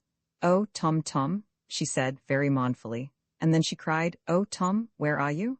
And Tom cried, "Oh, Ellie, where are you?" For neither of them could see each other, not the least. Little Ellie vanished quite away, and Tom heard her voice calling him and growing smaller and smaller, and fainter, till all was silent. Who was frightened then but Tom? He swam up and down among the rocks into all the halls and chambers, faster than ever he swam before, but could not find her. He shouted after her, but she did not answer. He asked all the other children, but they had not seen her. And at last he went up to the top of the water and began crying and screaming for Mrs. Bidonbiassi-Outted, which perhaps was the best thing to do, for she came in a moment. "Oh," said Tom. Oh dear, I have been naughty to Ellie and I have killed her. I know I have killed her." "Not quite that," said the fairy, "but I have sent her away home, and she will not come back again for I do not know how long." And at that Tom cried so bitterly that the salt sea was swelled with his tears, and the tide was 0.395462081 of an inch higher than it had been the day before, but perhaps that was owing to the waxing of the moon. It may have been so, but it is considered right in the new philosophy, you know, to give spiritual causes for physical phenomena, especially in polytables, and of course physical causes for spiritual ones, like thinking and praying and knowing right from wrong. And so they odds it till it comes even, as folks say down in Berkshire. "How cruel of you to send Ellie away," sobbed Tom. "However, I will find her again if I go to the world's end to look for her." The fairy did not slap Tom and tell him to hold his tongue, but she took him on her lap very kindly, just as her sister would have done, and put him in mind how it was not her fault because she was wound up inside, like watches, and could not help doing things whether she liked or not. And then she told him how he had been in the nursery long enough, and must go out now and see the world, if he intended ever to be a man, and how he must go all alone by himself, as everyone else that ever was born has to go, and see with his own eyes, and smell with his own nose, and make his own bed and lie on it, and burn his own fingers if he put them into the fire. And then she told him how many fine things there were to be seen in the world, and what an odd, curious, pleasant, orderly, respectable, well-managed, and, on the whole, successful, as, indeed, might have been expected, sort of a place it was, if people would only be tolerably brave and honest and good in it. And then she told him not to be afraid of anything he met, for nothing would harm him if he remembered all his lessons and did what he knew was right. And at last she comforted poor little Tom so much that he was quite eager to go, and wanted to set out that minute. "Only," he said, "if I might see Ellie once before I went." "Why do you want that?" Because I should be so much happier if I thought she had forgiven me." And in the twinkling of an eye there stood Ellie, smiling and looking so happy that Tom longed to kiss her, but was still afraid it would not be respectful because she was a lady born. "I am going, Ellie," said Tom. "I am going, if it is to the world's end, but I don't like going at all, and that's the truth." "Pooh, pooh, pooh," said the fairy. "You will like it very well indeed, you little rogue, and you know that at the bottom of your heart. But if you don't, I will make you like it. Come here and see what happens to people who do only what is pleasant." And she took out of one of her cupboards, she had all sorts of mysterious cupboards in the cracks of the rocks, the most wonderful waterproof book, full of such photographs as never were seen, for she had found out photography, and this is a fact, more than 13,598,000 years before anybody was born. And what is more, her photographs did not merely represent light and shade, as ours do, but color also, and all colors, as you may see if you look at a blackcock's tail, or a butterfly's wing, or indeed most things that are or can be, so to speak. and therefore her photographs were very curious and famous, and the children looked with great delight for the opening of the book. And on the title page was written, "The history of the great and famous nation of the Dosiulikes, who came away from the country of hard work, because they wanted to play on the Jew's hop all day long." In the first picture, they saw these Dosiulikes living in the land of Ready-Made, at the foot of the Happy-Go-Lucky Mountains, where flapdoodle grows wild. And if you want to know what that is, you must read Peter Simple. They lived very much such a life as those jolly old Greeks in Sicily, whom you may see painted on the ancient vases, and really, there seemed to be great excuses for them, for they had no need to work. Instead of houses, they lived in the beautiful caves of Tufa, and bathed in the warm springs 3 times a day, and as for clothes, it was so warm there that the gentlemen walked about in little beside a cocked hat and a pair of straps, or some light summer tackle of that kind, and the ladies all gathered gossamer in autumn, when they were not too lazy to make their winter dresses. They were very fond of music, but it was too much trouble to learn the piano or the violin, and as for dancing, that would have been too great an exertion. So they sat on anthills all day long, and played on the Jew's hop, and if the ants bit them, why they just got up and went to the next anthill, till they were bitten there likewise. And they sat under the flapdoodle trees, and let the flapdoodle drop into their mouths, and under the vines, and squeezed the grape juice down their throats. And if any little pigs ran about ready roasted, crying, "Come and eat me," as was their fashion in that country, they waited till the pigs ran against their mouths, and then took a bite, and were content, just as so many oysters would have been. They needed no weapons, for no enemies ever came near their land, and no tools, for everything was ready-made to their hand, and the stern old fairy necessity never came near them to hunt them up and make them use their wits or die. And so on, and so on, and so on, till there were never such comfortable, easy-going, happy-go-lucky people in the world. "Well, that is a jolly life," said Tom. "You think so?" said the fairy. "Do you see that great peaked mountain there behind?" said the fairy, "with smoke coming out of its top?" "Yes." "And do you see all those ashes and slag and cinders lying about?" "Yes." "Then turn over the next 500 years, and you will see what happens next." And behold, the mountain had blown up like a barrel of gunpowder, and then boiled over like a kettle, whereby 1/3 of the Dosiulikes were blown into the air, and another third were smothered in ashes, so that there was only 1/3 left. "You see," said the fairy, "what comes of living on a burning mountain." "Oh, why did you not warn them?" said little Ellie. "I did warn them all that I could. I let the smoke come out of the mountain, and wherever there is smoke there is fire. And I laid the ashes and cinders all about, and wherever there are cinders, cinders may be again. But they did not like to face facts, my dears, as very few people do, and so they invented a cock and bull story, which I am sure I never told them, that the smoke was the breath of a giant, whom some gods or other had buried under the mountain, and that the cinders were what the dwarfs roasted the little pigs whole with, and other nonsense of that kind. And when folks are in that humor, I cannot teach them, save by the good old birch rod." And then she turned over the next 500 years, and there were the remnant of the Dosiulikes, doing as they liked, as before. They were too lazy to move away from the mountain, so they said, if it has blown up once, that is all the more reason that it should not blow up again. And they were few in number, but they only said, the more the merrier, but the fewer the better fare. However, that was not quite true, for all the flapdoodle trees were killed by the volcano, and they had eaten all the roast pigs, who, of course, could not be expected to have little ones. So they had to lie very hard on nuts and roots which they scratched out of the ground with sticks. Some of them talked of sowing corn, as their ancestors used to do, before they came into the land of ready-made, but they had forgotten how to make plows. They had forgotten even how to make Jew's hops by this time, and had eaten all the seed corn which they brought out of the land of hard work years since. And of course it was too much trouble to go away and find more. So they lived miserably on roots and nuts, and all the weakly little children had great stomachs, and then died. "Why," said Tom, "they are growing no better than savages. And look how ugly they are all getting," said Ellie. "Yes, when people live on poor vegetables instead of roast beef and plum pudding, their jaws grow large and their lips grow coarse, like the poor patters who eat potatoes."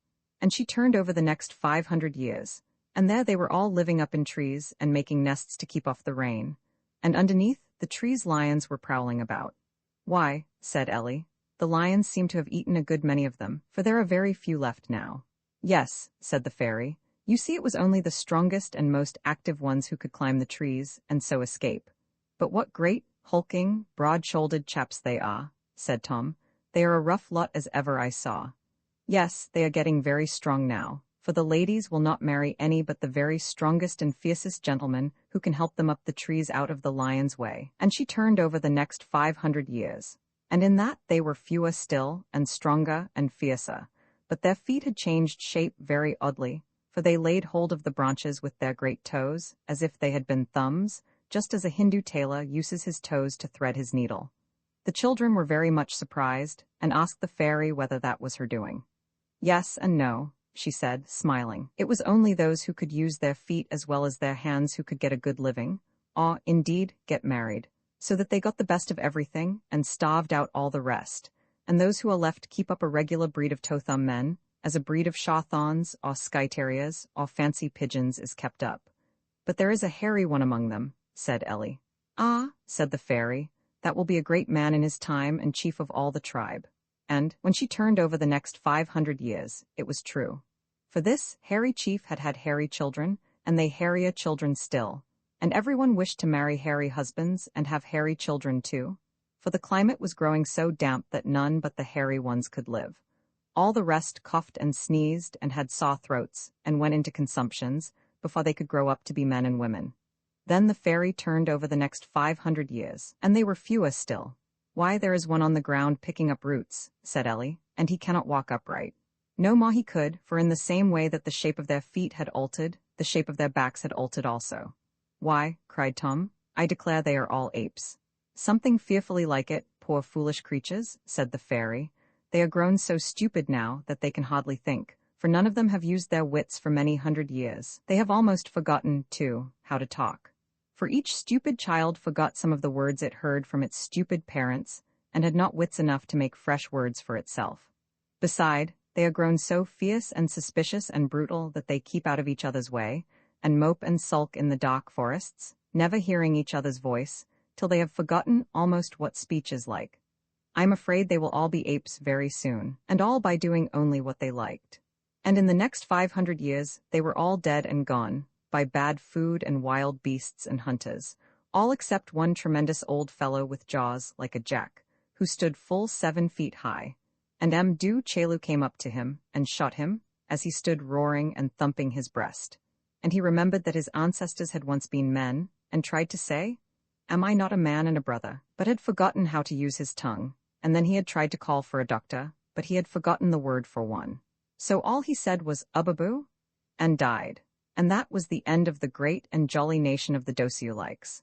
And when Tom and Ellie came to the end of the book, they looked very sad and solemn, and they had good reason so to do, for they really fancied that the men were apes and never thought, in their simplicity, of asking whether the creatures had hippopotamus mages in their brains or not, in which case, as you have been told already, they could not possibly have been apes, though they were more apish than the apes of all aperies. But could you not have saved them from becoming apes? Said little Ellie at last. At first, my dear, if only they would have behaved like men and set to work to do what they did not like. But the longer they waited, and behaved like the dumb beasts, who only do what they like, the stupider and clumsier they grew, till at last they were past all cure, for they had thrown their own wits away. It is such things as this that help to make me so ugly, that I know not when I shall grow fair. And where are they all now? Asked Ellie. Exactly where they ought to be, my dear. Yes, said the fairy, solemnly, half to herself as she closed the wonderful book.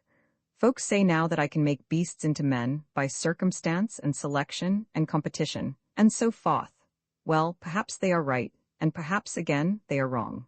That is one of the 7 things which I am forbidden to tell till the coming of the Coxagrews, and at all events it is no concern of theirs. Whatever their ancestors were, men they are, and I advise them to behave as such and act accordingly. But let them recollect this, that there are 2 sides to every question, and a downhill as well as an uphill road, and if I can turn beasts into men, I can, by the same laws of circumstance and selection and competition, turn men into beasts. You were very near being turned into a beast once or twice, little Tom. Indeed, if you had not made up your mind to go on this journey, and see the world like an Englishman, I am not sure but that you would have ended as an eft in a pond. Oh, dear me, said Tom. Sooner than that, and be all over slime, I'll go this minute, if it is to the world's end. And Nature, the old nurse, took the child upon her knee, saying, Here is a story-book thy father hath written for thee. Come wander with me, she said, into regions yet untrod, and read what is still unread in the manuscripts of God. And he wandered away and away with nature, the dear old nurse who sang to him night and day the rhymes of the universe. Romans 7, now, said Tom, I am ready to be off if it's to the world's end. Ah, said the fairy, that is a brave, good boy, but you must go farther than the world's end if you want to find Mr. Grimes, for he is at the other end of nowhere. You must go to Shiny Wall, and through the white gate that never was opened, and then you will come to Peacepool and Mother Carey's haven, where the good whales go when they die. And then Mother Carey will tell you the way to the other end of nowhere, and there you will find Mr. Grimes. Oh dear, said Tom, but I do not know my way to Shiny Wall, or where it is at all. Little boys must take the trouble to find out things for themselves, or they will never grow to be men, so that you must ask all the beasts in the sea and the birds in the air, and if you have been good to them, some of them will tell you the way to Shiny Wall. Well, said Tom, it will be a long journey, so I had better start at once. Goodbye, Miss Ellie. You know I am getting a big boy, and I must go out and see the world. I know you must, said Ellie, but you will not forget me, Tom. I shall wait here till you come. And she shook hands with him and bade him goodbye. Tom longed very much again to kiss her, but he thought it would not be respectful, considering she was a lady born, so he promised not to forget her. But his little whirlabout of a head was so full of the notion of going out to see the world that it forgot her in 5 minutes. However, though his head forgot her, I am glad to say his heart did not. So he asked all the beasts in the sea and all the birds in the air, but none of them knew the way to Shiny Wall. For why? He was still too far down south. Then he met a ship far larger than he had ever seen, a gallant ocean steamer with a long cloud of smoke trailing behind, and he wondered how she went on without sails and swam up to her to see. A school of dolphins were running races round and round her, going 3 feet for her one, and Tom asked them the way to Shiny Wall, but they did not know. Then he tried to find out how she moved, and at last he saw her screw, and was so delighted with it that he played under her quarter all day, till he nearly had his nose knocked off by the fans, and thought it time to move. Then he watched the sailors upon deck, and the ladies, with their bonnets and parasols, but none of them could see him, because their eyes were not opened, as, indeed, most people's eyes are not. At last there came out into the quarter gallery a very pretty lady, in deep black widow's weeds, and in her arms a baby. She leaned over the quarter gallery, and looked back and back toward England far away, and as she looked she sang, I, soft, soft wind, from out the sweet south sliding, waft thy silver cloud webs athwart the summer sea. Thin, thin threads of mist on dewy fingers twining weave a veil of dappled gauze to shade my babe and me. Roman 2, deep, deep love, within thine own abyss abiding, paw thyself abroad, O Lord, on earth and air and sea. Wan weary hearts within thy holy temple hiding, shield from sorrow, sin, and shame my helpless babe and me. Her voice was so soft and low, and the music of the air so sweet, that Tom could have listened to it all day. But as she held the baby over the gallery rail, to show it the dolphins leaping and the water gurgling in the ship's wake, lo, and behold, the baby saw Tom. He was quite sure of that, for when their eyes met, the baby smiled and held out his hands, and Tom smiled and held out his hands too, and the baby kicked and leaped as if it wanted to jump overboard to him. What do you see, my darling? Said the lady, and her eyes followed the baby's till she too caught sight of Tom, swimming about among the foam beads below. She gave a little shriek and start, and then she said, quite quietly, Babies in the sea? Well, perhaps it is the happiest place for them, and waved her hand to Tom, and cried, Wait a little, darling, only a little, and perhaps we shall go with you and be at rest. And at that an old nurse, all in black, came out and talked to her and drew her in. And Tom turned away northward, sad and wondering, and watched the great steamer slide away into the dusk, and the lights on board peep out one by one, and die out again, and the long bar of smoke fade away into the evening mist, till all was out of sight. And he swam northward again, day after day, till at last he met the king of the herrings, with a curracomb growing out of his nose, and a sprat in his mouth for a cigar, and asked him the way to Shiny Wall. So he bolted his sprat head foremost, and said, If I were you, young gentleman, I should go to the Allalonesstone, and ask the last of the Gairfowl. She is of a very ancient clan, very nearly as ancient as my own, and knows a good deal which these modern upstarts don't, as ladies of old houses are likely to do. Tom asked his way to her, and the king of the herrings told him very kindly, for he was a courteous old gentleman of the old school, though he was horribly ugly, and strangely bedizened too, like the old dandies who lounge in the clubhouse windows. But just as Tom had thanked him and set off, he called after him, Hi, I say, can you fly? I never tried, says Tom. Why? Because, if you can, I should advise you to say nothing to the old lady about it. There, take a hint. Goodbye." And away Tom went for 7 days and 7 nights due northwest, till he came to a great codbank, the like of which he never saw before.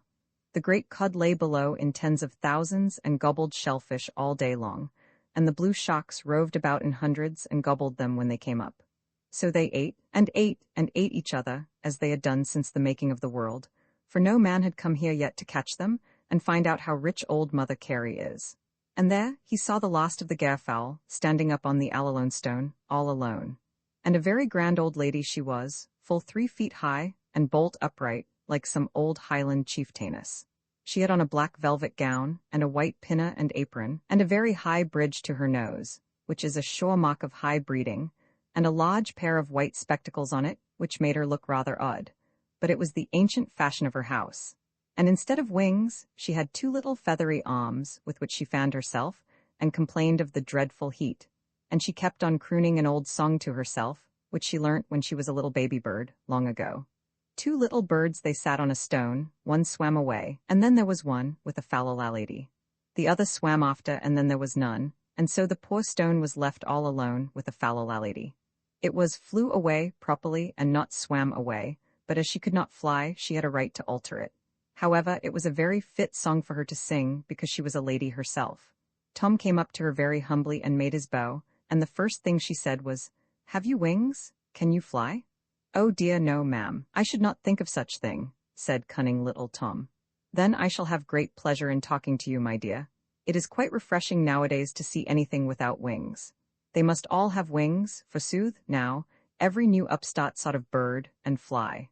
What can they want with flying, and raising themselves above their proper station in life? In the days of my ancestors no birds ever thought of having wings, and did very well without, and now they all laugh at me because I keep to the good old fashion. Why, the very marrocks and dovekies have got wings, the vulgar creatures, and poor little ones enough they are, and my own cousins too, the razorbills, who are gentlefolk born, and ought to know better than to ape their inferiors." And so she was running on, while Tom tried to get in a word edgeways. And at last he did, when the old lady got out of breath, and began fanning herself again, and then he asked if she knew the way to Shiny Wall. Shiny Wall? Who should know better than I? We all came from Shiny Wall, thousands of years ago, when it was decently cold, and the climate was fit for gentlefolk. But now, what with the heat, and what with these vulgar winged things who fly up and down and eat everything, so that gentle people's hunting is all spoilt, and one really cannot get one's living. I'll hardly venture off the rock for fear of being flown against by some creature that would not have dared to come within a mile of one 1,000 years ago. What was I saying? Why, we have quite gone down in the world, my dear, and have nothing left but our honor. And I am the last of my family. A friend of mine and I came and settled on this rock when we were young, to be out of the way of low people. Once we were a great nation, and spread over all the northern isles. But men shot us so, and knocked us on the head, and took our eggs. Why, if you will believe it, they say that on the coast of Labrador, the sailors used to lay a plank from the rock on board the thing called their ship, and drive us along the plank by hundreds, till we tumbled down into the ship's waist in heaps. And then, I suppose, they ate us, the nasty fellows? Well, but, what was I saying? At last, there were none of us left except on the old Gairfalskery, just off the Iceland coast, up which no man could climb. Even there we had no peace, for one day, when I was quite a young girl, the land rocked, and the sea boiled, and the sky grew dark, and all the air was filled with smoke and dust, and down tumbled the old Gairfalskery into the sea. The dovekies and marrocks, of course, all flew away, but we were too proud to do that. Some of us were dashed to pieces, and some drowned, and those who were left got away to Eldie, and the dovekies tell me they are all dead now, and that another Gairfalskery has risen out of the sea close to the old one, but that it is such a poor flat place that it is not safe to live on, and so here I am left alone. This was the Gairfowl's story, and strange as it may seem, it is every word of it true. If you only had had wings, said Tom, then you might all have flown away too. Yes, young gentlemen, and if people are not gentlemen and ladies, and forget that noblesse oblige, they will find it as easy to get on in the world as other people who don't care what they do. Why, if I had not recollected that noblesse oblige, I should not have been all alone now. And the poor old lady sighed. How was that, ma'am? Why, my dear, a gentleman came hither with me, and after we had been here some time he wanted to marry. In fact, he actually proposed to me. Well, I can't blame him. I was young and very handsome then, I don't deny, but you see, I could not hear of such a thing, because he was my deceased sister's husband, you see? Of course not, ma'am, said Tom, though of course he knew nothing about it. She was very much diseased, I suppose. You do not understand me, my dear. I mean that being a lady, and with right and honorable feelings, as our house always has had, I felt it my duty to snub him, and howk him, and peck him continually, to keep him at his proper distance, and to tell the truth, I once pecked him a little too hard, poor fellow, and he tumbled backwards off the rock, and really, it was very unfortunate, but it was not my fault. A shark coming by saw him flapping and snapped him up, and since then I have lived all alone, with a fallow lady, and soon I shall be gone, my little dear, and nobody will miss me, and then the poor stone will be left all alone. But please, which is the way to Shiny Wall? Said Tom. Oh, you must go, my little dear, you must go. Let me see, I am sure. That is really, my poor old brains are getting quite puzzled. Do you know, my little dear, I am afraid, if you want to know, you must ask some of these vulgar birds about, for I have quite forgotten. And the poor old gairfowl began to cry tears of pure oil, and Tom was quite sorry for her, and for himself too, for he was at his wits' end whom to ask. But by there came a flock of petrels, who are Mother Carey's own chickens, and Tom thought them much prettier than Lady Gairfowl, and so perhaps they were. For Mother Carey had had a great deal of fresh experience between the time that she invented the gairfowl and the time that she invented them.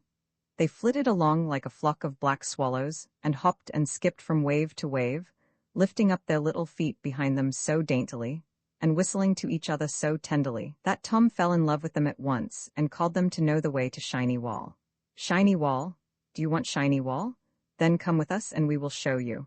We are Mother Carey's own chickens, and she sends us out over all the seas to show the good birds the way home. Tom was delighted and swam off to them after he had made his bow to the gairfowl, but she would not return his bow, but held herself bolt upright, and wept tears of oil as she sang. And so the poor stone was left all alone with a fallow lady. But she was wrong there, for the stone was not left all alone, and the next time that Tom goes by it, he will see a sight worth seeing. The old gairfowl is gone already, but there are better things come in her place, and when Tom comes he will see the fishing smacks anchored there in hundreds from Scotland and from Ireland, and from the Orkneys and the Shetlands, and from all the northern parts, full of the children of the old Norse Vikings, the masters of the sea. And the men will be hauling in the great cod by thousands, till their hands are sore from the lines, and they will be making cod liver, oil, and guano, and salting down the fish. And there will be a man-of-war steamer there to protect them, and a lighthouse to show them the way. And you and I, perhaps, shall go some day to the Allalonesstone to the great summer sea fair, and dredge strange creatures such as man never saw before, and we shall hear the sailors boast that it is not the worst jewel in Queen Victoria's crown, for there are 80 miles of codbank, and food for all the poor folk in the land. That is what Tom will see, and perhaps you and I shall see it too. And then we shall not be sorry because we cannot get a gairfowl to stuff, much less find gairfowl enough to drive them into stone pens and slaughter them, as the old Norsemen did, or drive them on board along a plank till the ship was victualled with them, as the old English and French rovers used to do, of whom dear old Hakluyt tells. But we shall remember what Mr. Tennyson says, how the old order changeth, giving place to the new, and God fulfills himself in many ways. And now Tom was all agog to start for Shiny Wall, but the petrels said no. They must go first to Allfalsness, and wait there for the great gathering of all the seabirds, before they start for their summer breeding places far away in the northern isles, and there they would be sure to find some birds which were going to Shiny Wall. But where Allfalsness was, he must promise never to tell, lest men should go there and shoot the birds, and stuff them, and put them into stupid museums, instead of leaving them to play and breed and work in Mother Carey's water garden, where they ought to be. So where Allfalsness is nobody must know, and all that is to be said about it is, that Tom waited there many days, and as he waited, he saw a very curious sight. On the rabbit burrows on the shaw, there gathered hundreds and hundreds of hoodie crows, such as you see in Cambridgeshire. And they made such a noise, that Tom came on shaw and went up to see what was the matter. And there, he found them holding their great caucus, which they hold every year in the north, and all their stump orators were speechifying. And for a tribune, the speaker stood on an old sheep's skull. And they cawed, and boasted of all the clever things they had done, how many lambs' eyes they had picked out, and how many dead bullocks they had eaten, and how many young grouse they had swallowed whole, and how many grouse eggs they had flown away with, stuck on the point of their bills, which is the hoodie crow's particularly clever feat, of which he is as proud as a gypsy is of doing the hockanabarrow. And what that is, I won't tell you. And at last they brought out the prettiest, neatest young lady crow that ever was seen, and set her in the middle, and all began abusing and vilifying, and rating, and bullyragging at her, because she had stolen no grouse eggs, and had actually dared to say that she would not steal any. So she was to be tried publicly by their laws, for the hoodies always try some offenders in their great yearly parliament. And there she stood in the middle, in her black gown and grey hood, looking as meek and as neat as a quackeress, and they all bawled at her at once, and it was in vain that she pleaded, that she did not like grouse eggs, that she could get her living very well without them, that she was afraid to eat them for fear of the gamekeepers, that she had not the heart to eat them, because the grouse were such pretty, kind, jolly birds, and a dozen reasons more.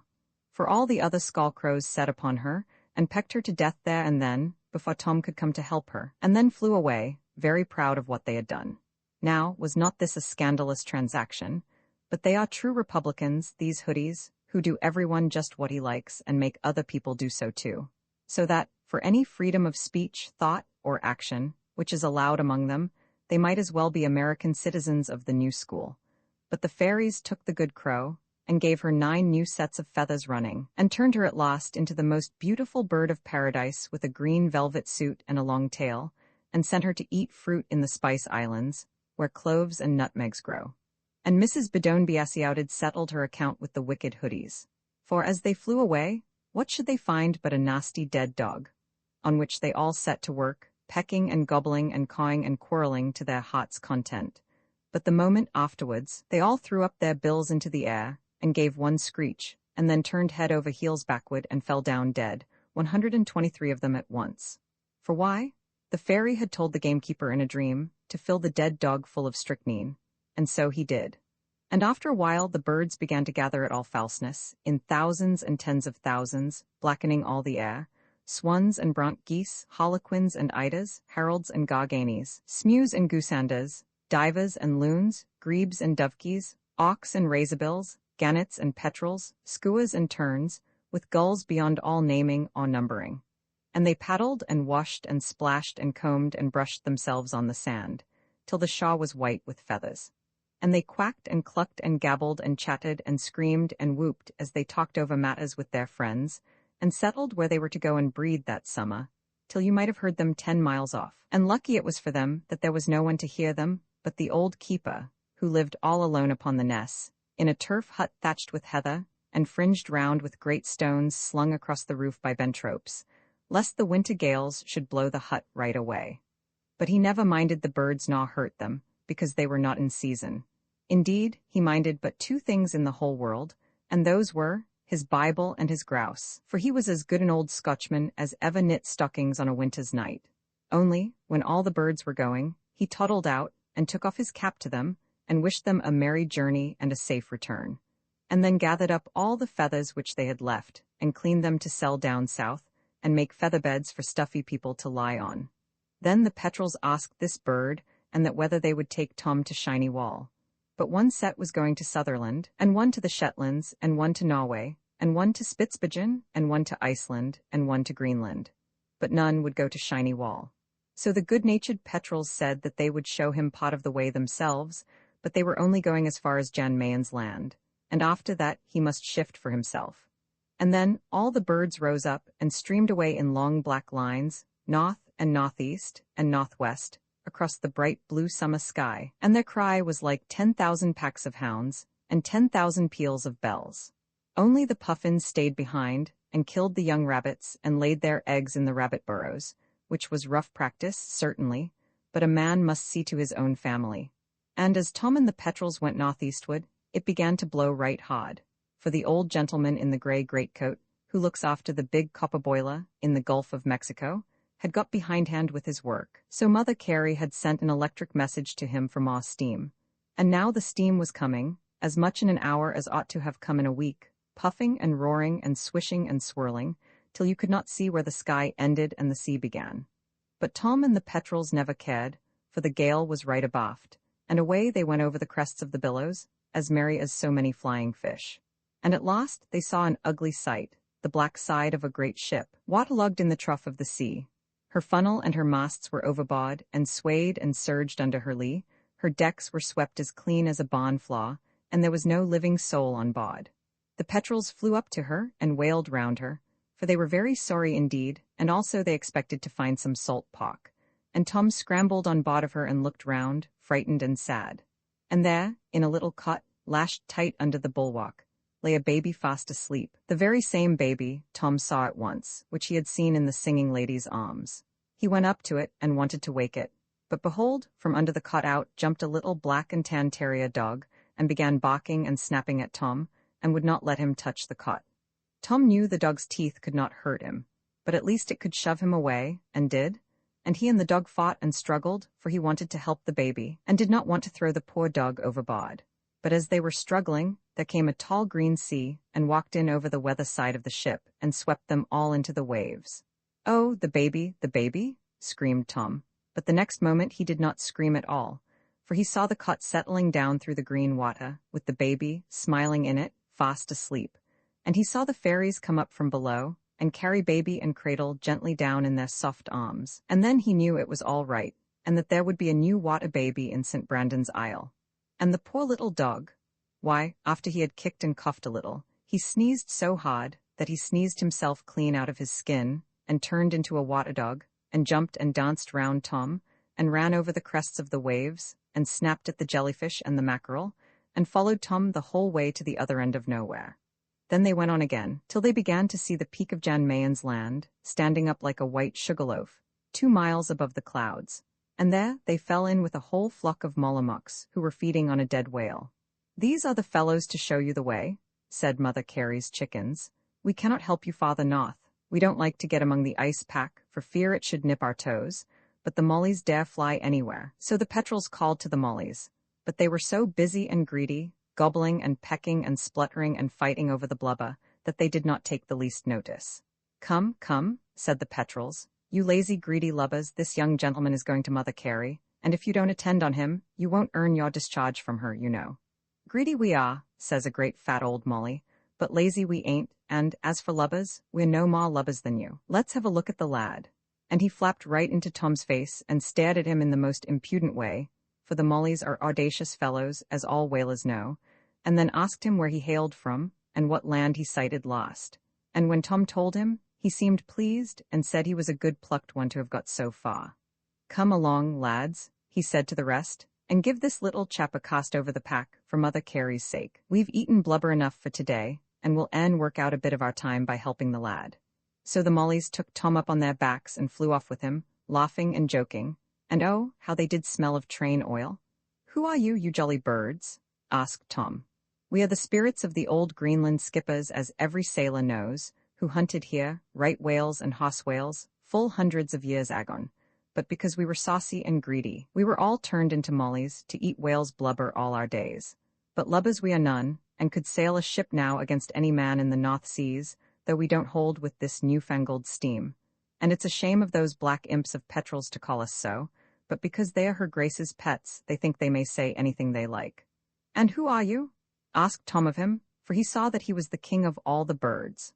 "My name is Hendrik Hudson, and a right good skipper was I, and my name will last to the world's end, in spite of all the wrong I did. For I discovered Hudson River, and I named Hudson's Bay, and many have come in my wake that dared not have shown me the way. But I was a hard man in my time, that's truth, and stole the poor Indians off the coast of Maine, and sold them for slaves down in Virginia. And at last I was so cruel to my sailors, here in these very seas, that they set me adrift in an open boat, and I never was heard of more. So now I'm the king of all mollies, till I've worked out my time."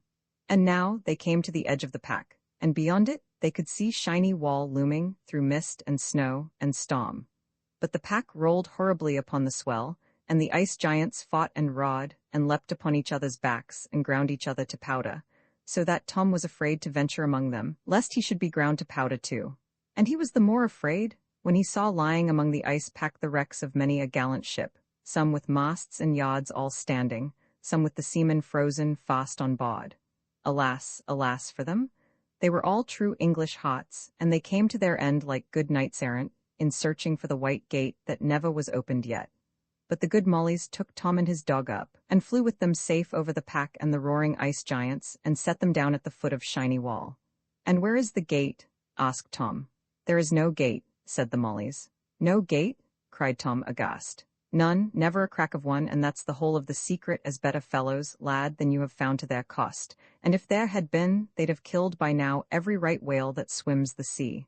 What am I to do then? Dive under the floe, to be sure, if you have pluck. I've not come so far to turn now," said Tom, "so here goes for a header." "A lucky voyage to you, lad," said the Mollies. "We knew you were one of the right sort, so goodbye." "Why don't you come too?" asked Tom. But the Mollies only wailed sadly, we can't go yet, and flew away over the pack. So Tom dived under the great white gate which never was opened yet, and went on in black darkness at the bottom of the sea for 7 days and 7 nights, and yet he was not a bit frightened. Why should he be? He was a brave English lad, whose business is to go out and see all the world. And at last he saw the light, and clear, clear water overhead, and up he came 1,000 fathoms, among clouds of sea moths, which fluttered round his head. There were moths with pink heads and wings and opal bodies, that flapped about slowly, moths with brown wings that flapped about quickly, yellow shrimps that hopped and skipped most quickly of all, and jellies of all the colors in the world, that neither hopped nor skipped, but only dawdled and yawned, and would not get out of his way. The dog snapped at them till his jaws were tired, but Tom hardly minded them at all. He was so eager to get to the top of the water, and see the pool where the good whales go. And a very large pool it was, miles and miles across, though the air was so clear that the ice cliffs on the opposite side looked as if they were close at hand. All round it, the ice cliffs rose, in walls and spires and battlements, and caves and bridges, and stories and galleries, in which the ice fairies live, and drive away the storms and clouds, that Mother Carey's pool may lie calm from year's end to year's end. And the sun acted policeman, and walked round outside every day, peeping just over the top of the ice wall, to see that all went right, and now and then he played conjuring tricks, or had an exhibition of fireworks, to amuse the ice fairies. For he would make himself into 4 or 5 suns at once, or paint the sky with rings and crosses and crescents of white fire, and stick himself in the middle of them, and wink at the fairies. And I dare say they were very much amused, for anything's fun in the country. And there the good whales lay, the happy sleepy beasts, upon the still oily sea. They were all right whales, you must know, and finnas and razorbacks and bottlenoses, and spotted sea unicorns with long ivory horns. But the sperm whales are such raging, ramping, roaring, rumbustious fellows, that, if Mother Carey let them in, there would be no more peace in Peacepool. So she packs them away in a great pond by themselves at the South Pole, 263 miles south-southeast of Mount Erebus, the great volcano in the ice, and there they butt each other with their ugly noses, day and night from year's end to year's end. But here there were only good quiet beasts, lying about like the black hulls of sloops, and blowing every now and then jets of white steam, or sculling round with their huge mouths open, for the sea moths to swim down their throats.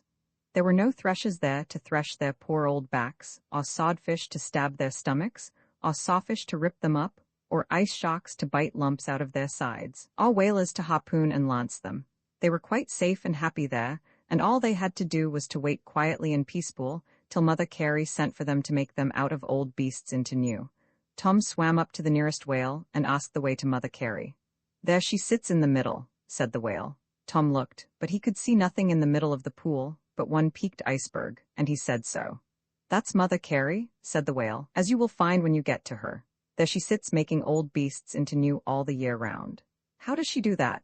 "That's her concern, not mine," said the old whale, and yawned so wide, for he was very large, that there swam into his mouth 943 sea moths, 13,846 jellyfish no bigger than pins' heads, a string of salpy 9 yards long, and 43 little ice crabs, who gave each other a potting pinch all round, tucked their legs under their stomachs, and determined to die decently, like Julius Caesar.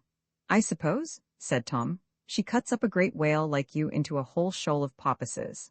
At which the old whale laughed so violently that he coughed up all the creatures, who swam away again very thankful at having escaped out of that terrible whalebone net of his, from which bawn no traveller returns, and Tom went on to the iceberg, wondering, and when he came near it, it took the form of the grandest old lady he had ever seen, a white marble lady sitting on a white marble throne, and from the foot of the throne there swum away, out and out into the sea, millions of newborn creatures of more shapes and colors than man ever dreamed. And they were Mother Carey's children, whom she makes out of the seawater all day long. He expected, of course, like some grown people who ought to know better, to find her snipping, piecing, fitting, stitching, cobbling, basting, filing, planing, hammering, turning, polishing, molding, measuring, chiseling, clipping, and so forth, as men do when they go to work to make anything. But instead of that, she sat quite still with her chin upon her hand, looking down into the sea with two great grand blue eyes, as blue as the sea itself. Her hair was as white as the snow, for she was very, very old, in fact as old as anything which you are likely to come across, except the difference between right and wrong, and when she saw Tom, she looked at him very kindly. "What do you want, my little man? It is long since I have seen a water baby here." Tom told her his errand and asked the way to the other end of nowhere. "You ought to know yourself, for you have been there already." "Have I, ma'am? I'm sure I forget all about it." "Then look at me." And as Tom looked into her great blue eyes, he recollected the way perfectly. Now, was not that strange? "Thank you, ma'am," said Tom. "Then I won't trouble your ladyship any more. I hear you are very busy." "I am never more busy than I am now," she said, without stirring a finger. "I heard, ma'am, that you were always making new beasts out of old. So people fancy, but I am not going to trouble myself to make things, my little dear. I sit here and make them make themselves." "You are a clever fairy, indeed," thought Tom, and he was quite right. That is a grand trick of good old Mother Carey's, and a grand answer, which she has had occasion to make several times to impertinent people. There was once, for instance, a fairy who was so clever that she found out how to make butterflies. I don't mean sham ones, no, but real live ones, which would fly and eat and lay eggs and do everything that they ought. And she was so proud of her skill that she went flying straight off to the North Pole to boast to Mother Carey how she could make butterflies. But Mother Carey laughed. "No, silly child," she said, "that anyone can make things if they will take time and trouble enough, but it is not everyone who, like me, can make things make themselves." But people do not yet believe that Mother Carey is as clever as all that comes to, and they will not till they, too, go the journey to the other end of nowhere. "And now, my pretty little man," said Mother Carey, "you are sure you know the way to the other end of nowhere?" Tom thought, and behold, he had forgotten it utterly. "That is because you took your eyes off me." Tom looked at her again and recollected, and then looked away and forgot in an instant. "But what am I to do, ma'am? For I can't keep looking at you when I am somewhere else." "You must do without me, as most people have to do, for 999 thousandths of their lives, and look at the dog instead, for he knows the way well enough, and will not forget it. Besides, you may meet some very queer-tempered people there, who will not let you pass without this passport of mine, which you must hang round your neck and take care of. And of course, as the dog will always go behind you, you must go the whole way backward." "Backward?" cried Tom. "Then I shall not be able to see my way." "On the contrary, if you look forward, you will not see a step before you, and be certain to go wrong. But if you look behind you, and watch carefully whatever you have passed, and especially keep your eye on the dog, who goes by instinct, and therefore can't go wrong, then you will know what is coming next as plainly as if you saw it in a looking-glass." Tom was very much astonished, but he obeyed her, for he had learnt always to believe what the fairies told him.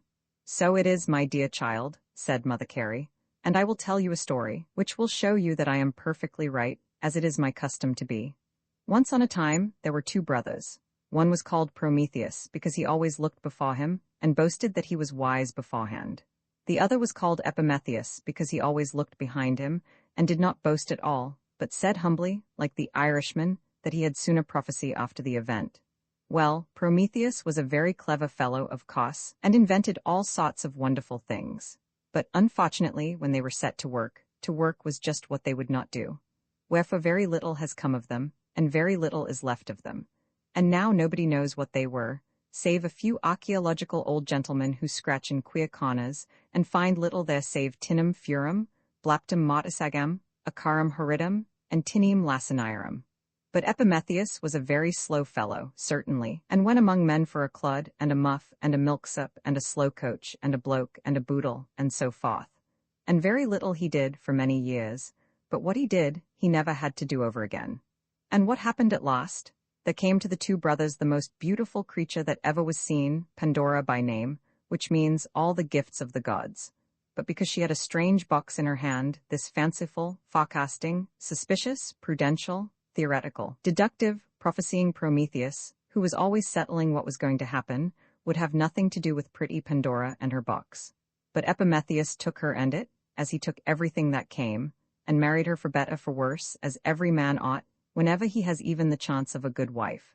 And they opened the box between them, of course, to see what was inside, for else of what possible use could it have been to them?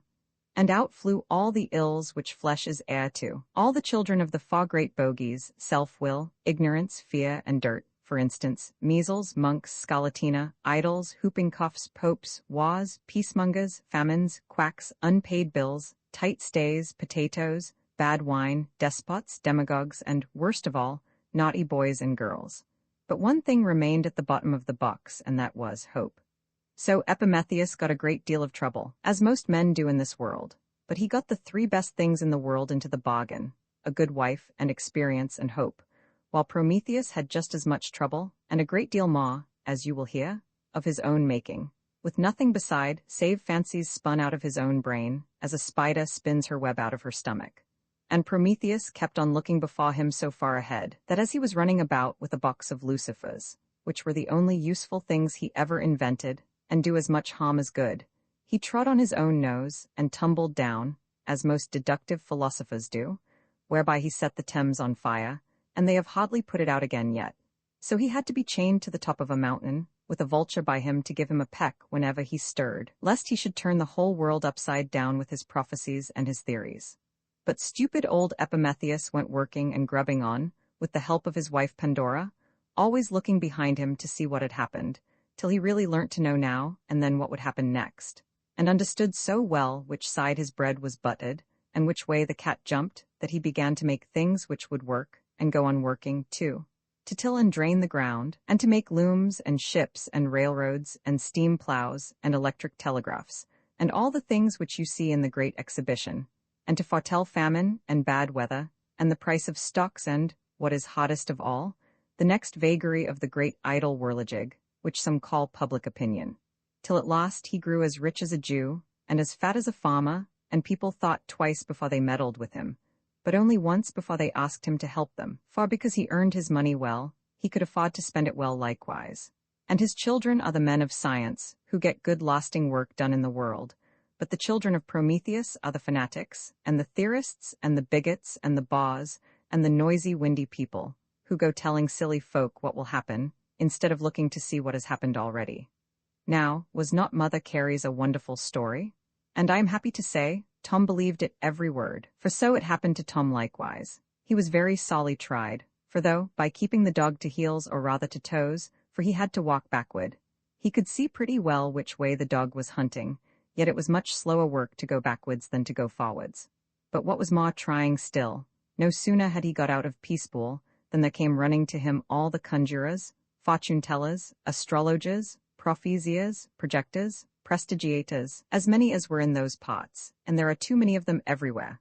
Old Mother Shipton on her broomstick, with Merlin, Thomas the Rhymer, Gerbatus, Rabanus Maurus, Nostradamus, Zadkiel, Raphael, Moore, Old Nixon, and a good many in black coats and white ties who might have known better, considering in what century they were born, all bawling and screaming at him. Look ahead, only look ahead, and we will show you what man never saw before, and right away to the end of the world. But I am proud to say that, though Tom had not been to Cambridge, for if he had, he would have certainly been senior wrangler. He was such a little dogged, hard, gnarly, foursquare brick of an English boy, that he never turned his head round once all the way from Peacepool to the other end of nowhere, but kept his eye on the dog, and let him pick out the scent, hot or cold, straight or crooked, wet or dry, up hill or down dale, by which means he never made a single mistake, and saw all the wonderful and hitherto by no mortal man imagined things, which it is my duty to relate to you in the next chapter. Come to me, O ye children, for I hear you at your play, and the questions that perplexed me have vanished quite away. Ye open the eastern windows that look towards the sun, where thoughts are singing swallows and the brooks of morning run. For what are all our contrivings and the wisdom of our books, when compared with your caresses and the gladness of your looks? Ye are better than all the ballads that ever were sung or said, for ye are living poems, and all the rest are dead. Roman 8 here begins the never-to-be-too-much studied account of the 999th part of the wonderful things which Tom saw on his journey to the other end of nowhere, which all good little children are requested to read, that, if ever they get to the other end of nowhere, as they may very probably do, they may not burst out laughing, or try to run away, or do any other silly vulgar thing which may offend Mrs. Bedone Beassiouted. Now, as soon as Tom had left Peacepool, he came to the white lap of the great sea mother, 10,000 fathoms deep, where she makes world pap all day long, for the steam giants to knead, and the fire giants to bake, till it has risen and hardened into mountain loaves and island cakes. And there Tom was very near being kneaded up in the world pap, and turned into a fossil water baby, which would have astonished the Geological Society of New Zealand some hundreds of thousands of years hence. For, as he walked along in the silence of the sea twilight, on the soft white ocean floor, he was aware of a hissing, and a roaring, and a thumping, and a pumping, as of all the steam engines in the world at once. And when he came near, the water grew boiling hot. Not that that hurt him in the least, but it also grew as foul as gruel, and every moment he stumbled over dead shells and fish and sharks and seals and whales, which had been killed by the hot water. And at last he came to the great sea serpent himself, lying dead at the bottom. And as he was too thick to scramble over, Tom had to walk round him 3/4 of a mile and more, which put him out of his path sadly, and when he had got round, he came to the place called Stop. And there he stopped, and just in time. For he was on the edge of a vast hole in the bottom of the sea, up which was rushing and roaring clear steam enough to work all the engines in the world at once. So clear, indeed, that it was quite light at moments, and Tom could see almost up to the top of the water above, and down below into the pit for nobody knows how far. But as soon as he bent his head over the edge, he got such a rap on the nose from pebbles that he jumped back again. For the steam, as it rushed up, rasped away the sides of the hole, and hurled it up into the sea in a shower of mud and gravel and ashes. And then it spread all around, and sank again, and covered in the dead fish so fast, that before Tom had stood there 5 minutes he was buried in silt up to his ankles, and began to be afraid that he should have been buried alive. And perhaps he would have been, but that while he was thinking, the whole piece of ground on which he stood was torn off and blown upwards, and away flew Tom a mile up through the sea, wondering what was coming next. At last he stopped thump, and found himself tight in the legs of the most wonderful bogie which he had ever seen. It had I don't know how many wings, as big as the sails of a windmill, and spread out in a ring like them. And with them it hovered over the steam which rushed up, as a ball hovers over the top of a fountain. And for every wing above it had a leg below, with a claw like a comb at the tip, and a nostril at the root. And in the middle it had no stomach and one eye, and as for its mouth, that was all on one side, as the madreporiform tubercle in a starfish is. Well, it was a very strange beast, but no stranger than some dozens which you may see. "What do you want here?" it cried quite peevishly, getting in my way. And it tried to drop Tom, but he held on tight to its claws, thinking himself safer where he was. So Tom told him who he was, and what his errand was. And the thing winked its one eye, and sneered, "I am too old to be taken in that way. You are come after gold, I know you are." Gold? What is gold? And really Tom did not know, but the suspicious old bogey would not believe him. But after a while Tom began to understand a little. For as the vapors came up out of the hole, the bogey smelt them with his nostrils and combed them and sorted them with his combs. And then, when they steamed up through them against his wings, they were changed into showers and streams of metal. From one wing fell gold dust, and from another silver, and from another copper, and from another tin, and from another lead, and so on, and sank into the soft mud, into veins and cracks, and hardened there, whereby it comes to pass that the rocks are full of metal. But all of a sudden, somebody shut off the steam below, and the hole was left empty in an instant. And then down rushed the water into the hole, in such a whirlpool that the bogey spun round and round as fast as a teetotum. But that was all in his day's work, like a fair fall with the hounds, so all he did was to say to Tom, "Now is your time, youngster, to get down, if you are in earnest, which I don't believe." "You'll soon see," said Tom, and away he went, as bold as Baron Munchausen, and shot down the rushing cataract like a salmon at Ballasodere. And when he got to the bottom, he swam till he was washed on shore safe upon the other end of nowhere. And he found it, to his surprise, as most other people do, much more like this end of somewhere than he had been in the habit of expecting. And first he went through waste paperland, where all the stupid books lie in heaps, up hill and down dale, like leaves in a winter wood. And there he saw people digging and grubbing among them, to make worse books out of bad ones, and thrashing chaff to save the dust of it, and a very good trade they drove thereby, especially among children. Then he went by the sea of slops to the mountain of messes, and the territory of Tuck, where the ground was very sticky, for it was all made of bad toffee, not Everton toffee, of course, and full of deep cracks and holes choked with wind-fallen fruit, and green gooseberries, and sloes, and crabs, and whinberries, and hips and haws, and all the nasty things which little children will eat if they can get them. But the fairies hide them out of the way in that country as fast as they can, and very hard work they have, and of very little use it is. For as fast as they hide away the old trash, foolish and wicked people make fresh trash full of lime and poisonous paints, and actually go and steal receipts out of old Madame Science's big book to invent poisons for little children, and sell them at wakes and fairs and tuck shops. Very well. Let them go on. Dr. Lethaby and Dr. Hassall cannot catch them, though they are setting traps for them all day long.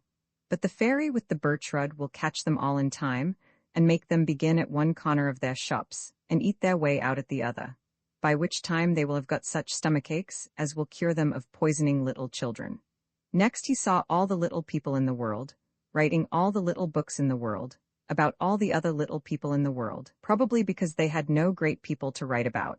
And if the names of the books were not Squeaky, nor the Pumplighter, nor the Narrow World, nor the Hills of the Chattahoochee, nor the Children's Twodaday, why then they were something else. And all the rest of the little people in the world read the books, and thought themselves each as good as the president, and perhaps they were right, for everyone knows his own business best. But Tom thought he would sooner have a jolly good fairy tale about Jack the Giant Killer or Beauty and the Beast, which taught him something that he didn't know already. And next he came to the center of creation, the hub, they call it there, which lies in latitude 42.21 degrees south and longitude 108.56 degrees east. And there he found all the wise people instructing mankind in the science of spirit trapping, while their house was burning over their heads. And when Tom told them of the fire, they held an indignation meeting forthwith, and unanimously determined to hang Tom's dog for coming into their country with gunpowder in his mouth. Tom couldn't help saying that though they did fancy they had carried all the wit away with them out of Lincolnshire 200 years ago, yet if they had had one such Lincolnshire nobleman among them as good old Lord Yarborough, he would have called for the fire engines before he hanged other people's dogs. But it was of no use, and the dog was hanged, and Tom couldn't even have his carcase, for they had abolished the Have His Carcase Act in that country, for fear lest, when rogues fell out, honest men should come by their own. And so they would have succeeded perfectly as they always do, only that, as they also always do, they failed in one little particular, viz., that the dog would not die, being a water dog, but bit their fingers so abominably that they were forced to let him go, and Tom likewise, as British subjects, whereon they recommenced rapping for the spirits of their fathers, and very much astonished the poor old spirits were when they came, and saw how, according to the laws of Mrs. Bedone their descendants had weakened their constitution by hard living. Then came Tom to the island of Polypragmacine, which some call Rogue's Harbour, but they are wrong, for that is in the middle of Bramshill bushes, and the county police have cleared it out long ago. There everyone knows his neighbour's business better than his own, and a very noisy place it is, as might be expected, considering that all the inhabitants are ex officio on the wrong side of the house in the Parliament of Man and the Federation of the World, and are always making wry mouths, and crying that the fairies' grapes were sour. That Tom saw ploughs drawing horses, nails driving hammers, birds' nests taking boys, books making authors, bulls keeping china shops, monkeys shaving cats, dead dogs drilling live lions, blind brigadiers shelved as principals of colleges, play actors not in the least shelved as popular preachers, and in short, everyone set to do something which he had not learnt, because in what he had learnt, or pretended to learn, he had failed. There stands the pantheon of the great unsuccessful, from the builders of the Tower of Babel to those of the Trafalgar fountains, in which politicians lecture on the constitutions which ought to have marched, conspirators on the revolutions which ought to have succeeded, economists on the schemes which ought to have made everyone's fortune, and projectors on the discoveries which ought to have set the Thames on fire. Their cobblers lecture on orthopedy, whatsoever that may be, because they cannot sell their shoes, and poets on aesthetics, whatsoever that may be, because they cannot sell their poetry. Their philosophers demonstrate that England would be the freest and richest country in the world if she would only turn papist again. Penny aligners abuse the Times because they have not wit enough to get on its staff, And young ladies walk about with lockets of Charles the First's hair or of somebody else's, when the Jew's genuine stock is used up, inscribed with the neat and appropriate legend, which indeed is popular through all that land, and which I hope you will learn to translate in due time and to perpend likewise. Victrix causa dies placuit, said Victor Pules. When he got into the middle of the town, they all set on him at once to show him his way, or rather, to show him that he did not know his way, for as for asking him what way he wanted to go, no one ever thought of that. But one pulled him hither, and another poked him thither, and a third cried, "You mustn't go west, I tell you, it is destruction to go west." "But I am not going west, as you may see," said Tom. And another, "The east lies here." "My dear, I assure you this is the east." "But I don't want to go east," said Tom. "Well, then, at all events, whichever way you are going wrong," cried they all with one voice, which was the only thing which they ever agreed about, and all pointed at once to all the 32 points of the compass, till Tom thought all the signposts in England had got together and fallen fighting.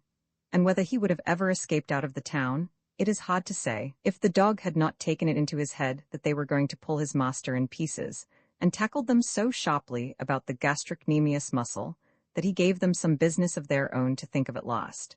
And while they were rubbing their bitten calves, Tom and the dog got safe away. On the borders of that island he found Gotham, where the wise men live, the same who dragged the pond because the moon had fallen into it, and planted a hedge round the cuckoo, to keep spring all the year, and he found them bricking up the town gate, because it was so wide that little folks could not get through. And when he asked why, they told him they were expanding their liturgy. So he went on, for it was no business of his, only he could not help saying that in his country, if the kitten could not get in at the same hole as the cat, she might stay outside and mew. But he saw the end of such fellows, when he came to the island of the golden asses, where nothing but thistles grow. For there they were all turned into mokes with ears a yard long, for meddling with matters which they do not understand, as Lucius did in the story. And like him, mokes they must remain, till, by the laws of development, the thistles develop into roses. Till then, they must comfort themselves with the thought that the longer their ears are, the thicker their hides, and so a good beating don't hurt them. Then came Tom to the great land of Hearsay, in which are no less than 30 and odd kings, beside half a dozen republics, and perhaps more by next mail. And there he fell in with a deep, dark, deadly, and destructive war, waged by the princes and potentates of those parts, both spiritual and temporal, against what do you think? One thing I am sure of, that unless I told you, you would never know, nor how they waged that war either, for all their strategy and art military consisted in the safe and easy process of stopping their ears and screaming, "Oh, don't tell us," and then running away. So when Tom came into that land, he found them all, high and low, man, woman, and child, running for their lives day and night continually, and entreating not to be told they didn't know what. Only the land being an island, and they having a dislike to the water, being a musty lot for the most part, they ran round and round the shore forever, which, as the island was exactly of the same circumference as the planet on which we have the honor of living, was hard work, especially to those who had business to look after. But before them, as bandmaster and fuggleman, ran a gentleman shearing a pig, the melodious strains of which animal led them forever, if not to conquest, still to flight, and kept up their spirits mightily with the thought that they would at least have the pig's wool for their pains. And running after them, day and night, came such a poor, lean, seedy, hard-worked old giant as ought to have been cocked up, and had a good dinner given him, and a good wife found him, and been set to play with little children. And then he would have been a very presentable old fellow after all, for he had a heart, though it was considerably overgrown with brains. He was made up principally of fish bones and parchment, put together with wire and Canada balsam, and smelt strongly of spirits, though he never drank anything but water. But spirits he used somehow, there was no denying. He had a great pair of spectacles on his nose, and a butterfly net in one hand, and a geological hammer in the other, and was hung all over with pockets, full of collecting boxes, bottles, microscopes, telescopes, barometers, ordnance maps, scalpels, forceps, photographic apparatus, and all other tackle for finding out everything about everything, and a little more too, and most strange of all, he was running not forwards but backwards as fast as he could. Away all the good folks ran from him, except Tom, who stood his ground and dodged between his legs, and the giant, when he had passed him, looked down and cried, as if he was quite pleased and comforted, "What? Who are you?" And you actually don't run away like all the rest. But he had to take his spectacles off, Tom remarked, in order to see him plainly. Tom told him who he was, and the giant pulled out a bottle and a cock instantly to collect him with. But Tom was too sharp for that, and dodged between his legs and in front of him, and then the giant could not see him at all. No, no, no, said Tom. I've not been round the world and through the world and up to Mother Carey's haven, beside being caught in a net and called a holothurian and a cephalopod, to be bottled up by any old giant like you. And when the giant understood what a great traveler Tom had been, he made a truce with him at once, and would have kept him there to this day to pick his brains, so delighted was he at finding anyone to tell him what he did not know before. Ah, you lucky little dog, said he at last, quite simply, for he was the simplest, pleasantest, honestest, kindliest old Domini Sampson of a giant that ever turned the world upside down without intending it. Ah, you lucky little dog, if I had only been where you have been, to see what you have seen. Well, said Tom, if you want to do that, you had best put your head under water for a few hours, as I did, and turn into a water baby or some other baby, and then you might have a chance. Turn into a baby, eh? If I could do that, and know what was happening to me for but 1 hour, I should know everything then, and be at rest. But I can't be a little child again, and I suppose if I could, it would be no use, because then I should know nothing about what was happening to me. Ah, you lucky little dog, said the poor old giant. But why do you run after all these poor people? Said Tom, who liked the giant very much. My dear, it's they that have been running after me, father and son, for hundreds and hundreds of years, throwing stones at me till they have knocked off my spectacles 50 times, and calling me a malignant and a turbaned Turk, who beat a Venetian and traduced the state. Goodness only knows what they mean, for I never read poetry, and hunting me round and round, though catch me they can't, for every time I go over the same ground, I go the faster and grow the bigger. While all I want is to be friends with them, and to tell them something to their advantage, like Mr. Joseph Adai. Only somehow they are so strangely afraid of hearing it. But I suppose I am not a man of the world, and have no tact. But why don't you turn round and tell them so? Because I can't, you see, I am one of the sons of Epimetheus and must go backwards if I am to go at all. But why don't you stop, and let them come up to you? Why, my dear, only think. If I did, all the butterflies and cockyola birds would fly past me, and then I should catch no more new species, and should grow rusty and moldy, and die. And I don't intend to do that, my dear, for I have a destiny before me, they say, though what it is I don't know, and don't care. Don't care? Said Tom. No, do the duty which lies nearest you and catch the first beetle you come across is my motto, and I have thriven by it for some 100 years. Now I must go on. Dear me, while I have been talking to you, at least 9 new species have escaped me. And on went the giant behind before, like a bull in a china shop, till he ran into the steeple of the great idol temple, for they are all idolaters in those parts, of course, else they would never be afraid of giants, and knocked the upper half clean off, hurting himself horribly about the small of the back. But little he cared, for as soon as the ruins of the steeple were well between his legs, he poked and peered among the falling stones and shifted his spectacles, and pulled out his pocket magnifier, and cried, an entirely new oniscus, and 3 obscure podurelli, besides a moth which Leroy des Papillons, though he, like all Frenchmen, is given to hasty inductions, says is confined to the limits of the glacial drift. This is most important, and down he sat on the nave of the temple, not being a man of the world, to examine his podurelli. Whereon, as was to be expected, the roof caved in bodily, smashing the idols and sending the priests flying out of doors and windows, like rabbits out of a burrow when a ferret goes in. But he never heeded, for out of the dust flew a bat, and the giant had him in a moment. Dear me, this is even more important. Here is a cognate species to that which Makgaliwaki Brown insists is confined to the Buddhist temples of Little Tibet, and now when I look at it, it may be only a variety produced by difference of climate. And having bagged his bat, up he got, and on he went, while all the people ran, being in none the better humour for having their temples smashed for the sake of 3 obscure species of podurella and a Buddhist bat. Well, thought Tom, this is a very pretty quarrel with a good deal to be said on both sides, but it is no business of mine. And no more it was, because he was a water baby and had the original so by the right ear, which you will never have, unless you be a baby, whether of the water, the land, or the air, matters not, provided you can only keep on continually being a baby. So the giant ran round after the people, and the people ran round after the giant, and they are running unto this day for aught I know, or do not know, and will run till either he or they, or both, turn into little children. And then, as Shakespeare says, and therefore it must be true, Jack shall have gill, naught shall go ill, the man shall have his mare again, and all go well. Then Tom came to a very famous island, which was called, in the days of the great traveller Captain Gulliver, the Isle of Laputa. But Mrs. Bedone Beassiouted has named it over again the Isle of Tomtidis, all heads and no bodies.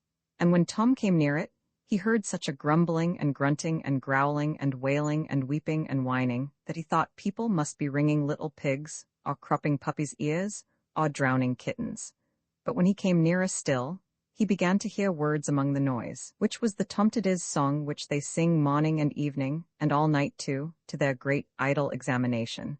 I can't learn my lesson, the examiner's coming, and that was the only song which they knew. And when Tom got on shore, the first thing he saw was a great pillar, on one side of which was inscribed, "Playthings not allowed here," at which he was so shocked that he would not stay to see what was written on the other side. Then he looked round for the people of the island, but instead of men, women, and children, he found nothing but turnips and radishes, beet and mangold wurzel, without a single green leaf among them, and half of them burst and decayed, with toadstools growing out of them. Those which were left began crying to Tom, in half a dozen different languages at once, and all of them badly spoken, "I can't learn my lesson, do come and help me." And one cried, "Can you show me how to extract this square root?" And another, "Can you tell me the distance between Alpha Lyrae and Beta Camelopardes?" And another, "What is the latitude and longitude of Snooksville, in Nommans County, Oregon, U.S.?" And another, "What was the name of Mutius Scivola's 13th cousin's grandmother's maid's cat?" And another, "How long would it take a school inspector of average activity to tumble head over heels from London to York?" And another, "Can you tell me the name of a place that nobody ever heard of, where nothing ever happened, in a country which has not been discovered yet?" And another, "Can you show me how to correct this hopelessly corrupt passage of Gradiocolosciatus Tabaniticus, on the cause why crocodiles have no tongues?" And so on, and so on, and so on, till one would have thought they were all trying for tidewaiters' places, or cornetcies in the heavy dragoons. "And what good on earth will it do you if I did tell you?" quoth Tom. Well, they didn't know that. All they knew was the examiner was coming.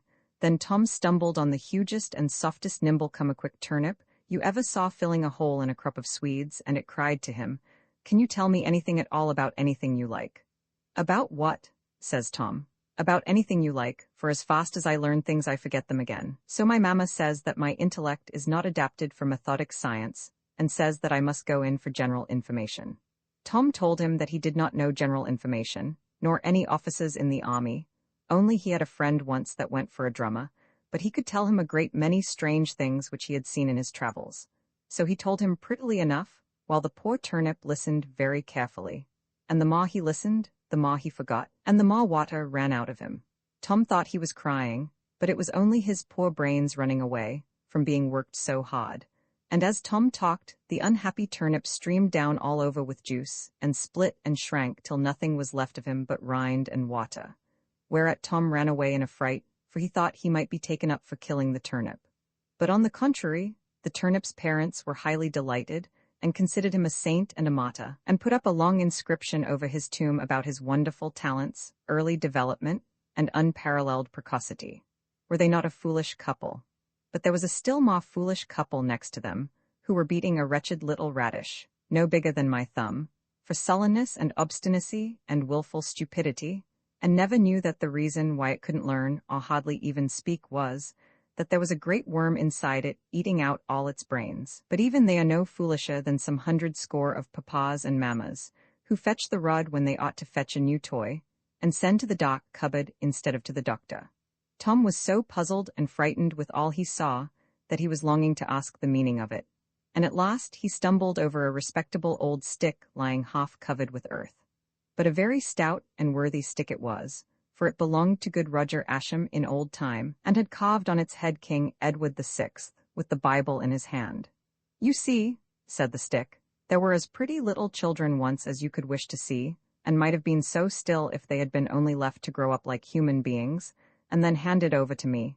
But their foolish fathers and mothers, instead of letting them pick flowers, and make dirt pies, and get birds' nests, and dance round the gooseberry bush, as little children should, kept them always at lessons, working, learning weekday lessons all weekdays, and Sunday lessons all Sunday, and weekly examinations every Saturday, and monthly examinations every month, and yearly examinations every year, everything 7 times over, as if once was not enough, and enough as good as a feast, till their brains grew big, and their bodies grew small, and they were all changed into turnips, with little but water inside. And still their foolish parents actually pick the leaves off them as fast as they grow, lest they should have anything green about them. "Ah," said Tom, "if dear Mrs. Dosia would better be knew of it, she would send them a lot of tops and balls and marbles and ninepins, and make them all as jolly as sandboys." "It would be no use," said the stick. "They can't play now if they tried. Don't you see how their legs have turned to roots and grown into the ground, by never taking any exercise, but sapping and moping always in the same place? But here comes the examiner of all examiners. So you had better get away, I warn you, or he will examine you and your dog into the bargain, and set him to examine all the other dogs, and you to examine all the other water babies. There is no escaping out of his hands, for his nose is 9,000 miles long, and can go down chimneys, and through keyholes, upstairs, downstairs, in my lady's chamber, examining all little boys, and the little boys' tutors likewise. But when he is thrashed, so Mrs. Bedone has promised me, I shall have the thrashing of him, and if I don't lay it on with a will, it's a pity." Tom went off, but rather slowly and surlily, for he was somewhat minded to face this same examiner of all examiners, who came striding among the poor turnips, binding heavy burdens and grievous to be borne, and laying them on little children's shoulders, like the scribes and Pharisees of old, and not touching the same with one of his fingers, for he had plenty of money, and a fine house to live in, and so forth, which was more than the poor little turnips had. But when he got near, he looked so big and burly and dictatorial, and shouted so loud to Tom to come and be examined, that Tom ran for his life, and the dog too. And really it was time, for the poor turnips, in their hurry and fright, crammed themselves so fast to be ready for the examiner, that they burst and popped by dozens all round him, till the place sounded like Aldershot on a field day, and Tom thought he should be blown into the air, dog and all. As he went down to the Shaw, he passed the poor turnip's new tomb. But Mrs. Bedone had taken away the epitaph about talents and precocity and development, and put up one of her own instead, which Tom thought much more sensible. "Instruction saw long time I baw, and cramming was in vain, till heaven did please my woes to ease with water on the brain." So Tom jumped into the sea, and swam on his way, singing, "Farewell, Tomtit is all. I thank my stars that not I know save those 3 royal R's. Reading and writing sure, with 'rithmetic, will help a lad of sense through thin and thick." Whereby you may see that Tom was no poet, but no more was John Bunyan, though he was as wise a man as you will meet in a month of Sundays. And next he came to old Westfabledom, where the folks were all heathens, and worshipped a howling ape. And there he found a little boy sitting in the middle of the road, and crying bitterly. "What are you crying for?" said Tom. "Because I am not as frightened as I could wish to be." "Not frightened? You are a queer little chap, but if you want to be frightened, here goes, boo." "Ah," said the little boy, "that is very kind of you, but I don't feel that it has made any impression." Tom offered to upset him, punch him, stamp on him, fettle him over the head with a brick, or anything else whatsoever which would give him the slightest comfort. But he only thanked Tom very civilly, in fine long words which he had heard other folk use, and which, therefore, he thought were fit and proper to use himself, and cried on till his papa and mamma came, and sent off for the powwow man immediately. And a very good-natured gentleman and lady they were, though they were heathens, and talked quite pleasantly to Tom about his travels, till the powwow man arrived, with his thunderbox under his arm. And a well-fed, ill-favoured gentleman he was, as ever served Her Majesty at Portland. Tom was a little frightened at first, for he thought it was Grimes, but he soon saw his mistake, for Grimes always looked a man in the face, and this fellow never did. And when he spoke, it was fire and smoke, and when he sneezed, it was squibs and crackers, and when he cried, which he did whenever it paid him, it was boiling pitch, and some of it was sure to stick. "Here we are again," cried he like the clown in a pantomime. "So you can't feel frightened, my little dear, eh? I'll do that for you. I'll make an impression on you. Yah, boo, whiroo, hullabaloo." And he rattled, thumped, brandished his thunderbox, yelled, shouted, raved, rawed, stamped, and danced corroboree like any black fellow. And then he touched a spring in the thunderbox, and out popped turnip ghosts and magic lanterns and pasteboard bogies and spring-heeled jacks and salabellas, with such a horrid din, clatter, clank, roll, rattle, and raw, that the little boy turned up the whites of his eyes and fainted right away. And at that his poor heathen papa and mamma were as much delighted as if they had found a gold mine, and fell down upon their knees before the powwow man, and gave him a palanquin with a pole of solid silver and curtains of cloth of gold, and carried him about in it on their own backs. But as soon as they had taken him up, the pole stuck to their shoulders, and they could not set him down any more, but carried him on willingly, as Sinbad carried the old man of the sea, which was a pitiable sight to see, for the father was a very brave officer, and wore 2 swords and a blue button, and the mother was as pretty a lady as ever had pinched feet like a Chinese. But you see, they had chosen to do a foolish thing just once too often. So, by the laws of Mrs. Bedone Beassiouted, they had to go on doing it whether they chose or not, till the coming of the coxagrews. Ah, don't you wish that someone would go and convert those poor heathens, and teach them not to frighten their little children into fits? Now then, said the powwow man to Tom, wouldn't you like to be frightened, my little dear? For I can see plainly that you are a very wicked, naughty, graceless, reprobate boy. You're another, quoth Tom, very sturdily. And when the man ran at him and cried, boo, Tom ran at him in return and cried, boo, likewise, right in his face, and set the little dog upon him, and at his legs the dog went. At which, if you will believe it, the fellow turned tail, thunderbox and all, with a woof, like an old sow on the common, and ran for his life, screaming, help, thieves, murder, fire, he is going to kill me, I am a ruined man, he will murder me, and break, burn, and destroy my precious and invaluable thunderbox, and then you will have no more thunder showers in the land. Help, help, help, at which the papa and mamma and all the people of old Wevesfabuldum flew at Tom, shouting, oh, the wicked, impudent, hard-hearted, graceless boy. Beat him, kick him, shoot him, drown him, hang him, burn him. And so forth. But luckily they had nothing to shoot, hang, or burn him with, for the fairies had hid all the killing tackle out of the way a little while before, so they could only pelt him with stones, and some of the stones went clean through him, and came out the other side. But he did not mind that a bit, for the holes closed up again as fast as they were made, because he was a baby. However, he was very glad when he was safe out of the country, for the noise there made him all but deaf. Then he came to a very quiet place, called Levy Heavenalone, and there the sun was drawing water out of the sea to make steam threads, and the wind was twisting them up to make cloud patterns, till they had worked between them the loveliest wedding veil of Chantilly lace, and hung it up in their own crystal palace for anyone to buy who could afford it, while the good old sea never grudged, for she knew they would pay her back honestly.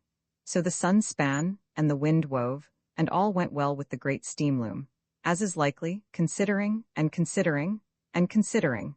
And at last, after innumerable adventures, each more wonderful than the last, he saw before him a huge building, much bigger, and, what is most surprising, a little uglier than a certain new lunatic asylum, but not built quite of the same materials. None of it, at least, or, indeed, for aught that I ever saw, any part of any other building whatsoever, is cased with 9-inch brick inside and out, and filled up with rubble between the walls, in order that any gentleman who has been confined during Her Majesty's pleasure may be unconfined during his own pleasure, and take a walk in the neighboring park to improve his spirits, after an hour's light and wholesome labor with his dinner-fork, or one of the legs of his iron bedstead. No, the walls of this building were built on an entirely different principle, which need not be described, as it has not yet been discovered.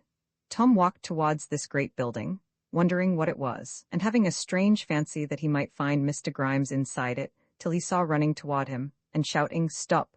3 or 4 people who, when they came nearer, were nothing else than policemen's truncheons, running along without legs or arms. Tom was not astonished. He was long past that. Besides, he had seen the naviculi in the water move nobody knows how, 100 times, without arms or legs, or anything to stand in their stead. Neither was he frightened, for he had been doing no harm. So he stopped, and when the foremost truncheon came up and asked his business, he showed Mother Carey's pass, and the truncheon looked at it in the oddest fashion, for he had one eye in the middle of his upper end, so that when he looked at anything, being quite stiff, he had to slope himself and poke himself, till it was a wonder why he did not tumble over. But being quite full of the spirit of justice, as all policemen and their truncheons ought to be, he was always in a position of stable equilibrium, whichever way he put himself. "All right, pass on," said he at last, and then he added, "I had better go with you, young man." And Tom had no objection, for such company was both respectable and safe, so the truncheon coiled its thong neatly round its handle, to prevent tripping itself up, for the thong had got loose in running, and marched on by Tom's side. Why have you no policeman to carry you? Asked Tom, after a while. Because we are not like those clumsy-made truncheons in the land world, which cannot go without having a whole man to carry them about. We do our own work for ourselves, and do it very well, though I say it who should not. Then why have you a thong to your handle? Asked Tom. To hang ourselves up by, of course, when we are off duty. Tom had got his answer, and had no more to say, till they came up to the great iron door of the prison, and there the truncheon knocked twice with its own head. A wicket in the door opened, and out looked a tremendous old brass blunderbuss charged up to the muzzle with slugs, who was the potter, and Tom started back a little at the sight of him. What case is this? He asked in a deep voice, out of his broad bell mouth. If you please, sir, it is no case, only a young gentleman from her ladyship who wants to see Grimes, the master sweep. Grimes? Said the blunderbuss, and he pulled in his muzzle, perhaps to look over his prison lists. Grimes is up chimney no, 345, he said from inside. So the young gentleman had better go on to the roof. Tom looked up at the enormous wall, which seemed at least 90 miles high, and wondered how he should ever get up. But when he hinted that to the truncheon, it settled the matter in a moment. For it whisked round, and gave him such a shove behind as sent him up to the roof in no time, with his little dog under his arm. And there he walked along the leads, till he met another truncheon, and told him his errand. Very good, it said. Come along, but it will be of no use. He is the most unremorseful, hard-hearted, foul-mouthed fellow I have in charge, and thinks about nothing but beer and pipes, which are not allowed here, of course. So they walked along over the leads, and very sooty they were, and Tom thought the chimneys must want sweeping very much.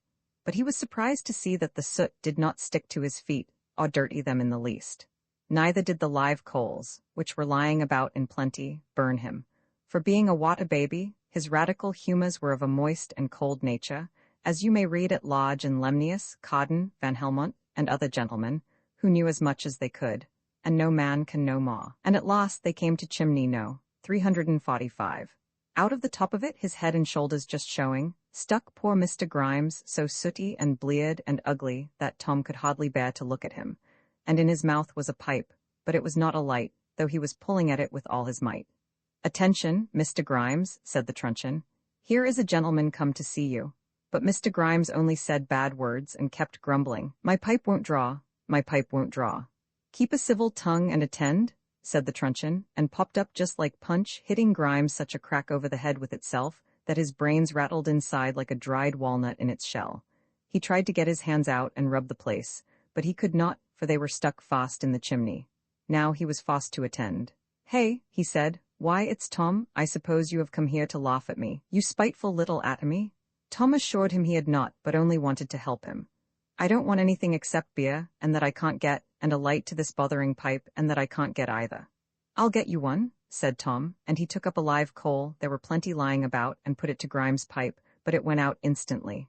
It's no use, said the truncheon, leaning itself up against the chimney and looking on. I tell you, it is no use. His heart is so cold that it freezes everything that comes near him. You will see that presently, plain enough. Oh, of course it's my fault. Everything's always my fault, said Grimes. Now don't go to hit me again, for the truncheon started upright and looked very wicked. You know, if my arms were only free, you daren't hit me then. The truncheon leant back against the chimney, and took no notice of the personal insult, like a well-trained policeman as it was, though he was ready enough to avenge any transgression against morality or order. But can't I help you in any other way? Can't I help you to get out of this chimney? Said Tom. No, interposed the truncheon. He has come to the place where everybody must help themselves, and he will find it out, I hope, before he is done with me. Oh, yes, said Grimes, of course it's me. Did I ask to be brought here into the prison? Did I ask to be set to sweep your foul chimneys? Did I ask to have lighted straw put under me to make me go up? Did I ask to stick fast in the very first chimney of all, because it was so shamefully clogged up with soot? Did I ask to stay here? I don't know how long, 100 years, I do believe, and never get my pipe, nor my beer, nor nothing fit for a beast, let alone a man? No, answered a solemn voice behind. No more did Tom, when you behaved to him in the very same way. It was Mrs. Bedoneby as he outed, and when the truncheon saw her, it started bolt upright, attention, and made such a low bow that if it had not been full of the spirit of justice, it must have tumbled on its end and probably hurt its one eye. And Tom made his bow too. Oh, ma'am, he said, don't think about me, that's all past and gone, and good times and bad times and all times pass over. But may not I help poor Mr. Grimes? Mayn't I try and get some of these bricks away, that he may move his arms? You may try, of course, she said. So Tom pulled and tugged at the bricks, but he could not move one, and then he tried to wipe Mr. Grimes' face, but the soot would not come off. Oh dear, he said, I have come all this way, through all these terrible places, to help you, and now I am of no use at all. You had best leave me alone, said Grimes. You are a good-natured, forgiving little chap, and that's truth, but you'd best be off. The hail's coming on soon, and it will beat the eyes out of your little head. What hail? Why, hail that falls every evening here. Until it comes close to me, it's like so much warm rain, but then it turns to hail over my head and knocks me about like small shot. That hail will never come any more, said the strange lady. I have told you before what it was. It was your mother's tears, those which she shed when she prayed for you by her bedside, but your cold heart froze it into hail. But she is gone to heaven now, and will weep no more for her graceless son. Then Grimes was silent a while, and then he looked very sad. So my old mother's gone, and I never there to speak to her?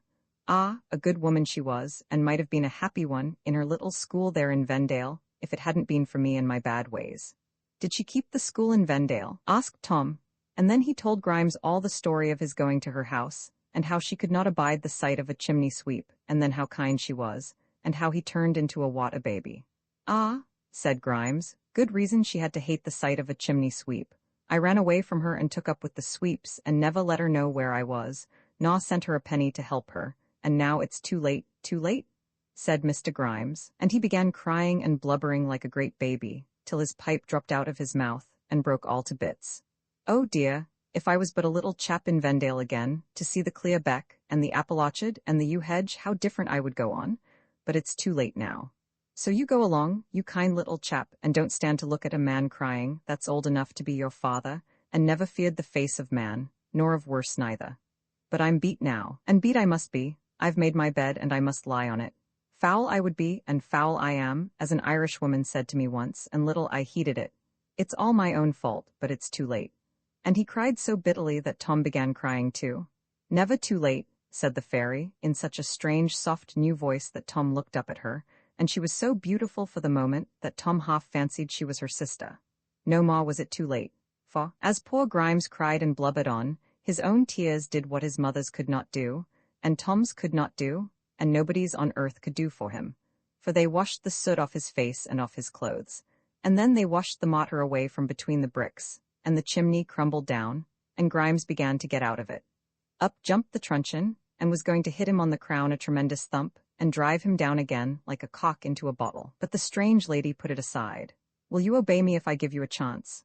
As you please, ma'am. You're stronger than me, that I know too well, and wiser than me, I know too well also. And as for being my own master, I've fared ill enough with that as yet. So whatever your ladyship pleases to order me, for I'm beat, and that's the truth. Be it so then, you may come out, but remember, disobey me again, and into a worse place still you go. I beg pardon, ma'am, but I never disobeyed you that I know of. I never had the honor of setting eyes upon you till I came to these ugly quarters. Never saw me? Who said to you, those that will be foul, foul they will be? Grimes looked up, and Tom looked up too, for the voice was that of the Irishwoman who met them the day that they went out together to Hothover. I gave you your warning then, but you gave it yourself 1,000 times before and since. Every bad word that you said, every cruel and mean thing that you did, every time that you got tipsy, every day that you went dirty, you were disobeying me, whether you knew it or not. If I'd only known, ma'am, you knew well enough that you were disobeying something, though you did not know it was me, but come out and take your chance. Perhaps it may be your last. So Grimes stepped out of the chimney, and really, if it had not been for the scars on his face, he looked as clean and respectable as a master sweep need look. Take him away, said she to the truncheon, and give him his ticket of leave. And what is he to do, ma'am? Get him to sweep out the crater of Etna. He will find some very steady men working out their time there, who will teach him his business. But mind, if that crater gets choked again, and there is an earthquake in consequence, bring them all to me, and I shall investigate the case very severely. So the truncheon marched off Mr. Grimes, looking as meek as a drowned worm, and for aught I know, or do not know, he is sweeping the crater of Etna to this very day. And now, said the fairy to Tom, your work here is done, you may as well go back again. I should be glad enough to go, said Tom, but how am I to get up that great hole again, now the steam has stopped blowing? I will take you up the backstairs, but I must bandage your eyes first, for I never allow anybody to see those backstairs of mine. I am sure I shall not tell anybody about them, ma'am, if you bid me not. Aha, so you think, my little man, but you would soon forget your promise if you got back into the land world. For if people only once found out that you had been up my backstairs, you would have all the fine ladies kneeling to you, and the rich men emptying their purses before you, and statesmen offering you place and power, and young and old, rich and poor crying to you, only tell us the great backstairs secret, and we will be your slaves. We will make you lord, king, emperor, bishop, archbishop, pope, if you like. Only tell us the secret of the backstairs. For thousands of years we have been paying and petting and obeying and worshipping quacks who told us they had the key of the backstairs and could smuggle us up them. And in spite of all our disappointments, we will honor and glorify and adore and beatify and translate and apotheotize you likewise, on the chance of your knowing something about the backstairs, that we may all go on pilgrimage to it. And even if we cannot get up it, lie at the foot of it and cry, "Oh, backstairs, precious backstairs, invaluable backstairs, requisite backstairs, necessary backstairs, good-natured backstairs, cosmopolitan backstairs, comprehensive backstairs, accommodating backstairs, well-bred backstairs, commercial backstairs, economical backstairs, practical backstairs, logical backstairs, deductive backstairs, comfortable backstairs, humane backstairs, reasonable backstairs, long-sought backstairs, coveted backstairs, aristocratic backstairs, respectable backstairs, gentlemanlike backstairs, ladylike backstairs, orthodox backstairs, probable backstairs, credible backstairs, demonstrable backstairs, irrefragable backstairs, potent backstairs, all but omnipotent backstairs, etc. Save us from the consequences of our own actions, and from the cruel fairy, Mrs. Bedonbiassi outed. Do not you think that you would be a little tempted then to tell what you know, laddie? Tom thought so certainly. But why do they want so to know about the backstairs? Asked he, being a little frightened at the long words, and not understanding them the least, as, indeed, he was not meant to do, or you either. That I shall not tell you. I never put things into little folks' heads which are but too likely to come there of themselves. So come, now I must bandage your eyes. So she tied the bandage on his eyes with one hand, and with the other she took it off. Now, she said, you are safe up the stairs. Tom opened his eyes very wide, and his mouth too, for he had not, as he thought, moved a single step. But when he looked round him, there could be no doubt that he was safe up the backstairs, whatsoever they may be, which no man is going to tell you, for the plain reason that no man knows. The first thing which Tom saw was the black cedars, high and sharp against the rosy dawn, and St. Brandan's Isle reflected double in the still broad silver sea. The wind sang softly in the cedars, and the water sang among the caves. The seabirds sang as they streamed out into the ocean, and the land birds as they built among the boughs. And the air was so full of song that it stirred St. Brandan and his hermits as they slumbered in the shade. And they moved their good old lips, and sang their morning hymn amid their dreams. But among all the songs one came across the water more sweet and clear than all, for it was the song of a young girl's voice. And what was the song which she sang? Ah, my little man, I am too old to sing that song, and you too young to understand it. But have patience, and keep your eye single, and your hands clean, and you will learn some day to sing it yourself, without needing any man to teach you. And as Tom neared the island, there sat upon a rock the most graceful creature that ever was seen, looking down, with her chin upon her hand, and paddling with her feet in the water. And when they came to her she looked up, and behold it was Ellie. "Oh, Miss Ellie," said he, "how you are grown!" "Oh, Tom," said she, "how you are grown too!" And no wonder, they were both quite grown up, he into a tall man and she into a beautiful woman. "Perhaps I may be grown," she said. "I have had time enough, for I have been sitting here waiting for you many 100 years, till I thought you were never coming." Many 100 years, thought Tom, but he had seen so much in his travels that he had quite given up being astonished, and indeed, he could think of nothing but Ellie. So he stood and looked at Ellie, and Ellie looked at him, and they liked the employment so much that they stood and looked for 7 years more, and neither spoke nor stirred. At last they heard the fairy say, "Attention, children, are you never going to look at me again?" "We have been looking at you all this while," they said, and so they thought they had been. "Then look at me once more," said she. They looked, and both of them cried out at once, "Oh, who are you after all?" "You are our dear Mrs. Dosiawood Bedonby." "No, you are good Mrs. Bedonbiassi outed, but you are grown quite beautiful now." "To you," said the fairy, "but look again." "You are Mother Carey," said Tom, in a very low, solemn voice, for he had found out something which made him very happy, and yet frightened him more than all that he had ever seen. but you are grown quite young again." "To you," said the fairy. "Look again. You are the Irish woman who met me the day I went to Hothover?" And when they looked she was neither of them, and yet all of them at once. "My name is written in my eyes, if you have eyes to see it there." And they looked into her great, deep, soft eyes, and they changed again and again into every hue, as the light changes in a diamond. "Now read my name," said she at last, and her eyes flashed for one moment, clear, white, blazing light, but the children could not read her name, for they were dazzled and hid their faces in their hands. "Not yet, young things, not yet," said she, smiling, and then she turned to Ellie. "You may take him home with you now on Sundays, Ellie. He has won his spurs in the great battle, and become fit to go with you and be a man, because he has done the thing he did not like." So Tom went home with Ellie on Sundays, and sometimes on weekdays too, and he is now a great man of science, and can plan railroads and steam engines and electric telegraphs and rifled guns, and so forth, and knows everything about everything, except why a hen's egg don't turn into a crocodile, and 2 or 3 other little things which no one will know till the coming of the coxigrews, and all this from what he learnt when he was a baby, underneath the sea. And of course Tom married Ellie?